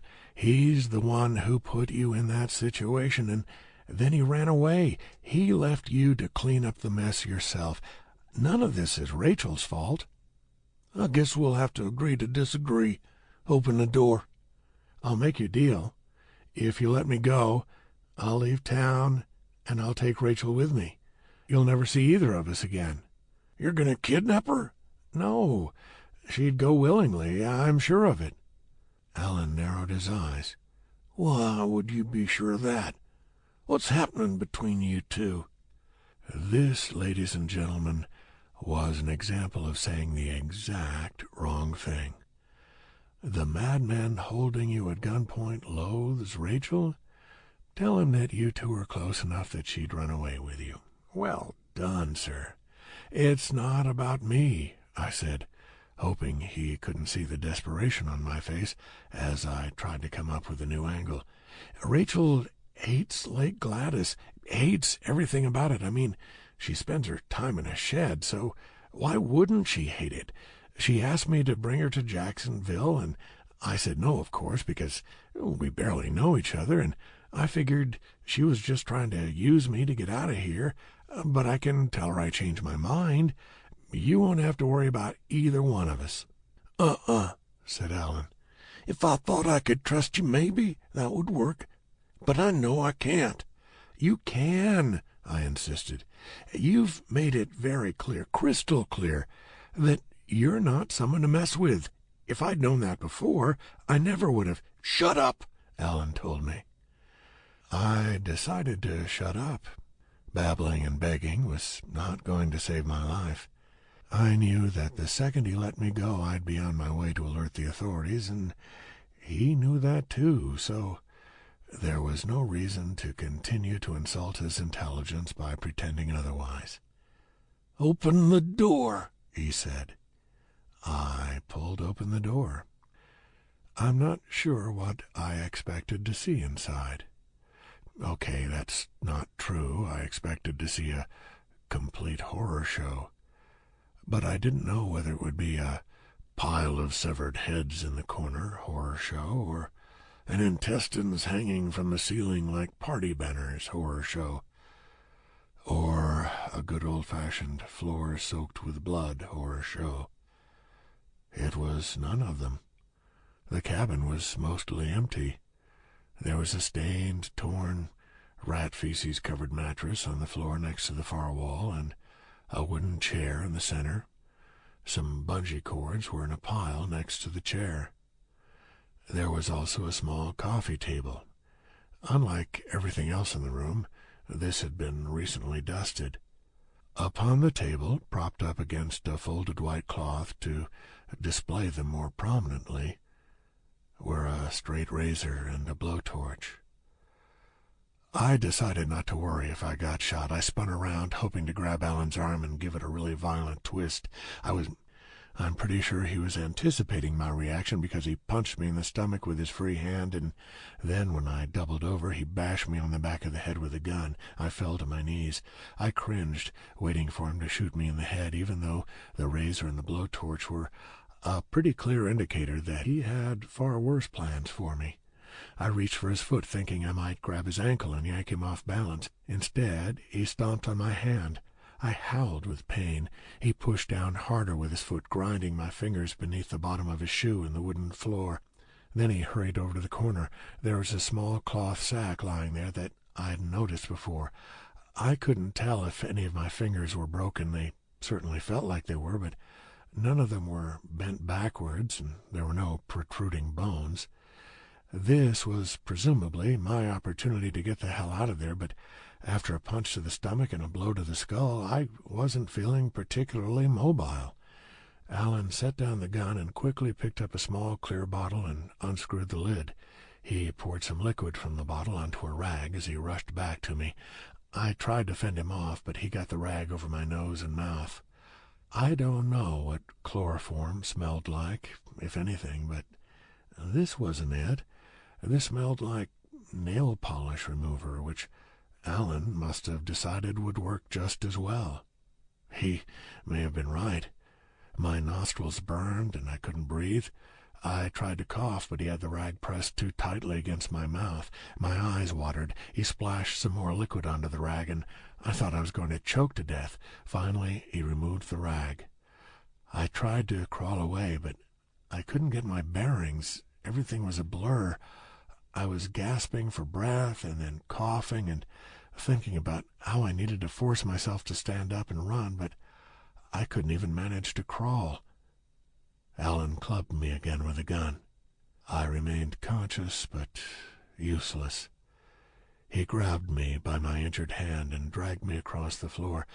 I struggled somewhat, though not in such a way that it prevented Alan from getting me over to the chair. He gave my hand an extra squeeze, then lifted me into the chair. This would have been a prime opportunity to elbow him in the ribs or turn around and try to take a bite out of his throat, but instead I just sort of flopped around. As I blinked away tears, he shoved the wet rag back into my face. If Alan wasn't careful, he was going to kill me before he got to disfigure me. I got in a weak punch, but it didn't stop him from strapping 3 bungee cords around my chest. My chance to run away was gone. I was tied to a chair in a cabin by a maniac. "Don't," I said. Alan was not persuaded by the poetry of my speech. It took a couple of punches to get the job done, but soon Alan had strapped my arms and legs to the chair as well. He also put a gag in my mouth, though thankfully it wasn't soaked in nail polish remover.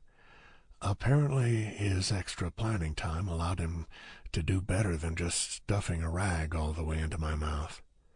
He knelt down in front of me. "We're in no rush," he said. "I'm going to step outside for a few minutes to give both of us a chance to calm down and catch our breath.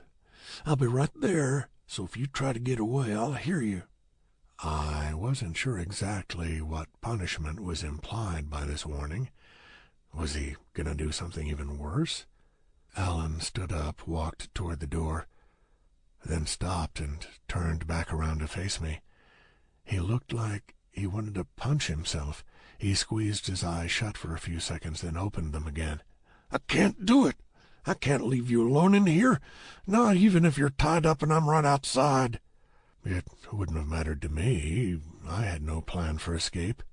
Instead, Alan walked over to the mattress, brushed off a clean spot, and sat down on it. Then he just stared at me. This wasn't calming me down. So, what was my escape strategy, if I worked under the assumption that I couldn't talk Alan out of this? These bungee cords were painfully tight. Even if I was able to discreetly scoot the chair a bit, it was right there in the center of the room, and it wasn't as if there was a giant nail jutting from the wall that I could use to cut the cord. For the next few minutes I reviewed my available options, and I came up with the following plan. Hope that somebody showed up to rescue me, or if that failed, die of a heart attack before the really nasty stuff began. I felt like I was on the verge of cardiac arrest anyway. Honestly, I was proud of myself for not simply slipping into a catatonic state. "Are you ready?" Alan finally asked. I shook my head. He stood up.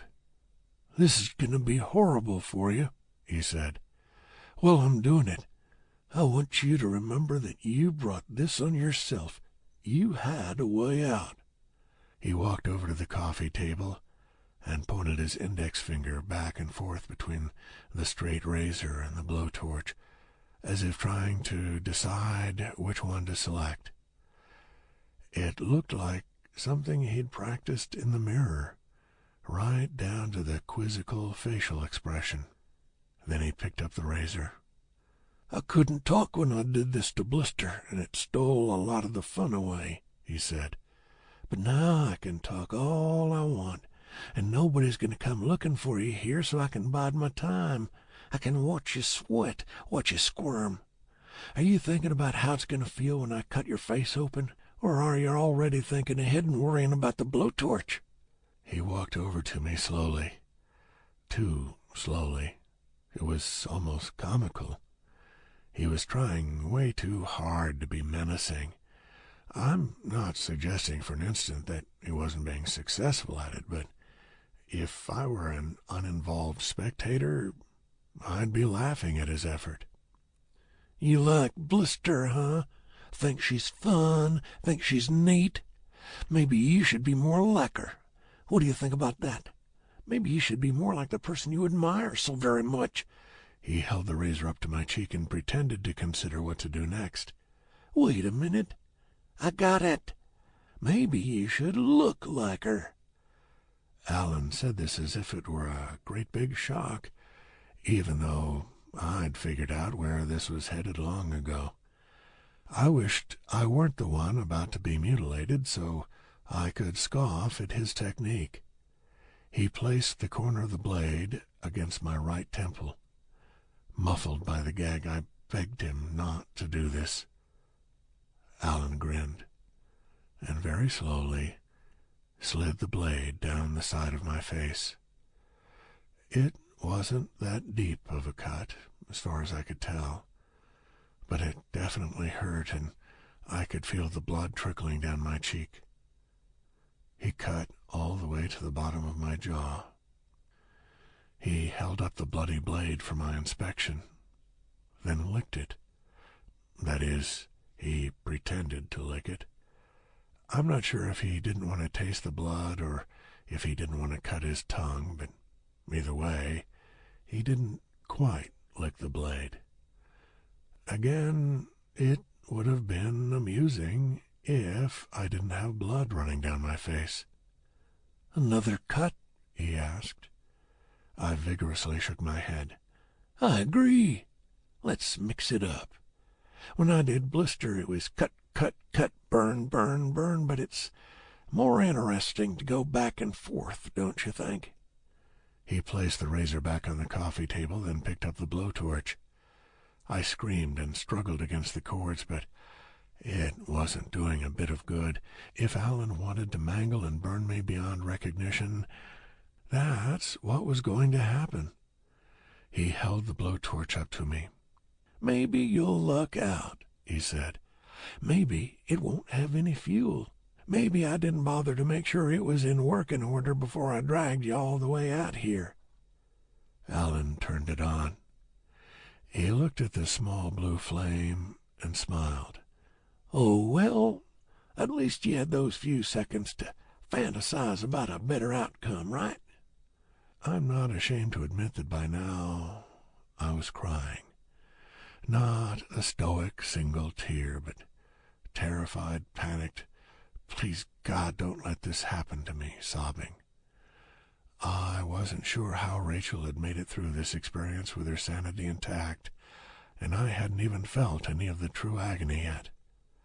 He held the flame up to my eye for several seconds. "Nope," he said, lowering it. "I wouldn't want to burn out your eyeball. Then you'd only have one eye left to watch me with. I wouldn't want you to miss anything." He slapped me in the face on the side that he'd cut. "Stop thrashing around so much. You can move around all you want after I send you back out into the world, but while you're in my chair, stop moving."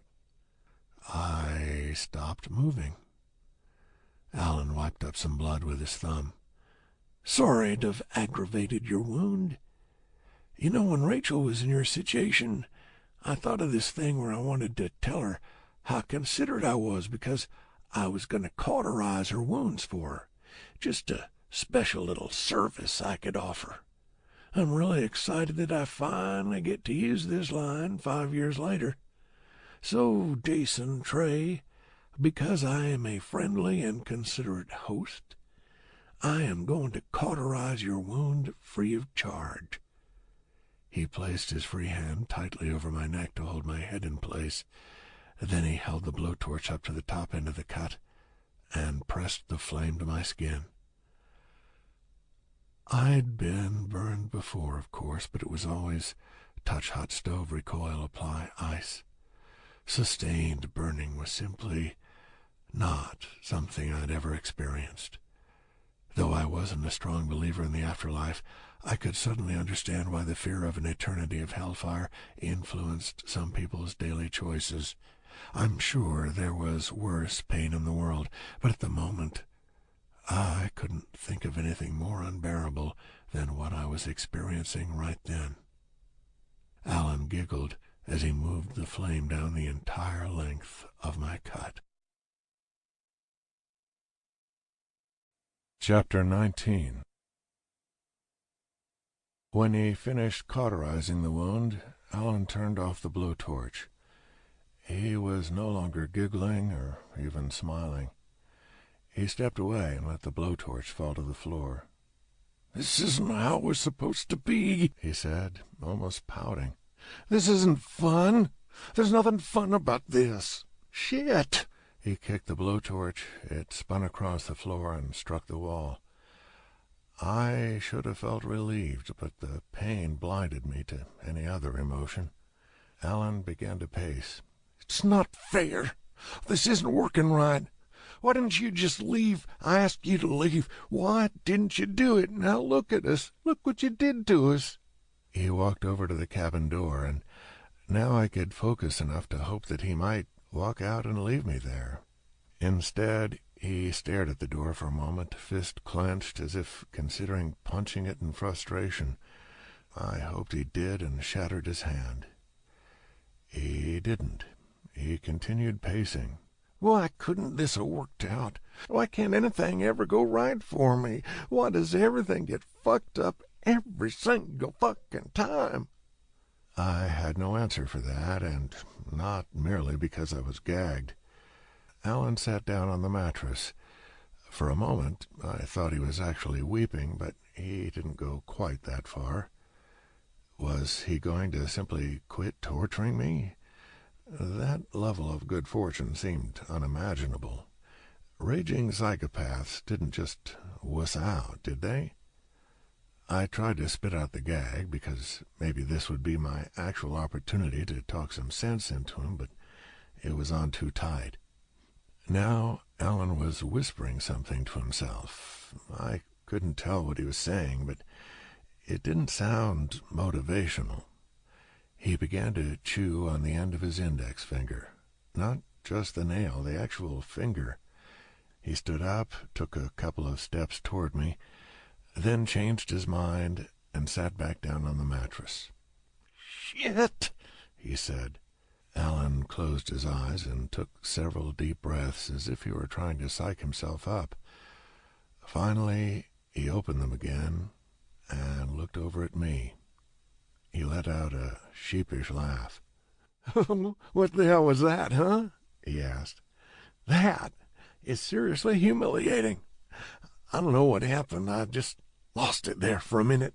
He stood up. It won't happen again, he assured me. My panic returned in full force as Alan went over and retrieved the straight razor. Do you know what Blister has that you shouldn't have? A nose. We'll fix that.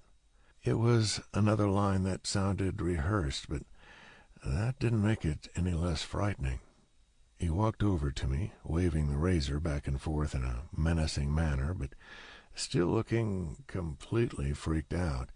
If he hadn't planned out his sinister dialogue beforehand, I doubt he would have been able to say anything clever. I didn't want to lose my nose. I really, truly, wholeheartedly did not want to lose my nose. Alan stood in front of me. He feinted a swing at my ear, forced a smile, then leaned his face down right next to mine. Is there one last thing you'd like to smell before I do the deed? He asked.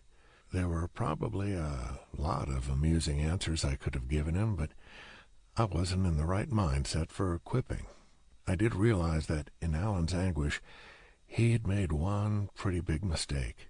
He'd left himself open to a headbutt. In action movies, there's an interesting biological phenomenon that when two heads collide, the party who initiated the headbutt is immune to the effects of two skulls crashing together. This was not an action movie. To counter the damage to my own cranium, I had to aim for a softer target. Alan shouldn't have threatened my nose.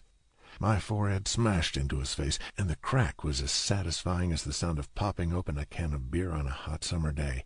Alan howled and stumbled away, hands over his nose, blood already spurting between his fingers as the razor clattered to the floor. I jerked myself to the right, tipping over the chair. I didn't need it to completely break apart. I just needed to damage it enough to loosen the cords. I struck the floor hard. As far as I could tell, all I'd done was cause the right arm of the chair to swivel a bit. I tugged my arm as hard as I could, and it began to slide free. Alan was on his knees, wailing. I pulled my right arm free and then reached over and frantically worked on the cords binding the left. Blood had run down Alan's face and neck and was gushing onto the front of his shirt. I had seriously messed up his nose. Not as bad as slicing it off, but It would be several days before he stopped talking funny. As I got my left arm free, Alan removed one hand from his nose. "Did it hurt more to have your nose broken or to have the side of your face burned?" I thought that the fire had to be worse, but Alan was reacting even more poorly to his injury than I had to mine. He picked up the blowtorch. I picked up the razor. I started to saw through the cords that were binding my chest, but the razor wasn't doing a very good job. It would be easier to drop the razor and just reach behind me and unhook the cords by hand, except that right now I needed a weapon. Alan turned on the blowtorch, spewing a constant stream of curses under his breath. It looked like some blood was getting into his mouth. I lashed out with the razor. He was too far away for me to actually hit him. I just wanted to make it clear that he shouldn't come too close to me. He watched me for a moment and then apparently decided that since I was still mostly strapped to an overturned chair, the danger was minimal. He crouched down just out of range. "I'll make you a deal," he said, though I could barely understand him. "Give that to me and I won't burn you to death." I tugged down the gag. "Try to take it." "I'll set your hair on fire." "I'll still kill you," I said, with way more confidence than I felt, especially because if Alan took a moment to evaluate the entire situation, he'd remember that he had a perfectly good gun. Hopefully he remained committed to the idea of inflicting slow agony upon me. Alan seemed unsure of how to proceed. Clearly he still had the advantage, but I had 2 free hands and a weapon. Would this be a good time to scream for help? Probably not. I wasn't sure if anybody would even hear me, and it was crucial that Alan not decide to simply cut his losses and murder me. He stood back up, walked backwards a few steps, not taking his eyes off me. I couldn't figure out what he was doing until suddenly I realized that he was making room to get a running start. He was going to rush at me and kick me. Shit! He ran at me. I was going to have to absorb the kick and hope to get in a really vicious slash with the razor while he was there. I assumed he was going to try to kick me in the head, possibly snapping my neck, or in the chest, possibly shattering a few ribs. Instead, he went for my hand, kicking at me as I swung at him. I aimed for his ankle, missed. The blade struck the bottom of his shoe as he kicked it out of my hand. The razor slid across the room, far out of my reach. I grabbed Alan's other ankle with my free hand, which still hurt like hell from Alan stepping on it the last time I tried this trick, but apparently still worked, and yanked him off balance. He fell backwards onto the floor, smacking his head. The blowtorch landed on his chest, but sadly the flame had already gone out. He didn't immediately move. I quickly reached behind my back and began to unfasten the bungee cords. Alan was still conscious, but dazed, so if my hand continued to work and I didn't waste any time, he groaned. He said something that I believe was an expression of how much he hated me, but I really couldn't understand enough of his words to say for sure. The cords were there to keep me in place while he mutilated me. They weren't intended to be something inescapable if I were left alone. At least I didn't think so. Alan was no criminal genius, but he seemed smarter than that. So I was able to unfasten them one after the other until my torso was free. From there, I could contort my body well enough to begin working on the cords that bound my legs.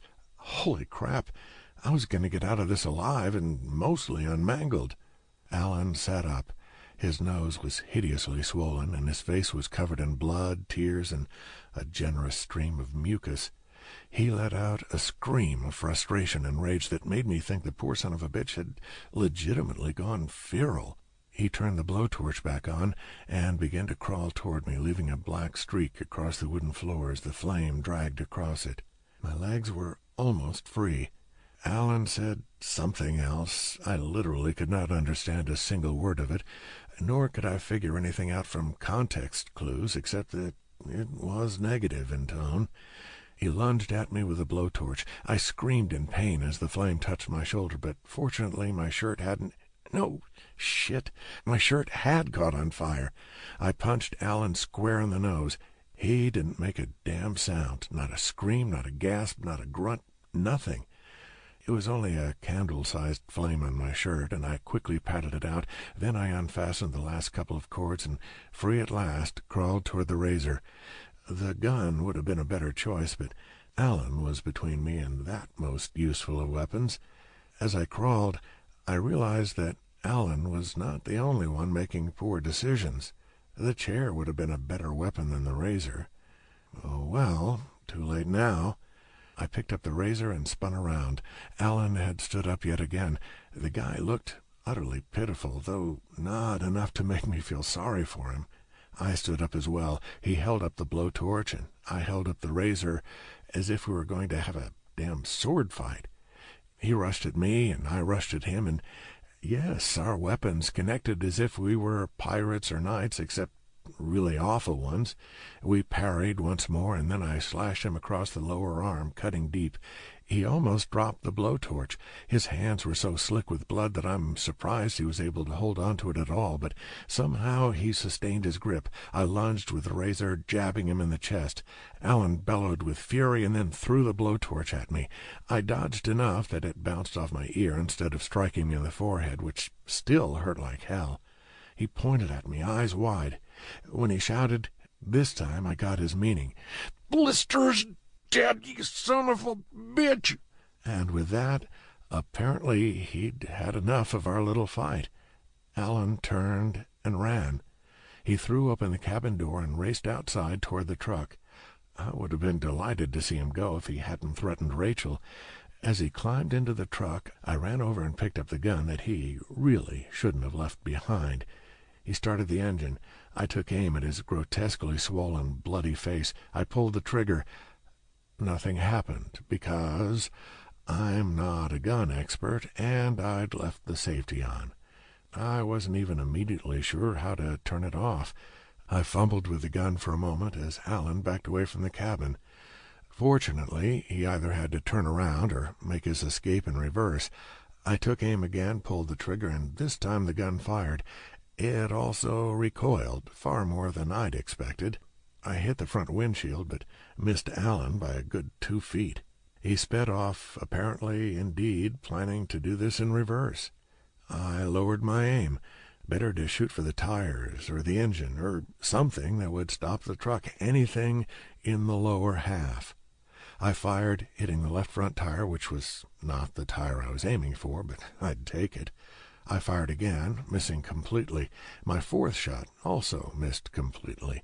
The fifth shot, however, got the front right tire, which was the one I was aiming for. The truck stopped. Alan wasn't getting away in that thing. And if this was a six-shooter, I wasn't sure, and had been fully loaded, I assumed it had been, I had one more shot to take him out. He got out of the truck and ran for the woods. I took very careful aim, trying to point the barrel at the center of his back. I squeezed the trigger. Missed. Was it close? No idea. I couldn't tell what I'd hit, if anything, but no gout of blood spurted from Alan, and he hurried out of the clearing. I squeezed the trigger again, hoping for bonus bullets, but no, this had been a six-shooter. Damn it. I kept myself fit, but still, I had the body of a cartoonist, and Alan was 15 years younger. In a race through the woods, he was going to win, even if he was gushing more blood than I was. Was there a shortcut to Rachel's home through the woods? The dirt road had swerved quite a bit, so I had no idea if Alan was headed in the right general direction, but he'd walked out to the cabin a lot as a kid, so he'd know the area. That didn't mean he knew how to get to Rachel's place from here. Instead of following him through the woods, my best bet was to run along the road. Once I got off the small dirt road and made it to the bigger dirt road, I might be able to flag down a car and get there ahead of him. Maybe Alan would change his mind or conveniently bleed out before I made it there. I tossed the gun away. It wasn't any good to me without bullets, and a good Samaritan would be more likely to pick me up if I weren't carrying a firearm. Then I ran. Chapter 20. Though I got winded pretty quickly, I forced myself to push through it. I couldn't let Alan get to Rachel before me. Not that I'd do more good against the psychopath than Rachel herself. She would, most likely, simply blow his head off. I just needed to take away his element of surprise. I flexed my hand as I ran. It was sore and swollen, and I didn't think I'd be drawing Zep the beetle for at least a couple of weeks. As soon as it was healed, I'd draw a picture of Zep taking a dump on Alan's head. He could put it up on the wall of his prison cell. I was scared to touch the side of my face, which still felt like it was burning. I'd have given anything for an ice pack. In a world where Rachel had received the same treatment times 100, I felt terrible worrying about the cosmetic aspect, but I now had a giant scar running down the side of my face. I wondered how bad it looked. Probably not as awful as I was imagining.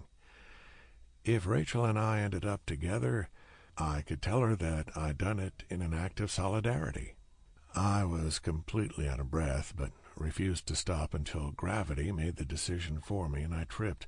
I slammed onto the ground and lay there for about half a minute, giving my lungs a chance to catch up with my sense of resolve. Then I got up and resumed the run. What if Alan had a really good shortcut? What if he'd taken Rachel by surprise and right now was making the rest of her body match her face? He wasn't. He didn't have the blowtorch anymore. He could still be hurting her. She could still be dead. I made it to the wider dirt road about 10 minutes after I left the cabin. I couldn't remember how far the nearest home had been. This whole area had seemed pretty desolate. There'd been several other small dirt roads along the way, but I wasn't sure if they led to anybody's houses or not. Maybe Alan would run into a tree and completely splatter his face. In his current condition, he wouldn't have to hit the tree very hard. I suppose he could have looped around and was following me, or was ready to leap out into the road in front of me. I wasn't really worried about that. Bring it on. I'd actually feel much better if he attacked me again. I'd leave him lying on the ground with a dozen broken bones, and he wouldn't get the chance to mess with Rachel. Was that the sound of a car? I stopped running for a second, unable to believe my good luck. The way things were going, I'd expected to have to run all the way to Rachel's before somebody picked me up. Yes, it was a car. A beat-up gray sedan came into view, moving in the opposite direction that I was running. I moved into the middle of the road and waved my arms over my head, and the car stopped right in front of me. I hurried over to the passenger side door and threw it open. The driver, a girl who was probably about 16, looked at me in wide-eyed horror, and I realized that from her perspective, a frantic-looking stranger with blood on his clothes and a fresh scar was inviting himself into her vehicle. "I swear I'm not a killer," I said. "I need a ride really bad." The girl looked like she desperately wanted to floor the accelerator and speed off, but feared that it was already too late. I went ahead and got into the car. "I'm not going to hurt you." "Do you need me to take you to the hospital?" she asked in a small, scared voice. "Yes," I said, because it sounded more credible than, "I need you to drive me to my girlfriend's house before a homicidal maniac gets to her." I shut the door, and she drove off, not going as quickly as I'd like. "What happened to you?" she asked. "A welding accident." "Did you fall on your blowtorch?" "Yeah." "It looks like it hurts." "It does." I wasn't prepared to look at myself quite yet, but I couldn't stop myself from lowering the visor and glancing in the mirror. In truth, my crazed eyes were a little more disturbing than the wound, but it was a pretty goddamn awful wound. Nobody would be looking at me in a shed, but until I got this patched up, I'd be scaring kids and teenage girls. "You should be more careful," the girl said. "I will. Could you drive faster?" "I just got my license." "That's okay. I trust you not to crash." "I don't trust myself, and it's my mom's car. I promised her I'd be careful." "If you get in a wreck, I'll pay for the damages. Have you heard of the comic strip Off Balance?" "No." I draw it. It's pretty successful, so you don't have to worry about the car. "I don't want to hit somebody, though." "You're right. I don't want you to hit somebody either." She turned onto the paved road, and I realized that we were going to pass Doug's Booze Wasteland in about a minute. "Change of plans," I said. "I'm going to have you drop me off at my car. After you do, I need you to call the sheriff. Tell them to send a car out to Malcolm Kramer's house. It's an emergency." "Malcolm Kramer?" "Yes." "The one with the deformed daughter?" "Yeah, tell him to hurry." "Did she break loose or something?" "Yes, she's on a rampage." "For real?"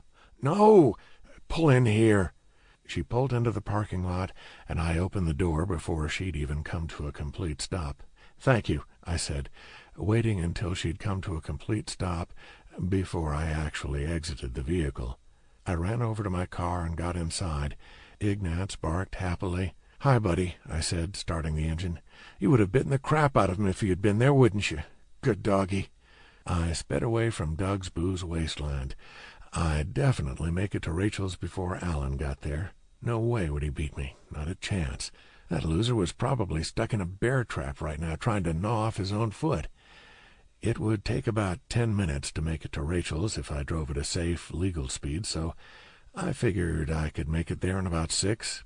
I did slow down a bit before cruising through the red light.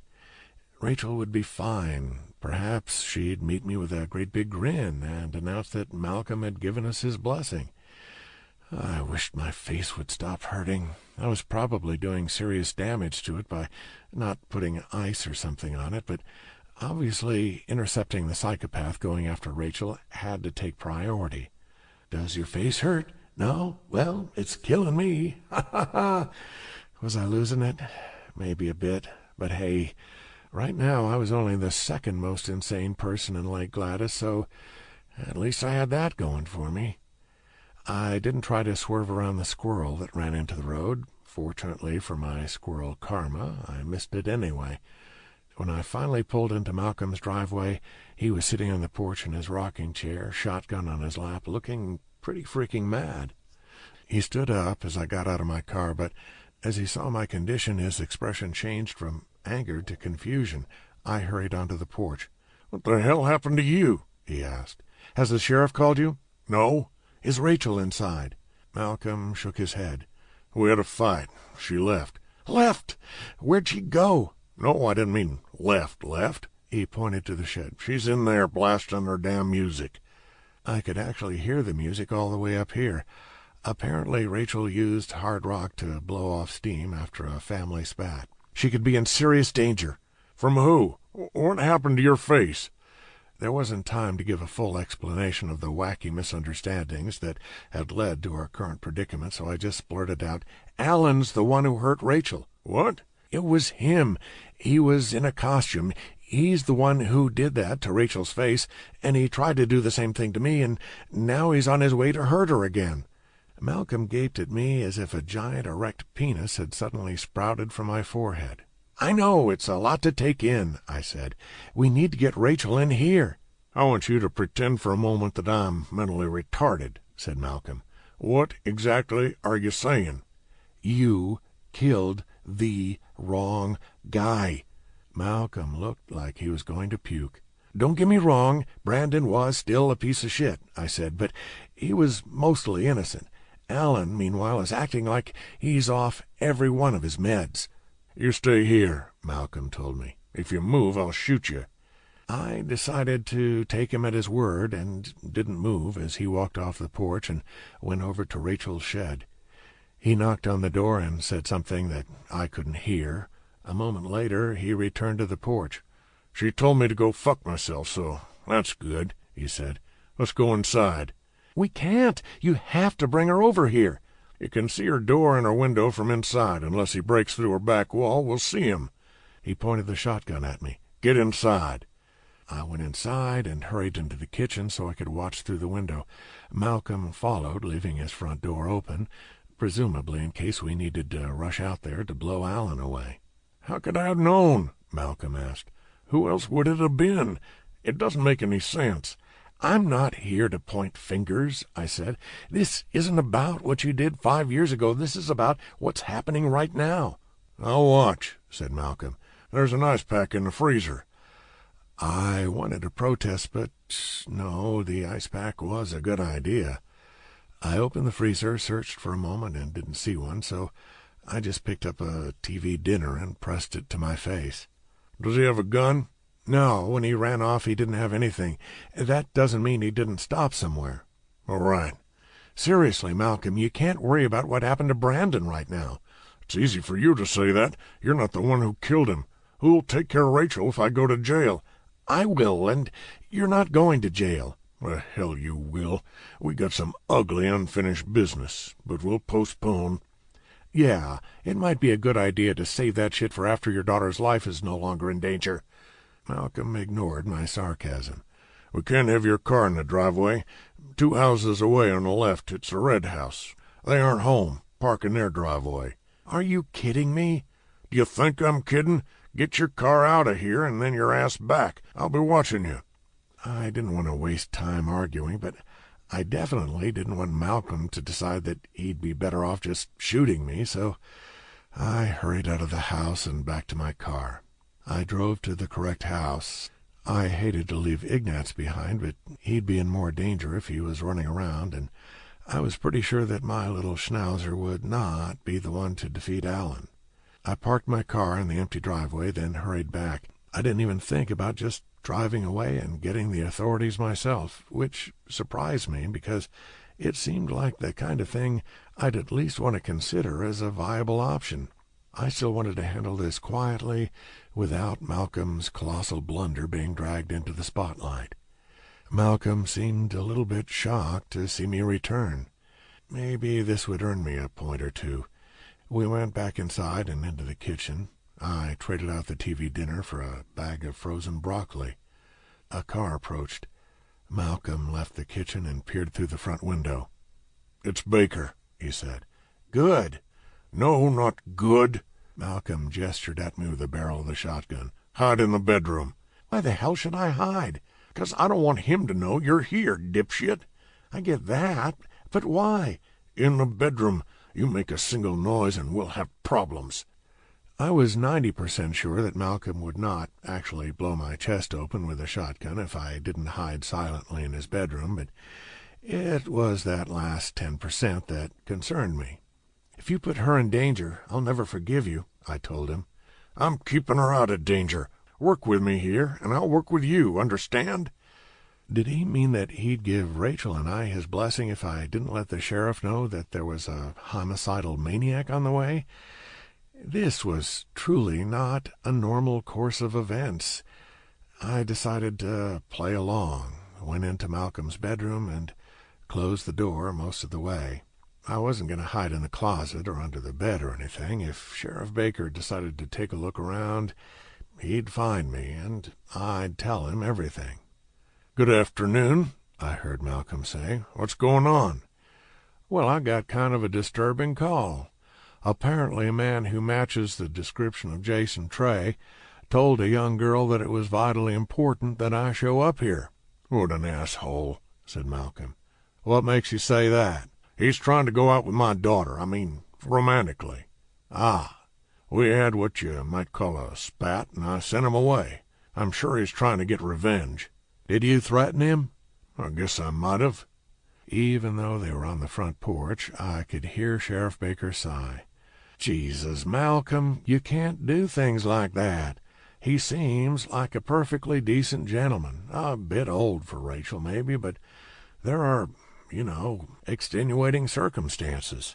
She's 23 years old. You can't control her boyfriends. You have to face the reality that she's not a little girl anymore, and you have to let her live an actual life. As far as I'm concerned, you owe Mr. Trey an apology, although I suppose that calling me was kind of a low move on his part." "To be fair to him, Rachel and I had something of a screaming match ourselves. He was just worried, I suppose. When he comes back, I don't know, I'll talk to him. I'll let him see her, maybe. It's tough for me, Wow. Malcolm was a skilled liar. I was kind of impressed. "I know," said Baker. "It's hard enough when there isn't a history of crazed ex-boyfriends. Do you need me to hang around? Make sure you hold your temper?" "I'll be okay." I'd like to have a few words with Rachel before I head off, if you don't mind."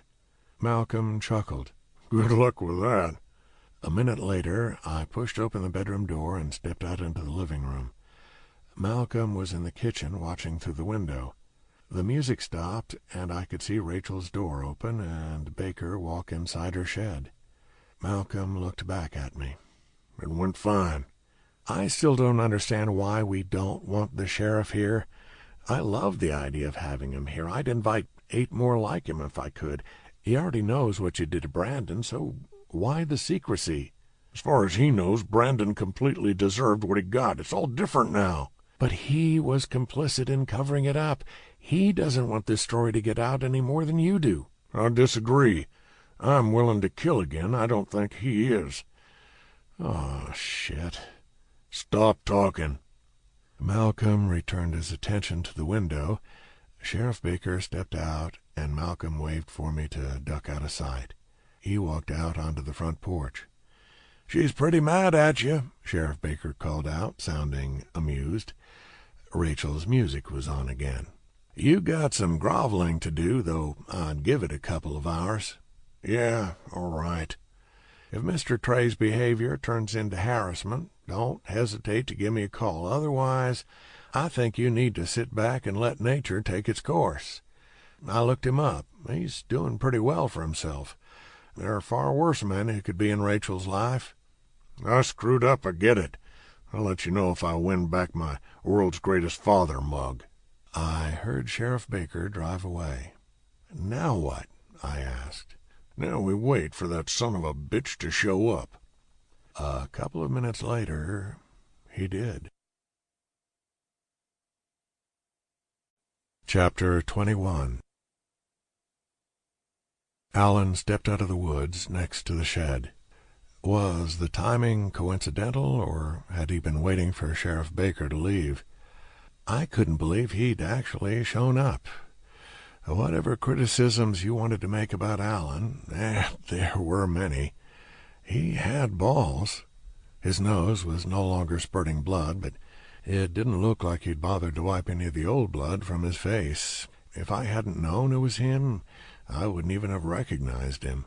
I rushed out of the kitchen, expecting Malcolm to immediately follow. Instead, he slid open a drawer. I gaped at him. "What are you waiting for?" Malcolm took out a butcher knife. "What the hell are you doing?" I asked. "We've got a shotgun." "Rachel will hear a gun," he whispered, as we walked through the kitchen and out onto the back porch. He scooped up the shotgun with his free hand. "I'll shoot him if we need to." Holy freaking crap! How had a butcher knife entered the equation?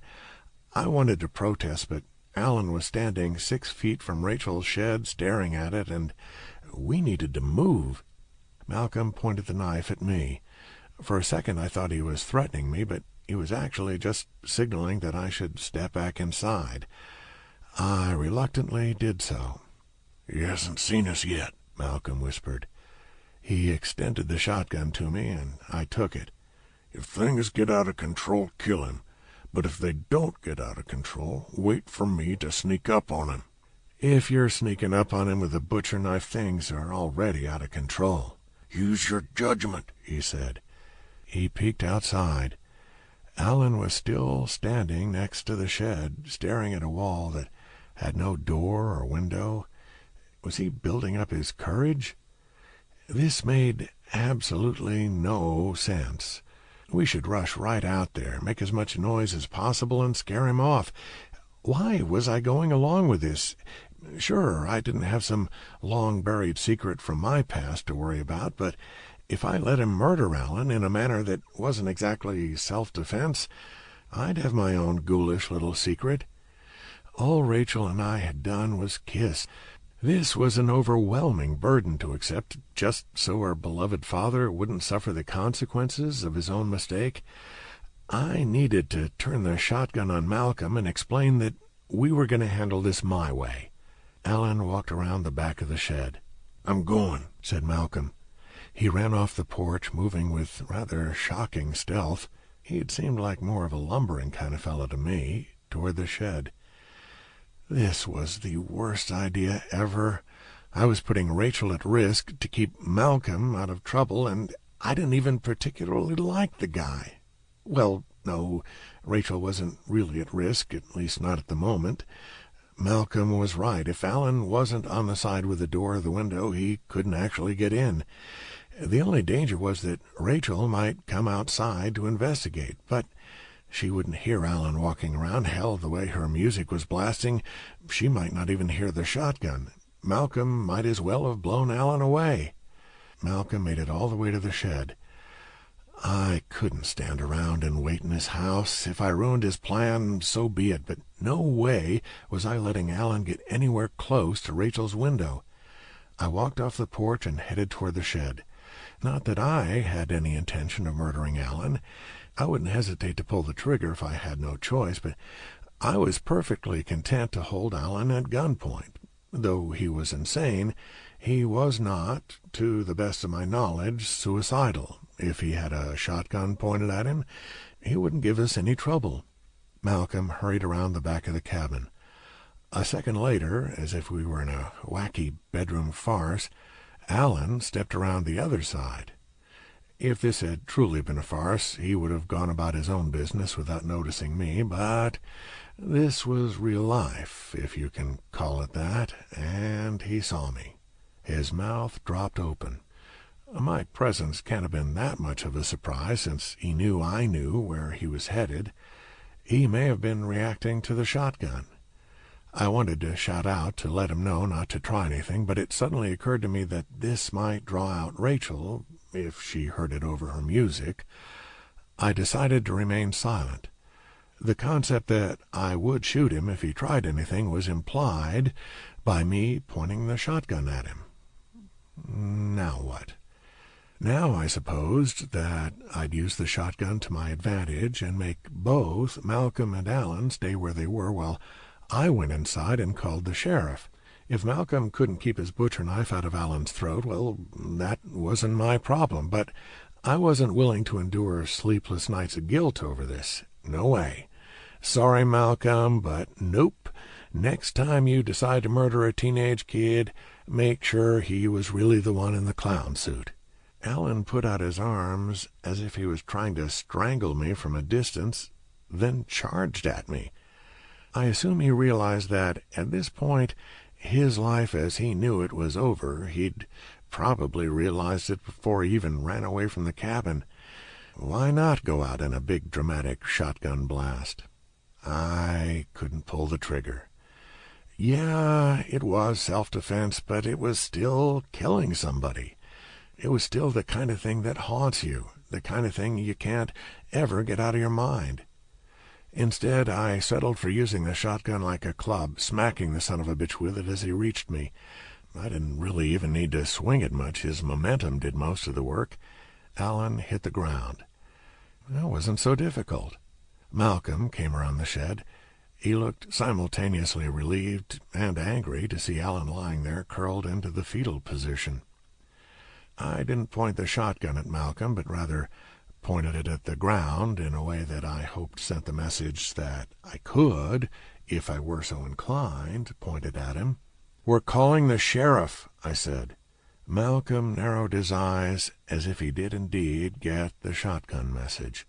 Then he looked down at Alan, whose eyes were squeezed shut and who was back to muttering under his breath. He might have been praying. I couldn't tell. "If you insist," said Malcolm. "Yeah, I do." "Let's get him away from my daughter, then." Malcolm reached down and grabbed Alan by the back of the collar. He tried to yank him to his feet, but the back of Alan's shirt tore. Malcolm grabbed him by the arm instead and pulled. Alan made no effort to stand up. He just lay there like dead weight. "You're going to pull his arm out of its socket," I said. "So?" I supposed it didn't matter. "Why didn't you go in and make the call?" I asked. "No, I'm keeping an eye on him. You make the call." "No, I'm keeping an eye on you." "On me?" "Yeah." "Why?" Malcolm asked. "Why do you think?" Malcolm shrugged. "All right, you're the boss." He tugged on Alan's arm again, then gave it a not-so-gentle twist. "Get up or I'll rip your arm off." Alan kept his eyes closed, but stood up. He really messed up his face, Malcolm told me. I know. Nice work. It was self-defense. I didn't suggest that it wasn't. I'm just saying nice work. Got him worse than he got you. Malcolm shoved Alan forward. Oh, not worse than he got Rachel. This isn't about revenge.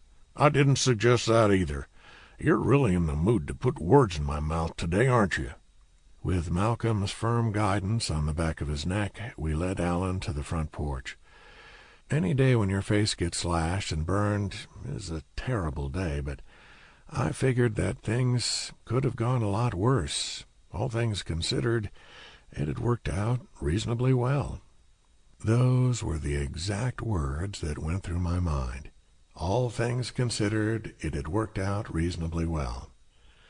I assumed that later in the evening, as I lay in my motel room whimpering about how much my poor face hurt, I'd decide that things had not worked out reasonably well. But at the moment, with me not dead, Rachel not dead, Malcolm not a two-time murderer, and Alan in our custody, things seemed okay. An instant later, I worried that I'd jinxed myself. An instant after that, I discovered that to be true, assuming one believed in the ability to jinx oneself. Alan went berserk. It was difficult to attribute motives to the guy, but presumably he'd decided, again, that since he was screwed, he might as well try whatever method he could, or he'd been cleverly waiting to lull me into a false sense of security while I thought about how things had worked out all right. Malcolm lost his grip, and though I smacked Alan in the chest with the barrel of the shotgun, it didn't stop him. He lunged at me, reaching for my eyes. I hit him with the shotgun again, and he staggered toward Malcolm, who slammed the butcher knife deep into his chest. Alan let out a soft squeak, almost a yip. Malcolm wrenched the blade out of his chest. Then he grabbed Alan by the back of the neck and pulled him forward while jamming the blade into his chest again. Alan's mouth dropped open. A new trickle of blood dribbled over his bottom lip. I took several steps back and dropped the shotgun. Holy Christ! Malcolm pulled the knife out. He looked like he wanted to jab it in yet again, but then he noticed my horrified reaction. Though I don't know for certain what he was thinking, he seemed to consider that I'd write off the first stab as self-defense and the second stab as making sure the job got done, but that a third stab could be construed as nothing but making the piece of shit suffer. That may have been projection on my part. He was probably just thinking, die, die, die. He let go of Alan. Somehow, Alan stood upright for a moment before his knees buckled and he collapsed. My medical training went no further than CPR training in Cub Scouts, and even that was mostly spent making jokes about the dummy used for practicing mouth-to-mouth resuscitation. But it was abundantly clear that Alan would not be getting back up. Holy shit, Malcolm. He attacked us. I know, but holy shit, Malcolm. It had to be done. You could have let me hit him with a shotgun again. Clearly we do not see eye to eye on this issue. Now, if I were the one who'd just been mangled by him earlier today, I think I'd be more inclined to take my side. Malcolm was surprisingly articulate right now, but his voice quivered, and I noticed that both of his hands were trembling. In fact, he looked and sounded like he might be on the verge of tears. He'd probably be more upset for me to see him cry than for me to see him kill somebody. "I'm going in to call the sheriff," I said. "Please don't." It was a clean kill. Well, far from clean, but he knew what I meant. And now he's dead, so you don't have to worry about him blabbing about being the one who attacked Rachel. Then how do we explain why the hell he went after you? Why he went after her? I don't know, because he's a copycat. It leaves too many unanswered questions. Look, I totally get that you're in self-preservation mode, I said. I just can't be an accomplice. It's not about me, said Malcolm. You have to think about Rachel. Think about what this would do to her. You say you care about her. Prove it. I do care about her, and I hate to be a dick, but I'm not convinced that you going away for a while would be such a bad thing for her. All right. I'm not going to try to convince you otherwise, but can we at least get Alan's body out of the way so she won't come out here and see it? No, we cannot. That's evidence about what really happened. For God's sake, Malcolm, if you have Rachel's best interest at heart, you can't do this. You're going to make things look worse than they really are. Accept what happened. Malcolm glanced at the shotgun on the ground. Was he really going to go for the gun? Seriously? Is that where this was headed? I'd been through a lot today, and I really did not need to be wrestling around in the dirt with Malcolm over a shotgun. Don't do it, I told him. Don't do what? You know what. Are we getting a little paranoid? Are we getting paranoid? I don't even know what to... I trailed off, deciding that this conversation was not worth having. We're going inside. It's already suspicious that we haven't called this in. He was still looking at the shotgun. When the hell was he going to quit looking at the shotgun? Also, he was still holding the butcher knife. This could turn bad in so many ways. Like I said, you're the boss. Malcolm walked onto his front porch, leaving the shotgun behind. He paused in the doorway, then tossed the butcher knife over the rail and went inside. I wished he hadn't actually tossed it away, since that was another thing that would look weird to the authorities, but I was extremely relieved that the gun and knife were no longer in play. Not that Malcolm didn't have more guns and knives. I followed him into the house. Malcolm plopped down on the living room sofa, which is not where he needed to be if he wanted to make a phone call. "Do you want me to call?" I asked. Do you really believe that this is the right thing to do? I think it's not. I think that we've been through enough, and there's no reason to drudge up old stuff. It doesn't help anyone. It won't bring peace to anyone. It'll just cause lawsuits and unwanted attention and a shitstorm that'll ruin lives. His voice cracked, and somehow I actually felt a little bad for him. Not bad enough to drag a dead body into the woods for burial in a shallow grave, but just bad, nevertheless. Then he began to weep. This was some awkward shit. One of the most chest-thumping macho men I'd ever met was sitting on his couch weeping. I think I would have been more comfortable if it was an all-out sob, something with a manly volume level, instead of these gentle tears with the occasional sniffle. I just stood there, trying to decide if I should go make the phone call or wait for him to regain his composure. I lasted a couple of minutes before I couldn't take it anymore. "I'm calling him," I said. "You go out and tell Rachel what happened so she doesn't walk out and see Alan's dead body." How about a bargain? Malcolm asked. He sounded desperate and heartbroken. "What do you mean?" We don't tell anyone what happened. You leave, and you can take Rachel with you. "Excuse me?" I won't stand in your way. I'm pretty sure she loves you. We'll pack up her stuff, get her out of that damn shed, and you can take her back to Jacksonville. I'll wish you genuine happiness." This was so bizarre that I had to stand there for a moment, trying to process what he'd said. "Let me get this straight," I said, flabbergasted. "You're saying that if I don't report Alan's death, I can bring Rachel home with me?" Malcolm nodded. "Like she's property?" No, not like property. This is what you wanted, right? "For her to move in with me?" Yes. I could not believe what I was hearing. Suddenly, Alan seemed like only the second most insane person I'd interacted with today. "Okay, yeah, that's what we'll do," I said.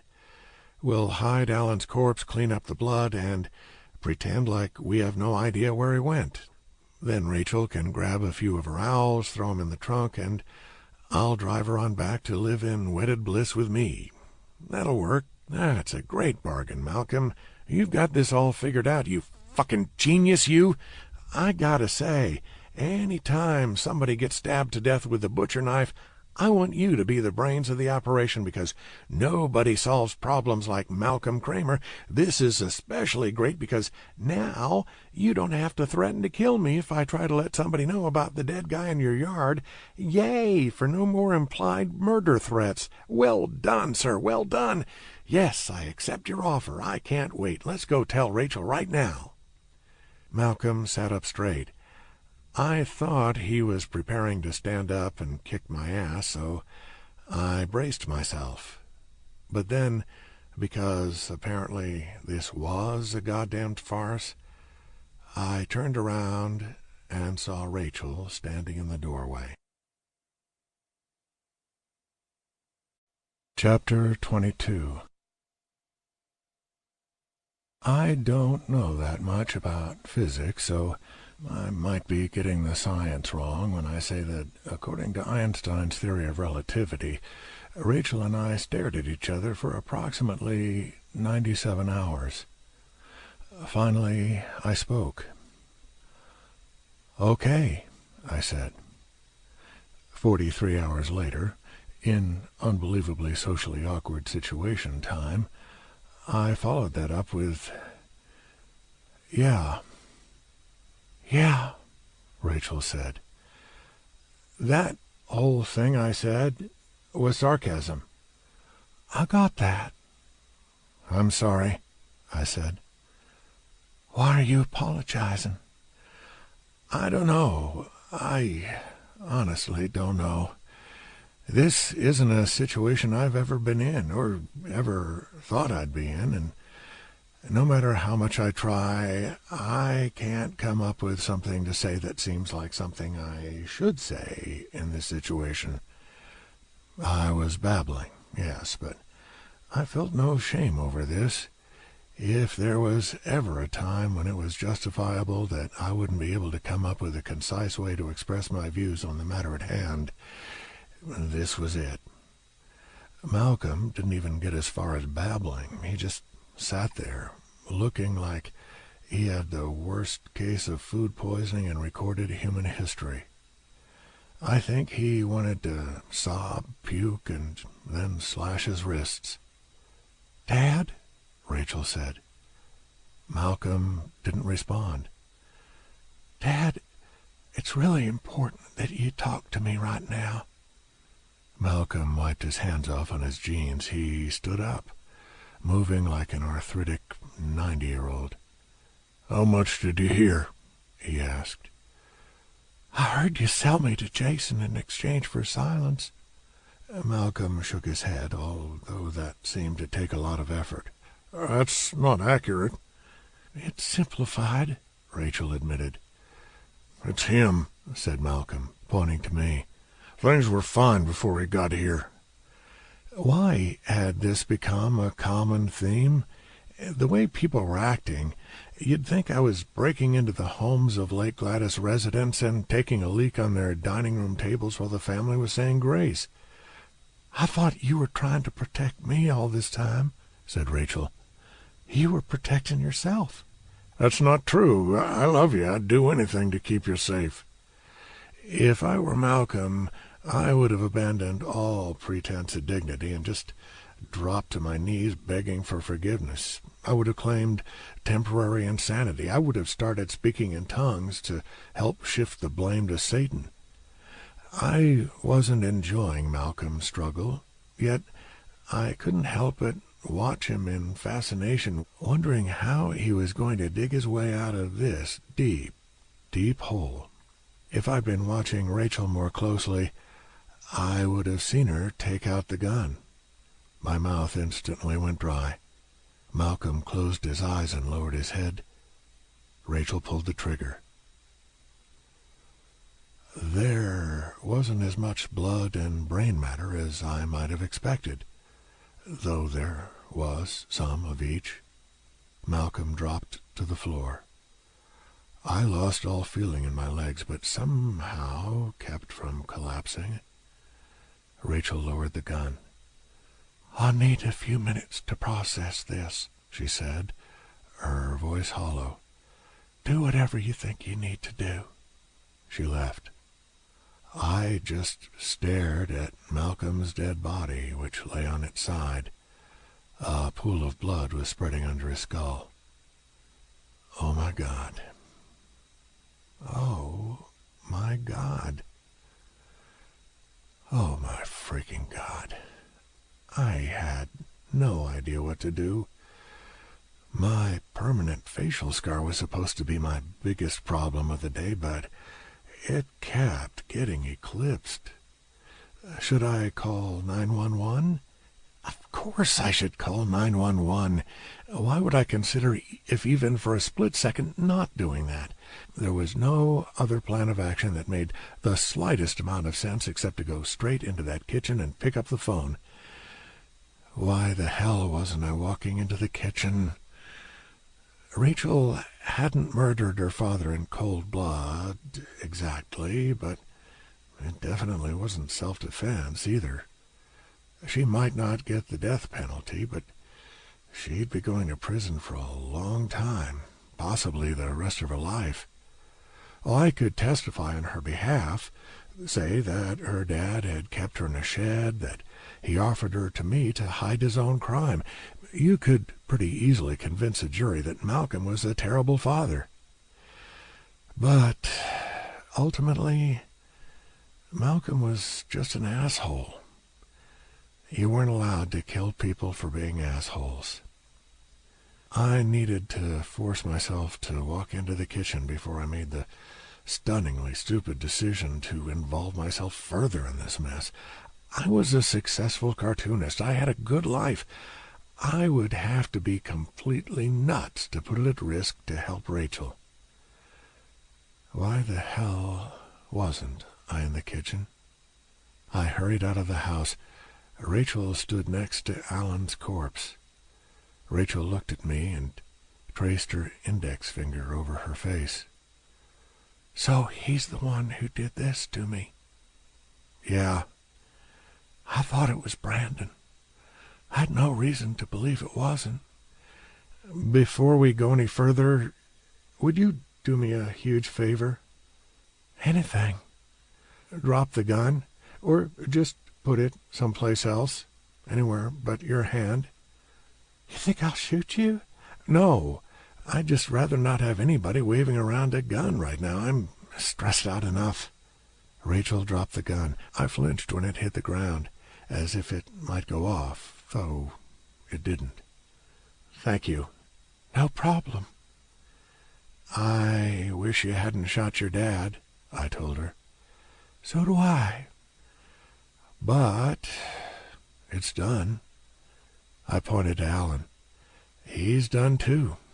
It's all done. Now we just have to figure out what we're going to do about it. I guess that's up to you. No, it's up to both of us. We're in this together. All I'm saying is that I haven't called anybody yet. Rachel walked over to me. She reached for my face, tracing my cut without actually touching the wound. This was Alan? Yes. Was he trying to make you like me? I guess so. That's really messed up. I agree. I'm sorry I involved you in this, Jason. It's all right. Could you catch me up on what happened? Alan kidnapped me at gunpoint, took me out to the cabin, explained that he was the one in the clown suit. Your dad had murdered Brandon with a shovel and buried him in the woods. Alan slashed my face with a razor and burned me with a blowtorch. I got free, raced him here. Sheriff Baker came.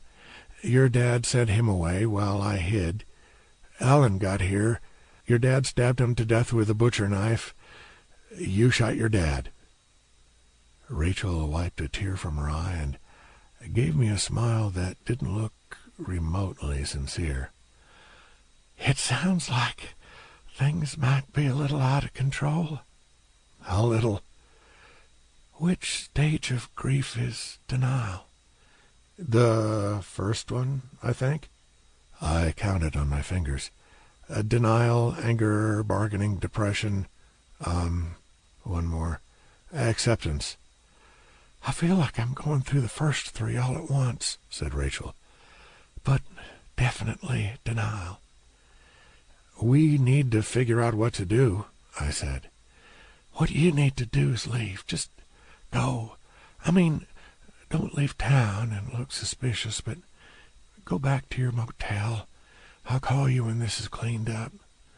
Unless you report the murder, which I completely would not blame you for doing. I'm going to help you. No. Yes, I am. Rachel shook her head. I can clean up my own mess. I'm not going to let you crawl into the sewer with me. I choose to crawl into the...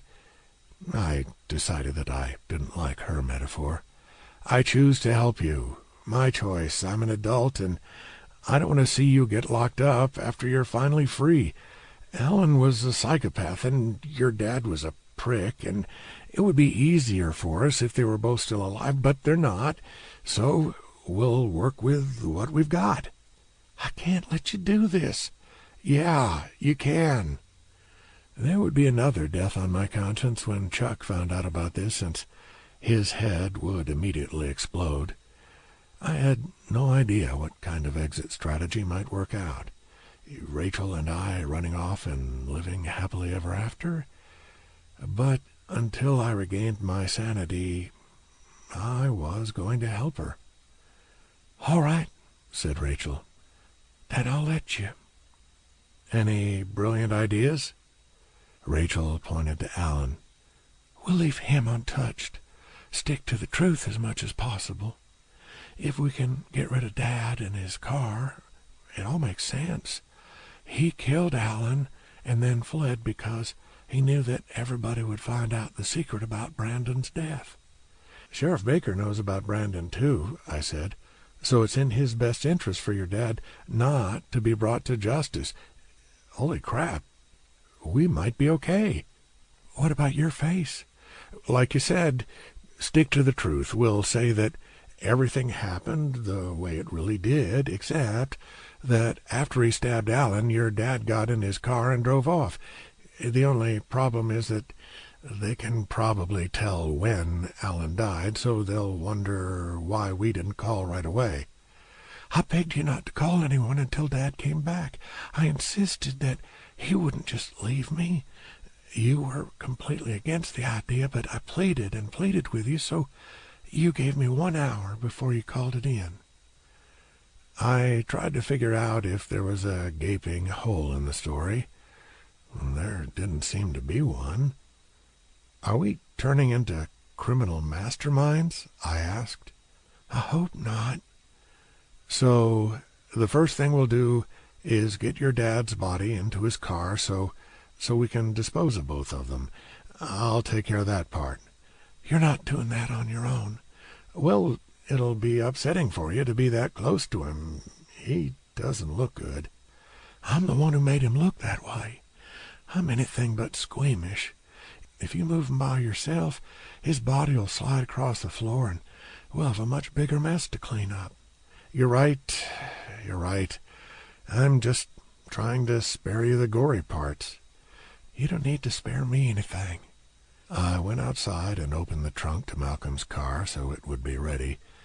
When I returned, Rachel had put a garbage bag over Malcolm's head to keep the blood from spilling while we moved him.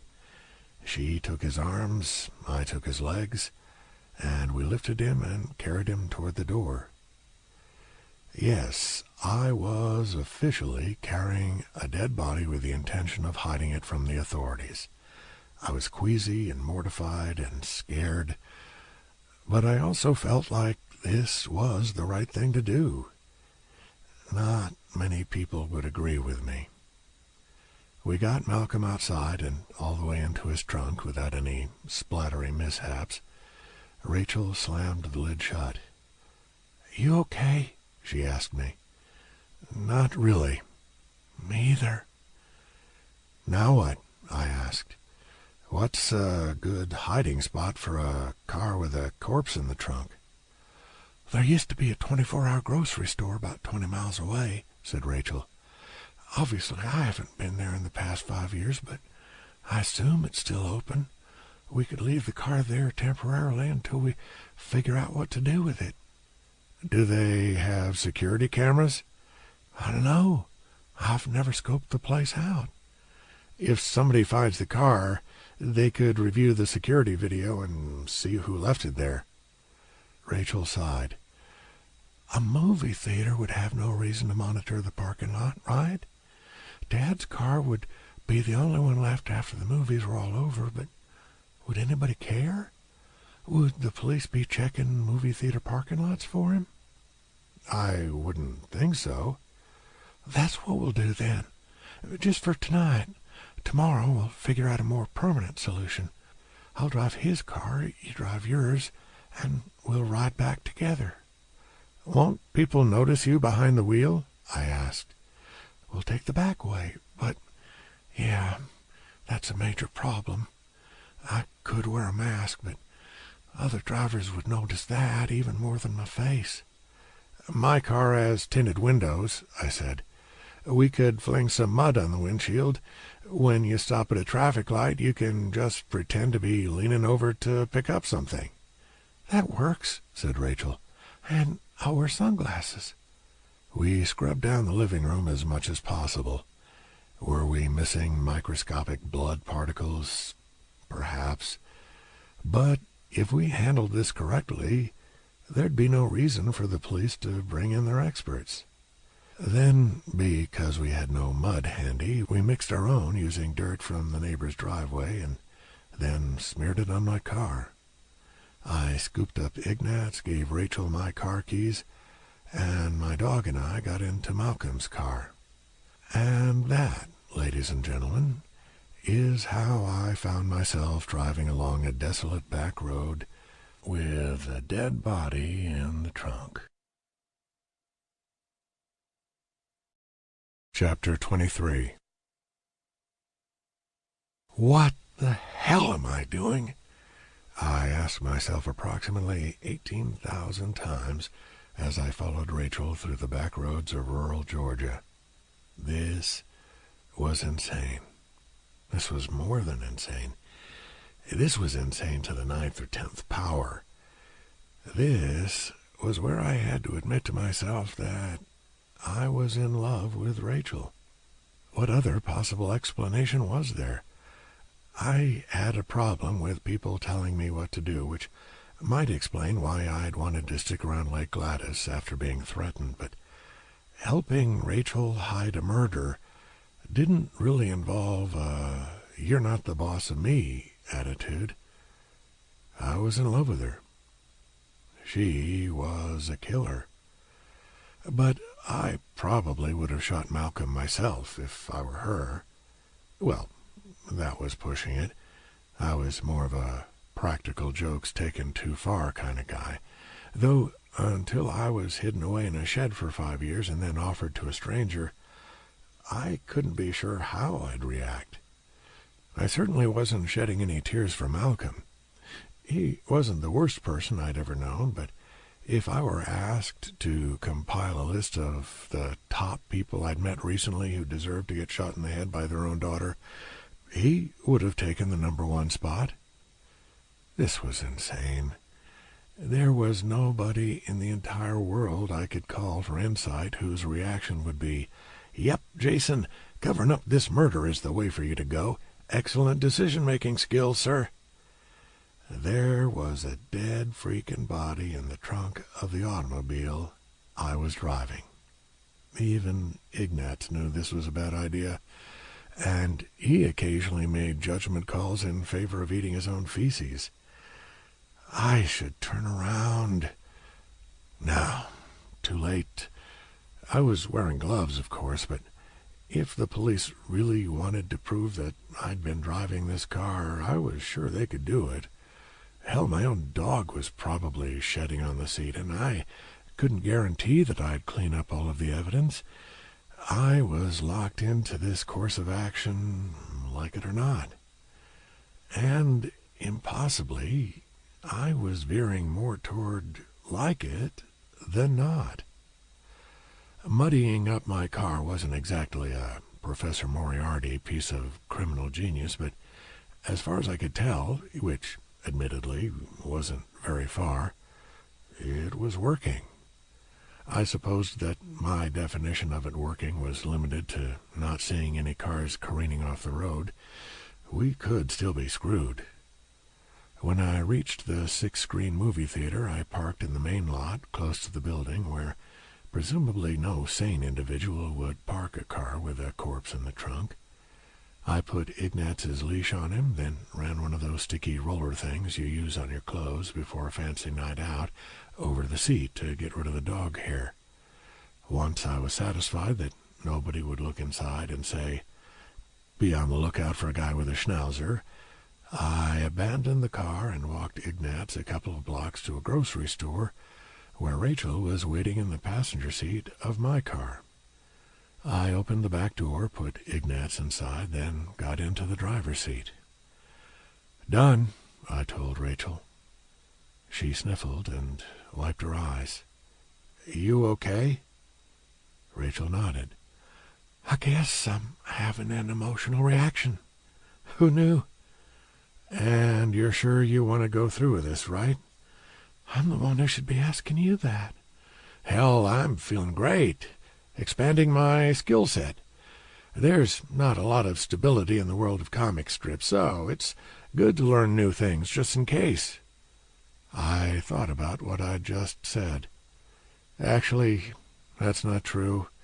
Having a successful comic strip is one of the most stable jobs in the world. Newspapers almost never trade them out. Strips run for decades, then when the creator dies, their kids take over.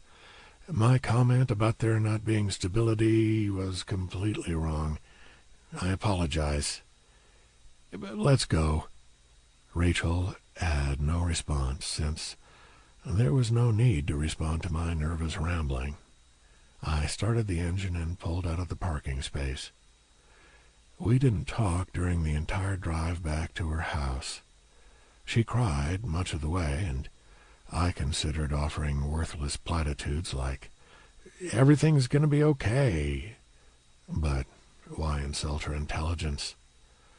I was filled with much less regret and self-loathing than I would have expected.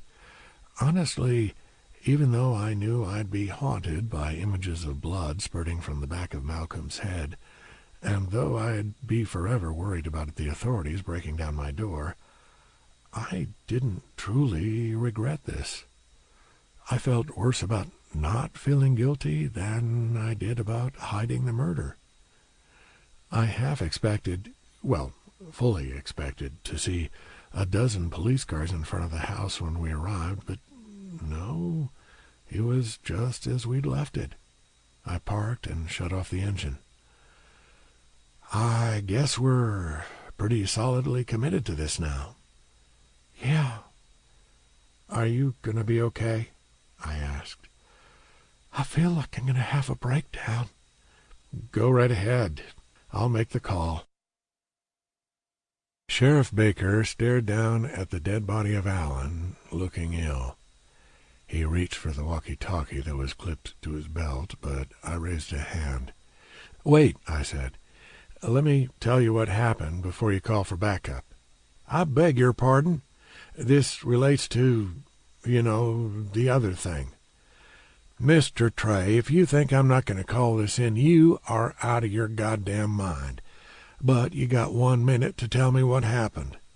"Malcolm beat the wrong teenager to death." "Excuse me?" I pointed to the corpse. "Allen's the one who attacked Rachel." "How does a mistake like that happen?" "Clown suit." I told him the full story about my encounter with Allen, speaking very quickly. I went longer than a minute, but Baker didn't go for his walkie-talkie again. I took him through Allen's grisly death and Malcolm's shameful bargaining attempt, and Rachel overhearing us. Then we veered from the truth a bit. "He just ran out of the house, got in his car, and drove off," I said. "Didn't take a suitcase or anything." "Where do you think he went?" Baker asked. "Not a clue. I couldn't tell if he was fleeing the state or really needed to get drunk." "How long ago was this?"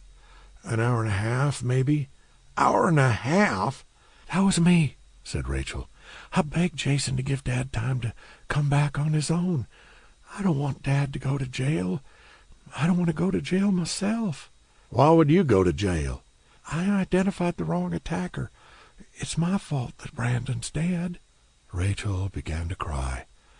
My first thought was, wow, she's a fantastic actress. But then I realized that her tears were genuine. She was legitimately distressed about her mistake. It wasn't a stupid mistake. I would have assumed it was Brandon in the clown suit too, but the consequences were awful. "Oh, now don't worry about that," said Baker. "You're in no trouble." "And Dad?" "Well," Baker looked down at Alan's corpse. "It was a brutal way to do it, but he was defending his own daughter on his own property.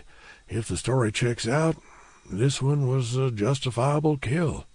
"Brandon wasn't a justifiable kill," I said. "I hate to say this in front of Rachel, but it would be better for everyone if Malcolm never came back. I hope he's already long gone. At least he can start a new life in Canada or something." "I hope you aren't suggesting that I not perform my elected job duties to the best of my ability," said Baker. "I suggested nothing of the sort." "We'll find Malcolm, and if justice needs to be served, it will be." "I just want to say that I have no intention of saying a word about any knowledge you might have had about the incident 5 years ago," I assured him. Baker narrowed his eyes. "Are you threatening me?" "I'm doing the opposite of threatening you. I'm anti-threatening you. I'm explaining that my pledge of silence is still completely in effect." I was being entirely truthful. No matter how things played out, I had no intention of telling anyone about Sheriff Baker's role in covering up Brandon's death. But I also felt that it might be useful to remind him that Malcolm's disappearance was a good thing, which might discourage him from using every resource at his disposal to find him. Sheriff Baker stared at me for a moment as if unsure what to think, then pulled his walkie-talkie off his belt and said he needed a couple of men dispatched to Malcolm Kramer's home. They took Rachel to the sheriff's department to give a statement and me to the hospital. The cauterization of the wound had not eliminated the need for stitches, so an elderly nurse sewed up my face while excitedly sharing how much her grandson loved Zep the beetle. She put ointment on the burn, then taped some gauze over the whole ugly mess. It might heal to something that I could live with, or there might be a skin graft in my future. Joy. Then I was on my way to the sheriff's department to give my own statement.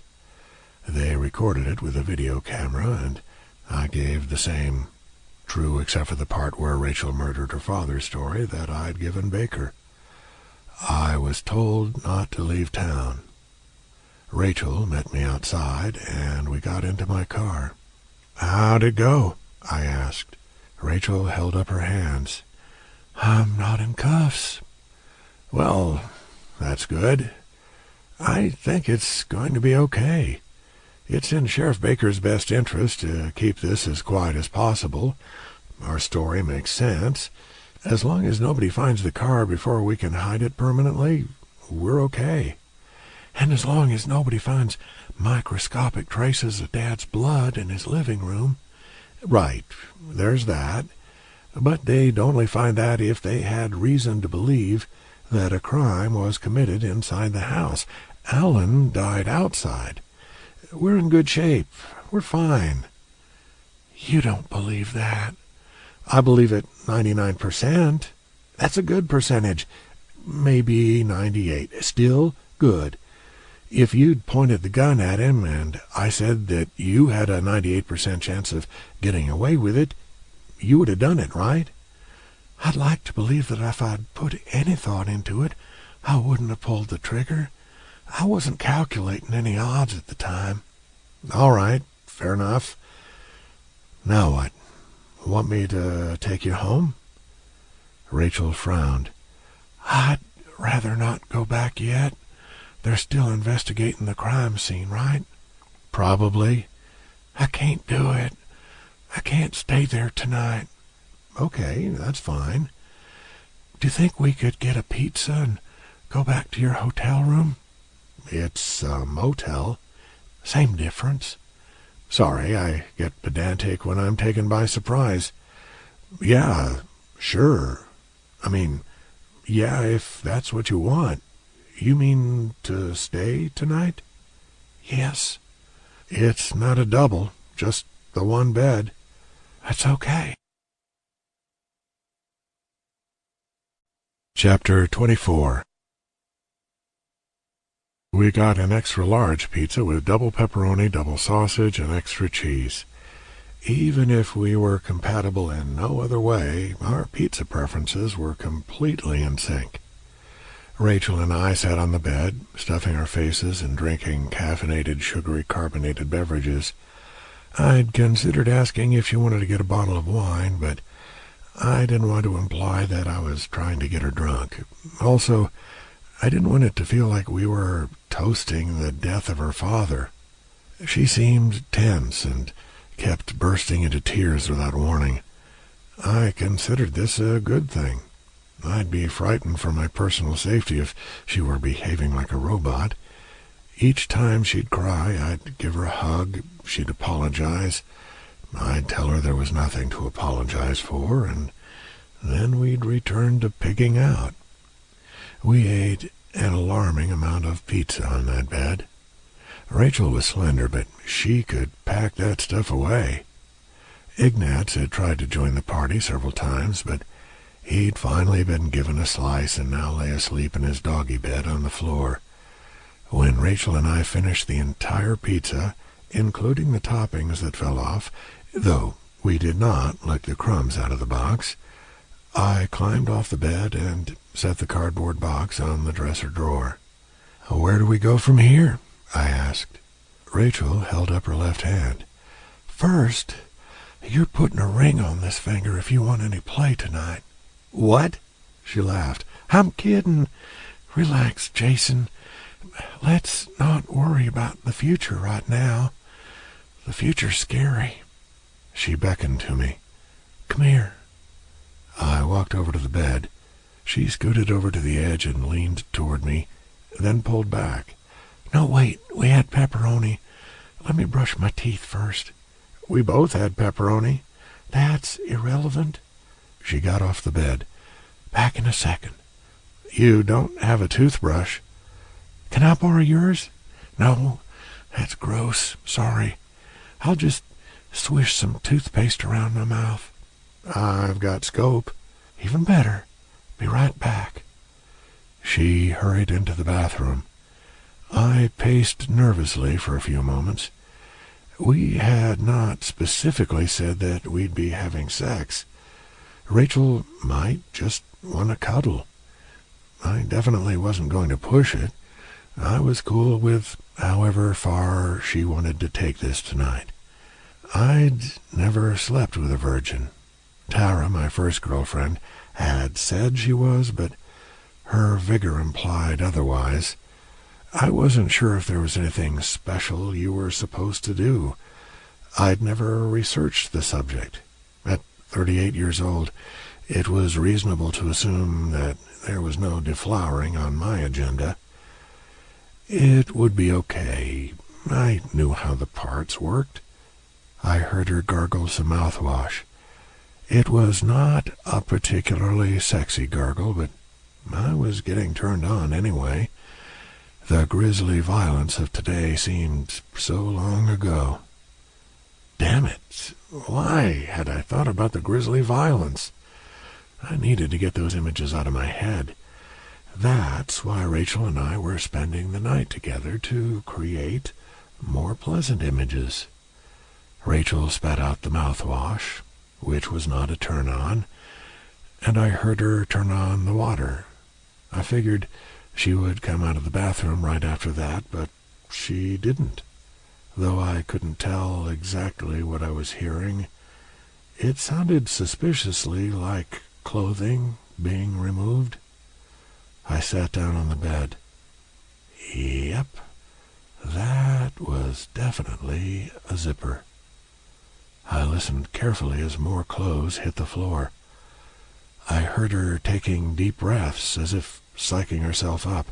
Then she stepped out of the bathroom completely naked.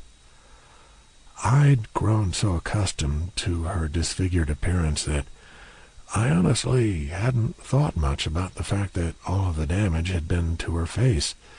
The rest of her was stunning.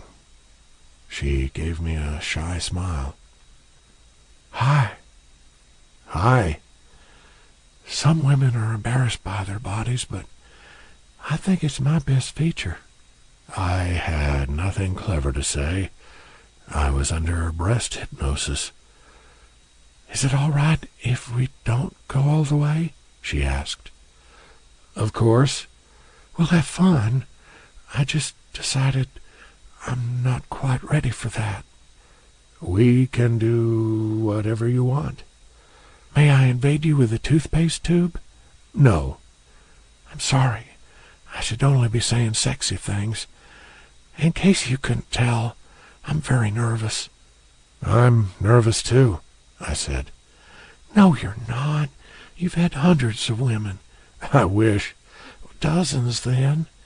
You understand that I draw a cartoon bug for a living, right? Yes. I'm surprised we were able to get through the whole pizza without some other woman trying to mount you. Get over here. Do you want me to put a bag over my head first? Stop it, I said. Don't joke about that, okay? Shouldn't we address the elephant in the room? No, screw the elephant. We're supposed to be enjoying ourselves. Okay. Well, I'm standing here all naked, and you're fully clothed, so you need to even things out. I can do that. I took off my socks and tossed them aside. Rachel watched me, smiling, as I peeled off my shirt. I was in pretty good shape by the standards of an almost middle-aged cartoonist, but yeah, I was a little self-conscious.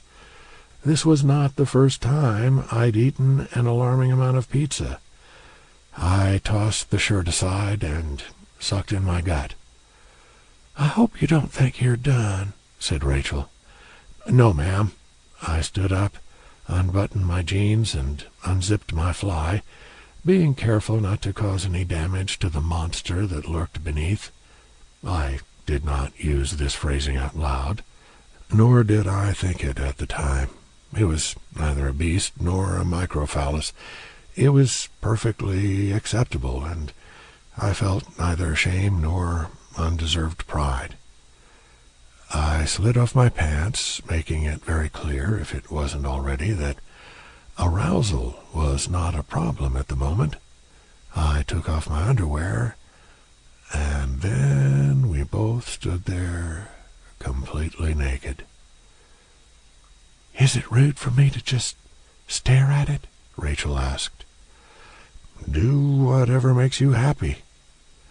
She walked over, put her arms around me, and kissed me. We kissed for several minutes until she, not so gently, shoved me onto the bed where we kissed for several more minutes. And then we proceeded to do several things to take our minds off our troubles. With each new act, Rachel was hesitant at first, but once she decided she liked it, her enthusiasm was unsurpassed. Afterward, still a virgin, Rachel lay with her head against my chest. "Thank you," she said. "That was a lot of fun." "Thank you." "You know, if Brandon hadn't behaved like a jerk, he would have gotten laid that night. I was totally ready to go through with it. If he weren't into mean practical jokes, we would have gotten to have sex and my face wouldn't be mangled. I don't think I'd ever have married him, but God, my life would have been so much different." I kissed the top of her head. "I like that my life is going to be different now," she said. "I wish the circumstances weren't so extreme, but after 5 years, I think I'm finally going to be happy." Me too, I said. I mean, I was happy before. I don't want to imply that I was miserable, but now I'll be even happier. You're not going to dump me in the morning? Nope. You're stuck with me until Ignatz decides that you're evil. What if they find out what I did? The pepperoni grease suddenly felt like it congealed in my stomach. They won't. If they do, we'll tell them that you were helpless against my feminine wiles. I was like one of those mermaids who lure sailors to their death. You had no choice but to do as I say. That'll work. No, it won't. I'm grotesque. Knock it off. If we get caught, we'll tell him the complete truth. He won't get in much trouble. I did all the really bad stuff. It doesn't matter, because we won't get caught. Okay. Since you've chosen to mess with our afterglow, what exactly did your dad say when you told him about us? It didn't go well. I know that, but what did he say? He said that you were a depraved pervert. Did he? Yes. Because I had a romantic interest in his daughter. Yep. No offense, but your dad sucked. He certainly did. Rachel snuggled against me more tightly. I love you, Jason. You don't have to say it back. I love you, Rachel. I gave you permission not to say it back. I know. Can I ask you a question? If I promise not to be mad at your answer? Sure. I swear I won't be mad. I believe you. Do you have a condom? I think so. I knew I did. I hadn't packed them specifically for this trip, but I hadn't unpacked them after my last one. Good. Any special reason you're asking? Don't worry, I'm not asking you to demonstrate superhuman endurance. Whenever you're ready. Give me 10 minutes, I said. Okay. 8 if you keep doing that with your hand. I'm not doing anything. Ignatz, stop that. Har har. I can see him on the floor. So, you're a depraved pervert, but not into bestiality. That's a relief. Now it's 11 minutes. I'll accept responsibility for that. Go get the condom. I thought it went pretty damn well. I was gentle, we got through the process with no major blunders, and when it was over, Rachel didn't say, "Well, that was a frickin' waste of time." We held each other for a while, not saying much of anything. Then I got another condom, and we went at it like, well, not like wild animals or anything. I wasn't a superhuman sex machine. We were just a little more rambunctious this time. I'm sure Rachel could have gone another round, but my time was over. If she woke me up in the middle of the night, demanding that I satisfy her ravenous carnal urges, I could probably oblige, but for now, my plan was to walk Ignatz and hope that my dreams were inspired more by the end of the day than that whole middle part. "Remember, you have to come back," said Rachel as I got dressed. "If I hear an engine revving and tires squealing, my feelings will be hurt." "Should I leave the car keys?" "Yes, please, unless you were going to get us more condoms." "We still have 8.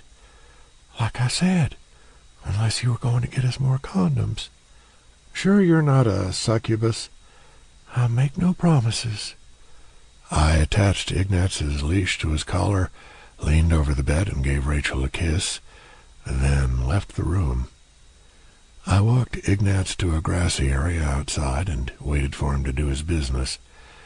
Ignatz always seemed to relish the idea that I, ostensibly the master, had to stand around waiting for him to take a dump, and he sniffed around in no particular hurry. A large pickup truck pulled up next to us. It had been parked elsewhere in the motel's lot.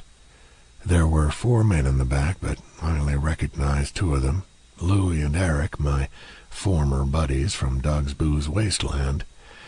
At least Holly wasn't there to encourage another fight. They jumped out of the truck. "Still here, huh?" Louis asked, as the other two men, who looked Malcolm's age, also jumped out of the truck. All four of them had aluminum baseball bats. I didn't think they were inviting me to join their league. "Yeah," I said. "Still here." "That was a mistake." Louis strode toward me, holding his bat in the air as if ready to crack my skull. I backed away. "Come on, Louis, this is ridiculous." He took a swing at my head, but I was almost positive he missed on purpose.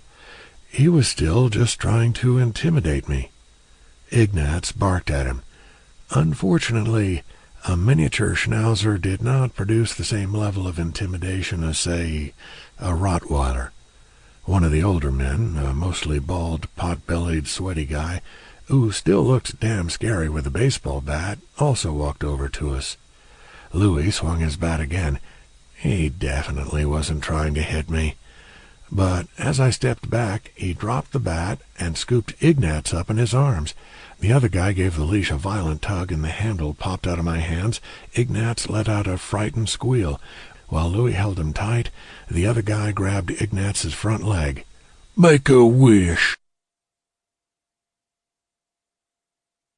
Chapter 25. "If you hurt my dog, I will kill you," I said, trembling with rage and worry. "I don't care how many baseball bats you have. I will kill you. I don't care if you've got a shotgun in that truck. I will kill you. I will kill all of you. I will kick your fucking teeth out of your heads. I will rip your fucking chests open. I will break off your exposed ribs and stab you in the fucking eyeballs with them. I will scalp you with my bare hands. I'll just dig my fingernails underneath the skin and rip your scalps right off, and then I'll wad 'em into a fucking ball and shove 'em down your fucking throats so that you choke on your own fucking head skin. I will break your fucking toes. I will break your fucking fingers. I will punch a hole in your fucking stomach. Do not hurt my dog. Put him down." One of the other older men jumped out of the back of the truck. "I didn't come out here to hurt a dog." "Me either," said Eric. "Hurting a dog is about as rotten as it gets. You know you're on the wrong side when you start threatening dogs." The man let go of Ignatz's leg. "Yeah, I can see where they're coming from. The dog didn't do anything to anybody. He's not even trying to bite." "All right, we won't hurt your dog," said Louis, setting Ignatz back on the ground. "I apologize for that. We all got a little worked up while we were waiting for you to come out." He picked up the baseball bat again and waved it at me. "But this doesn't mean that you're safe. It's time for you to leave this town." "I'd be happy to go," I said. "The only reason I'm still here is that the sheriff told me not to leave. I hate this town." "What the hell is going on here?" asked Rachel, storming out of the motel room. She was, thank goodness, fully clothed. Louis looked over at her, and his lip curled up in disgust. If he made some sort of comment about her face, I'd be forced to stand there angrily, I suppose. I wasn't going to throw a punch at somebody who had a bunch of friends with baseball bats. Rachel walked over to me. "Mr. Hastings? Mr. Clower? What are you doing here?" Mr. Clower was the one who wanted to snap Ignatz like a wishbone. He looked at the ground. "A young man died today," he said. "I know. Dad killed him." "He wasn't a fine young man.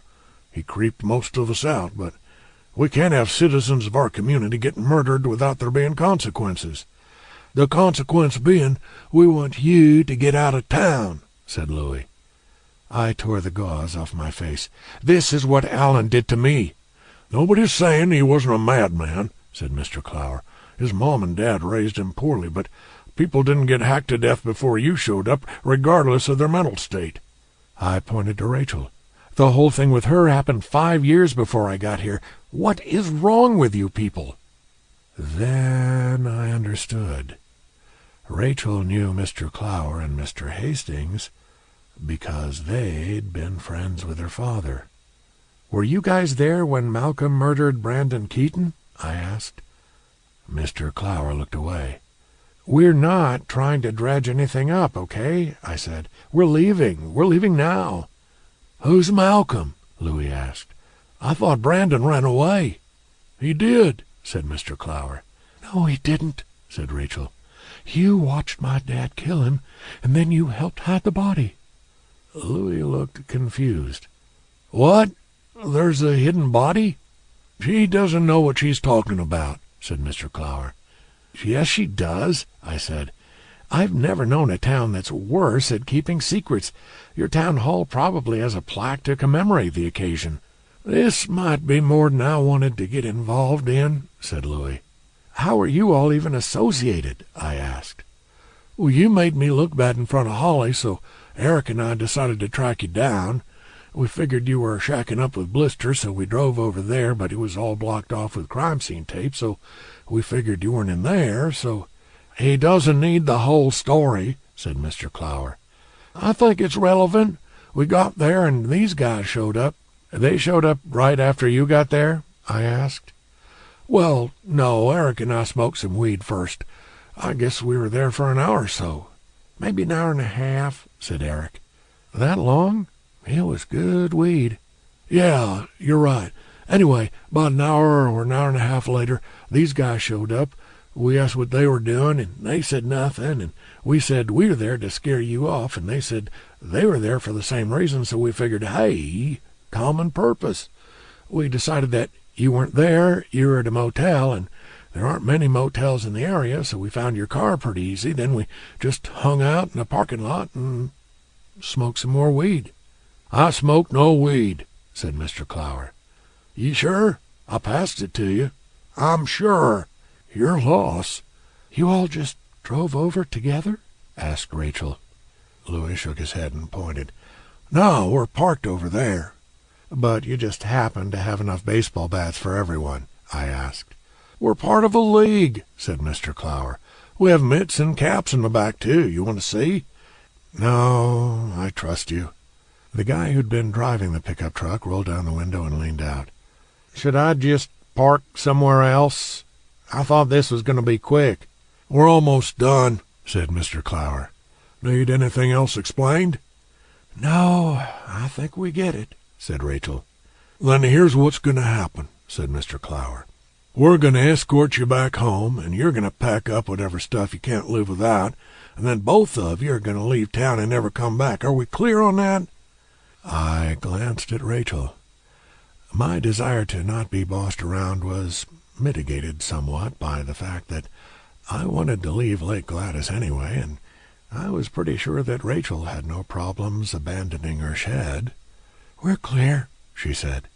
"Good. Then it's all going to be easy." I got my stuff, which wasn't much, since most of it had burned in Chuck's cabin, out of the motel room, and threw it into the trunk of my car. Then Rachel, Ignatz, and I drove toward her home, with the pickup truck and Louis's car following close behind. "You don't have to leave," I told Rachel. "Technically, we're not supposed to. We could tell Sheriff Baker about this." "I'd like to leave. It actually sounds pretty great." I reached over and took her hand, even though I was usually a both hands on the wheel at all times kind of driver. Instead of giving my hand a gentle squeeze, since it was still sore from Alan stomping on it, Rachel stroked my fingers. "You can stay with me," I said. "It doesn't have to be permanent, just until you find your own place, if you want your own place. If you don't, that's cool too." "Are you asking me to move in with you?" "I'm saying that I won't kick you out, since you're suddenly homeless." "We'll see how much we get on each other's nerves." "Did I mention that your town sucks?" "You did, and it does." "And did I mention that I love you?" "Yes, 3 or 4 times while we were having sex." "I love you." "I have to believe you because of all the shit our love has put you through. I swear I'm not high maintenance. You'll see." She smiled.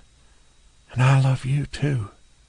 We arrived at her house and parked in front of the yellow crime scene tape. We were now adding another criminal act to our list, but this one was under duress, and I was pretty sure it was only a misdemeanor. The other men parked as well. "You have 10 minutes, Mr. Clower informed me. Rachel and I ducked under the tape. "Is there anything you need from the main house?" I asked. "Just a suitcase." We went inside Malcolm's home and grabbed a couple of suitcases from his bedroom closet. Then we went over to Rachel's shed, where she put the open suitcases on her bed and began to throw clothes into them. "What can I do?" I asked. "Pack the owls." I began to take the owl drawings off the wall. Would Rachel miss this place after she was gone?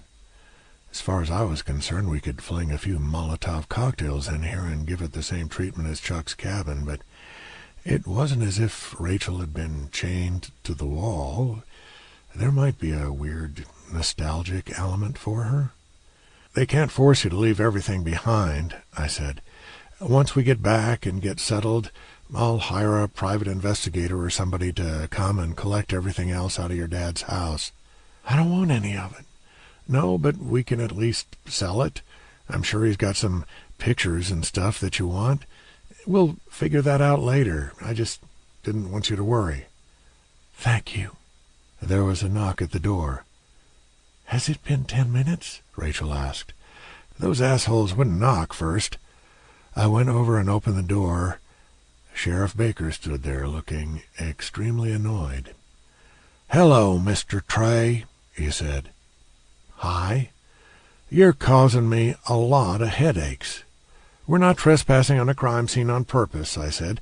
"They forced us to. They want us out of town. They were going to break my dog's leg." "Seriously? They threaten your dog?" "Yes." "Well, that's not right." "I know. There's something in the water supply or something. All Rachel and I want to do is be left alone. I know we're not supposed to leave town, but with your permission, we'd like to get out of here. You've got my contact information. You can get a hold of me whenever you want." Baker sighed. "I wish it were that easy. If we're not allowed to skip town, then you have to do something about those bozos out there. Give us 24-hour protection. Does Lake Gladys have a safe house?" "I'm afraid it doesn't." "Then we're hanging out with you. Louie's pissed because I made him look like a jackass in front of his fiancée, and the other guys are scared that their involvement in Brandon's disappearance will be found out. Things are crazy. We need protection." "That won't be an issue," said Baker. "I'm here because we know that Rachel killed her father." Chapter 26. "Oh," I said. Rachel set down the owl figurine she'd been about to put into the suitcase. "It's been a terrible day," said Baker. "I thought, what better way to unwind than by going to a movie? The Lake Gladys cinema is closer, but they've only got the one screen, and the popcorn's better at the Banks. Do you see where I'm going with this?" "Yes, sir," said Rachel. "Bad luck," said Baker. "Both yours and mine. It's the kind of coincidence where you have to consider that maybe somebody upstairs is saying that you weren't meant to get away with it." I cleared my throat. "So, did you—" "Yes, I opened the trunk." "Oh." "None of this was Jason's idea," said Rachel. "I threatened Jason at gunpoint to help me cover it up." "I see. And then you threatened him at gunpoint to have sex with you in his motel room." Rachel considered that for a moment. "No, the sex was voluntary." "How did you know about that?" "The jackasses waiting outside couldn't wait to tell me that you went back to his motel." "I'm sure they discussed it in a mature fashion," I said. "Yeah, that's what happened." "How did you know it was Rachel who shot him?" I asked. "Lucky guess. She had a lot more reason to kill him than you did." Baker ran a hand through his hair. "All I wanted to do was enjoy some popcorn and watch a movie. That's not so much to ask out of life, is it?" "You can still catch a later show," I said. "Don't try to be funny." "That wasn't funny. It was hopeful." "Don't try to be hopeful." "We were leaving town," I said, gesturing to the suitcases. "We'll be out of your hair. If you let us leave, this all goes away." "Is that so? I have a dead body hacked up with a meat cleaver. I have another dead body missing part of its skull.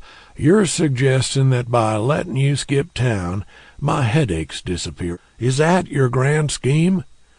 "It's not a perfect plan," I admitted. "Do you know why I'm the sheriff of a small town like this? Because nothing happens. Because my ulcers are supposed to come from teenagers vandalizing street signs or drunks getting into barroom brawls. I'd love nothing more than for you to pack up your things and go, but I've practically got a lynch mob waiting out there. I can't keep this contained. I did something in the past that I'm not proud of, and now it's gotten away from me, and I have to accept the repercussions. Now, are you going to come with me peacefully, or do I have to put you in handcuffs?" "We'll come peacefully," said Rachel. Rachel and I walked out of the shed, followed closely by Baker. Louis, Eric, Mr. Clower, Mr. Hastings, and the fifth guy, whose name I didn't know, were standing just outside the police tape. "Go home!" Baker shouted at them. "Where are you taking 'em?" asked Mr. Clower. "Where do you think? Are you arresting 'em? I'm taking 'em in for questioning. Do you really think that's a good idea? It's none of your concern if it's a good idea or not. Now clear out, or I will start arresting people." "How's this not my concern?" asked Mr. Clower. "You're making a huge mistake." Rachel and I had stopped walking, but Baker prodded us forward. "We can't let you do this," said Mr. Hastings. "Are you fools seriously trying to obstruct me in the line of duty?" asked Baker. "It's like there's not a full brain between you." "I'm just watching," said Louis.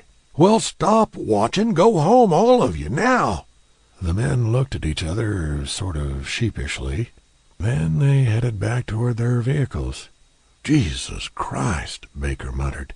"I don't even want to live here anymore, much less be sheriff. Get moving."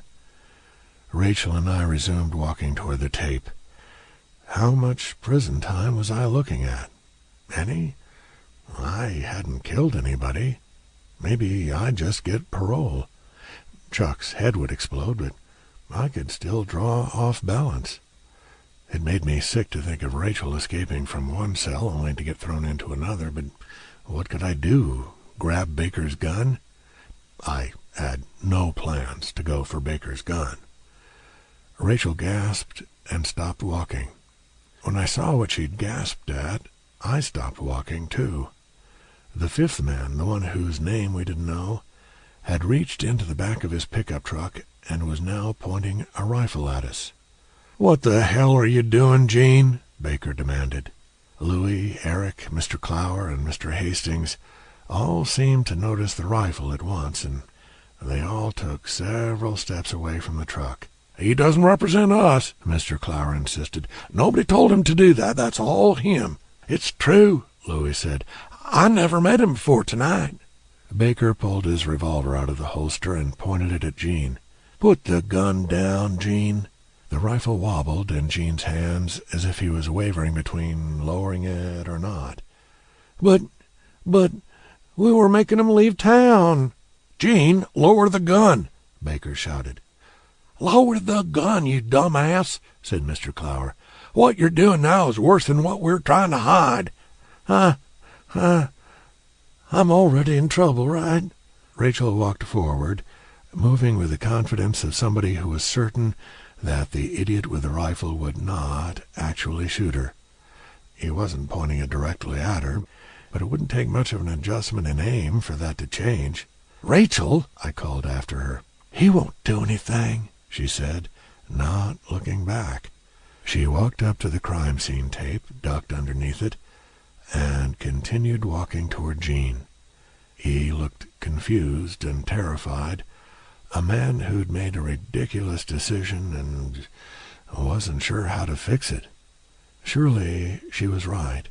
Even somebody as demonstrably unintelligent as Gene would not murder a woman in front of 6 witnesses simply to hide his involvement in covering up a previous murder. I just stood there, scared to make a sound or do anything that might startle Gene into squeezing the trigger. "Lower the gun, Gene," said Baker. "I won't tell you again." "Lower it, moron," said Mr. Clower. What the hell's the matter with you?" I think Gene wanted to lower it, but he was paralyzed with thoughts of, "Oh shit, oh shit, oh shit, oh shit." I held my breath as Rachel walked right up to him. She yanked the gun out of his hands. Gene quickly stepped away from her. I breathed a sigh of relief, but Rachel didn't drop the rifle. She held it up and waved it back and forth. Baker pointed his revolver at her. "I'm not pointing this at any of you," she clarified. "You see that, right? Nobody is in danger of getting shot unless they make the first move. Do you see that, Sheriff Baker? I'm not specifically pointing this at anybody." "I see that." "So don't shoot me." "Put the gun down, Miss Kramer." Rachel shook her head. "Do what he says," I shouted. "You're going to get shot." "I don't want to go to jail. I'd rather be a fugitive." "Yes, but you're going to get shot." "Sheriff Baker won't shoot me. I'm not threatening anybody. The rifle is not pointed at any particular target. Everybody sees that." "Please don't shoot her," I told Baker. "She's just scared." "Put down the gun, Rachel," said Baker, doing a remarkable job of keeping his voice calm. "This can be worked out." Rachel took a step toward my car, which was about 30 feet away. "Jason, you don't have to come with me, but I do need your car, so I need you to throw me the car keys. I'm not stealing it. I'll make sure you get it back, I promise." No, I'm coming with you," I said. I wasn't really up for an exciting life of running from the law, but since this couldn't possibly end well, I didn't want her to flee on her own. I'd come with her and talk her into surrendering. Hopefully there'd be no hailstorm of bullets before we got to that point. I headed for the tape. "You're not going to shoot me, right?" I asked Baker. "That's correct." "Thank you." I ducked under the tape and joined Rachel. "So what? You're just going to let Blister get away?" asked Louis. Rachel spun toward him but pointed the barrel of the rifle at the ground. "Don't call me that. Don't you dare call me that. You want a scary local legend? I'll give you one. I'll be the scariest deformed creature any town has ever seen." It was too dark to see, but I think Louis wet himself. He glanced down at his crotch, looked pained and humiliated, and walked toward his car. "Rachel, I'd like you to calm down," said Baker. "Everybody needs to stay calm, and we can work this out." "I already worked it out. Jason and I are leaving." "I can't let that happen," said Baker. "Yes, you can. You wouldn't be here alone if you'd told anybody what you'd found in that car. You're trying to keep this quiet. Well, guess what? If you let us leave, it stays quiet." "It's not quiet. The whole damn town knows about it. People from the outside were analyzing the crime scene that we're illegally trampling over right now. You don't know how hard we're working to stop this from becoming a media circus. It's not quiet." "Quieter, then? Less talk of the past." Baker lowered his gun. "Go. Just go. I don't want to see anybody get hurt tonight. I'll be putting out an APB on the car, and you won't make it out of the state, but if you insist on waving around a rifle, fine. I'm going to end this standoff." "Are you sure you want to do this?" I asked Rachel. A high-speed chase didn't sound appealing, nor did plowing through a police barricade, nor did any part of this, to be perfectly honest. This was going to get us killed. "Yes," said Rachel. "It's better than prison." "You might not go to prison." "I bet I will." "A jury might be sympathetic." "No jury is that sympathetic." "Plea bargain?" "So I can get out when I'm 80 and it doesn't matter what my face looks like?" "Let's continue this discussion in the car," I said. "Somebody needs to shoot that freak," said Louis. I don't know why, knowing that Rachel still had the gun, Louis would say something like that. Perhaps the shame of his wet pants was so intense that it further blurred his ability to discern smart from really dumb. Rachel just glared at him. I opened my car door. Rachel started to walk to the other side, then hesitated. She walked back to me. "Give me the keys," she said. "Why?" Because you're not coming with me. What are you talking about? I'm running away alone. The hell you are. I've ruined your life enough. If I let you come with me, I'm a horrible person. Give me the keys. Absolutely not. Rachel raised the rifle, pointing it right at my face. Give me the keys, Jason. I dug the keys out of my pocket and held them out to her. The barrel of the rifle was too long for her to take the keys out of my hand while pointing it at me, so she lowered it for a moment and reached out. I could have tried to knock the rifle out of her hands, but that seemed like a good way to accidentally get shot. And if Rachel wanted to steal my car and flee from the law, well, I wasn't going to stop her.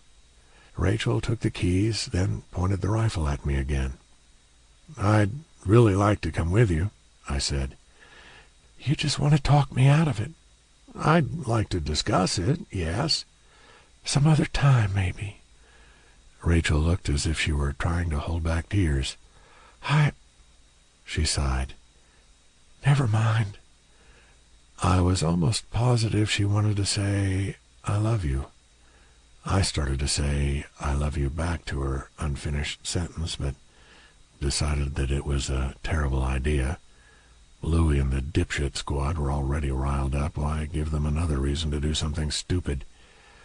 I'll see you later, I said. Rachel shrugged. Maybe. She got into my car, closed the door, and started the engine. The rest of us watched as she drove away. Chapter 27. You can't just let the freak get away, Louie insisted. What if she goes on some kind of murderous rampage or something? He pointed accusingly at Baker. That blood'll be on your hands. You're done talking, said Baker, walking over to the tape. All of you, you're done. Go home. Do not say a single word about anything that has happened tonight, not one word. If your family asks where your dumb asses have been, you say you've been out bowling. I got cause to arrest every one of you, and I'll do it if I have to. He ducked under the tape. I'm dead serious. Don't make me hunt you down. Clear out and wait for me to get in touch. Idiots. The men reluctantly returned to their vehicles. Baker walked over to his car. Get in, he told me. I hurried over to the passenger side and got in. We're going after her, right? I asked. Yep. Baker started the engine and peeled out of the driveway. He floored the gas pedal, and I quickly buckled my seatbelt. If we can't catch up with her, I'll have to call this in and put out an APB, Baker told me. I can't just let her go free without knowing where she's headed or what she's planning to do. I understand, but if we do catch her and we can chat without those chuckleheads around, we might be able to work something out. Really? Baker didn't answer right away. Want my prediction? This ends badly. She goes to prison for murdering her father. I lose my job and do some jail time. You do some jail time and people stop reading your strip. Shitty end for everyone. Let's talk about your bit of optimism. In a perfect world, those imbeciles will keep their mouths shut, which they might. They've got plenty to lose. In a perfect world, the story that Malcolm killed Alan and then skipped to town is enough to explain why Malcolm isn't around anymore. In a perfect world, we don't get caught getting rid of his car. Rachel and I were going to do that tomorrow, I said. Well, I'll do it better. Plenty that can go wrong, but if the glue holds those pieces together, we might get a happy ending for everyone except Alan and Malcolm. It seems too easy. Easy for you. I'm the one who has to clean this mess up, and none of it matters if we can't catch Rachel. That's too big of a loose end. We reached our first intersection. A right turn led to town. A left turn led to... I had no idea. A dead end. Freedom for escaped murderesses. Without asking my opinion on the matter, Baker turned right. Do you have any idea where she might go? Baker asked.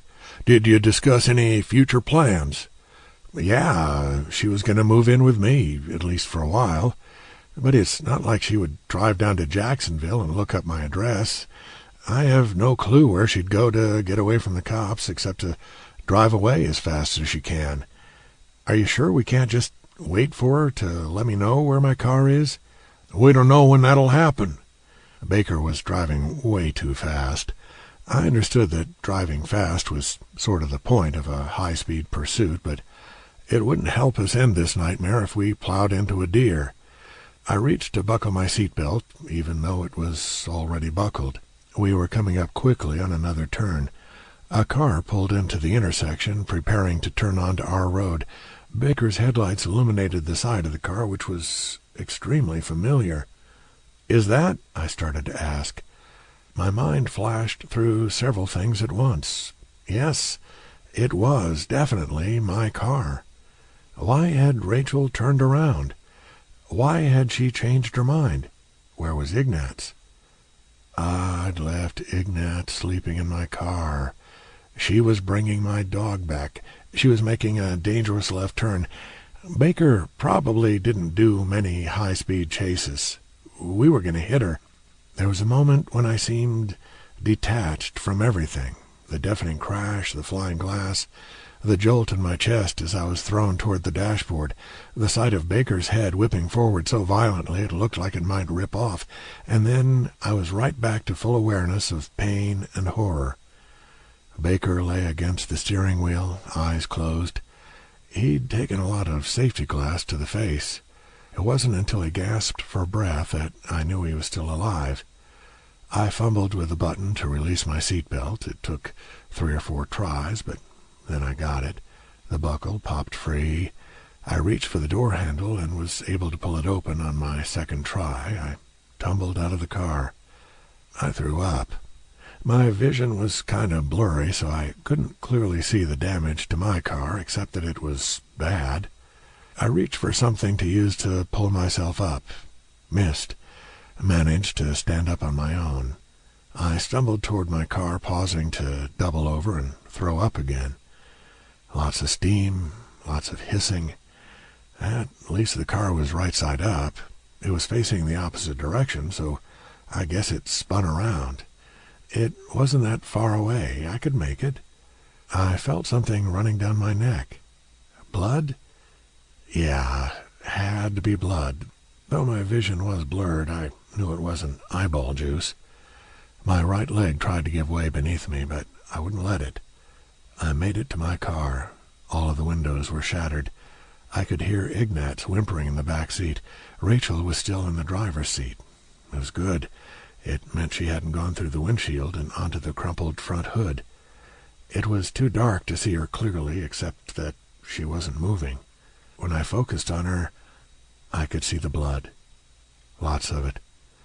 I tried to open the door, but it was far too badly damaged. I kept jiggling the door handle for several seconds before I realized that this wasn't going to work. The back door worked. Ignatz jumped out. I could see glass and blood in his fur, but none of his legs were broken. He'd be okay. I staggered around to the other side of the car. As I did so, I wiped my index finger over my face to see if maybe the wetness just came from tears, but no, my finger was red. I opened the passenger side door. "Rachel?" I asked. Rachel did not answer me. I leaned into the car. She was a mess. "Rachel?" I repeated. "Rachel, please talk to me." She couldn't talk to me. She wasn't even breathing.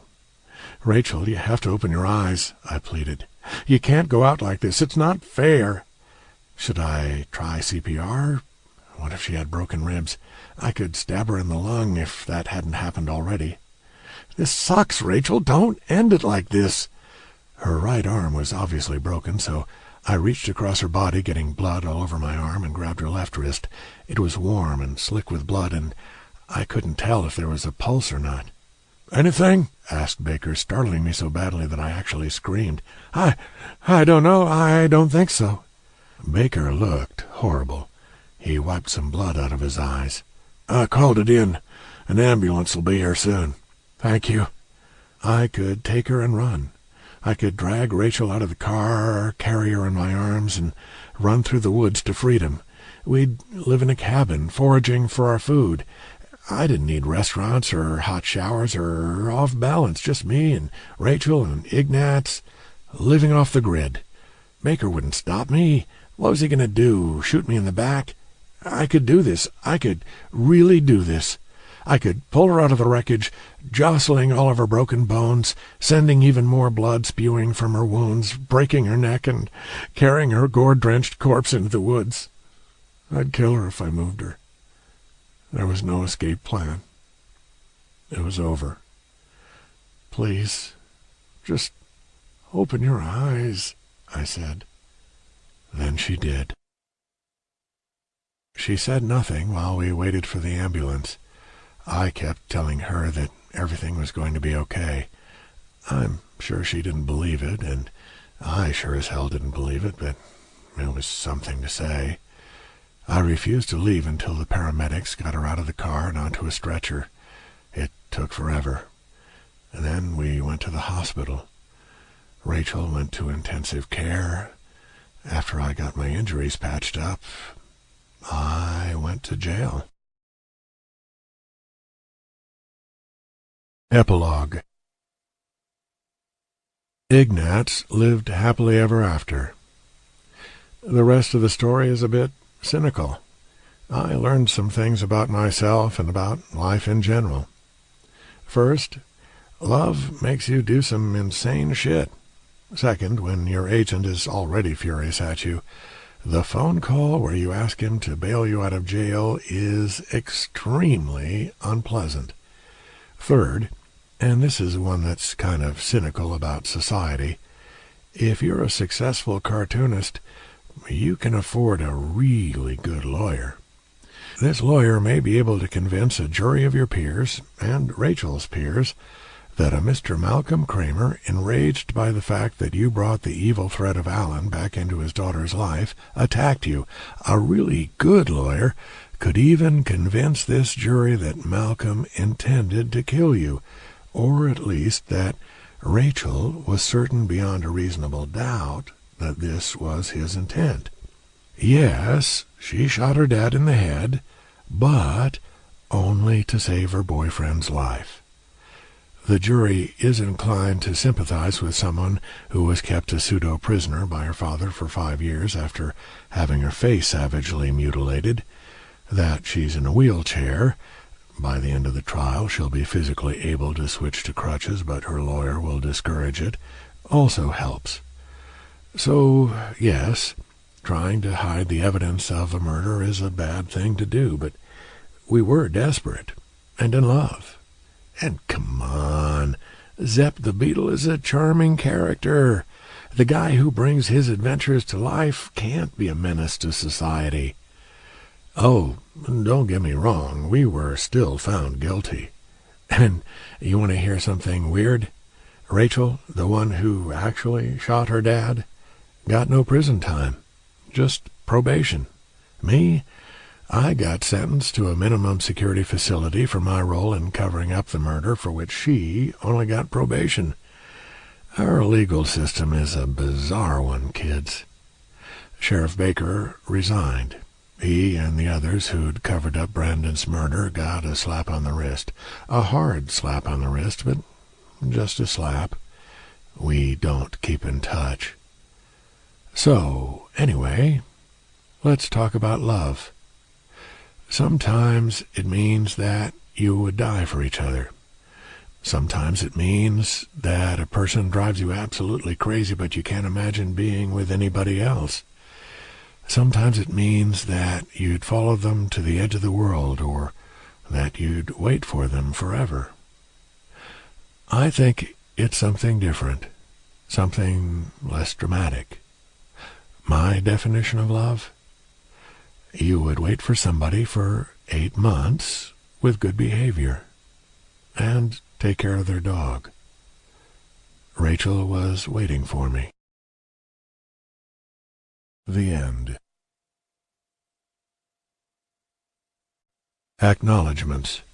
Thanks to the mighty Todd Clark, the mighty Lynn Hanson, the mighty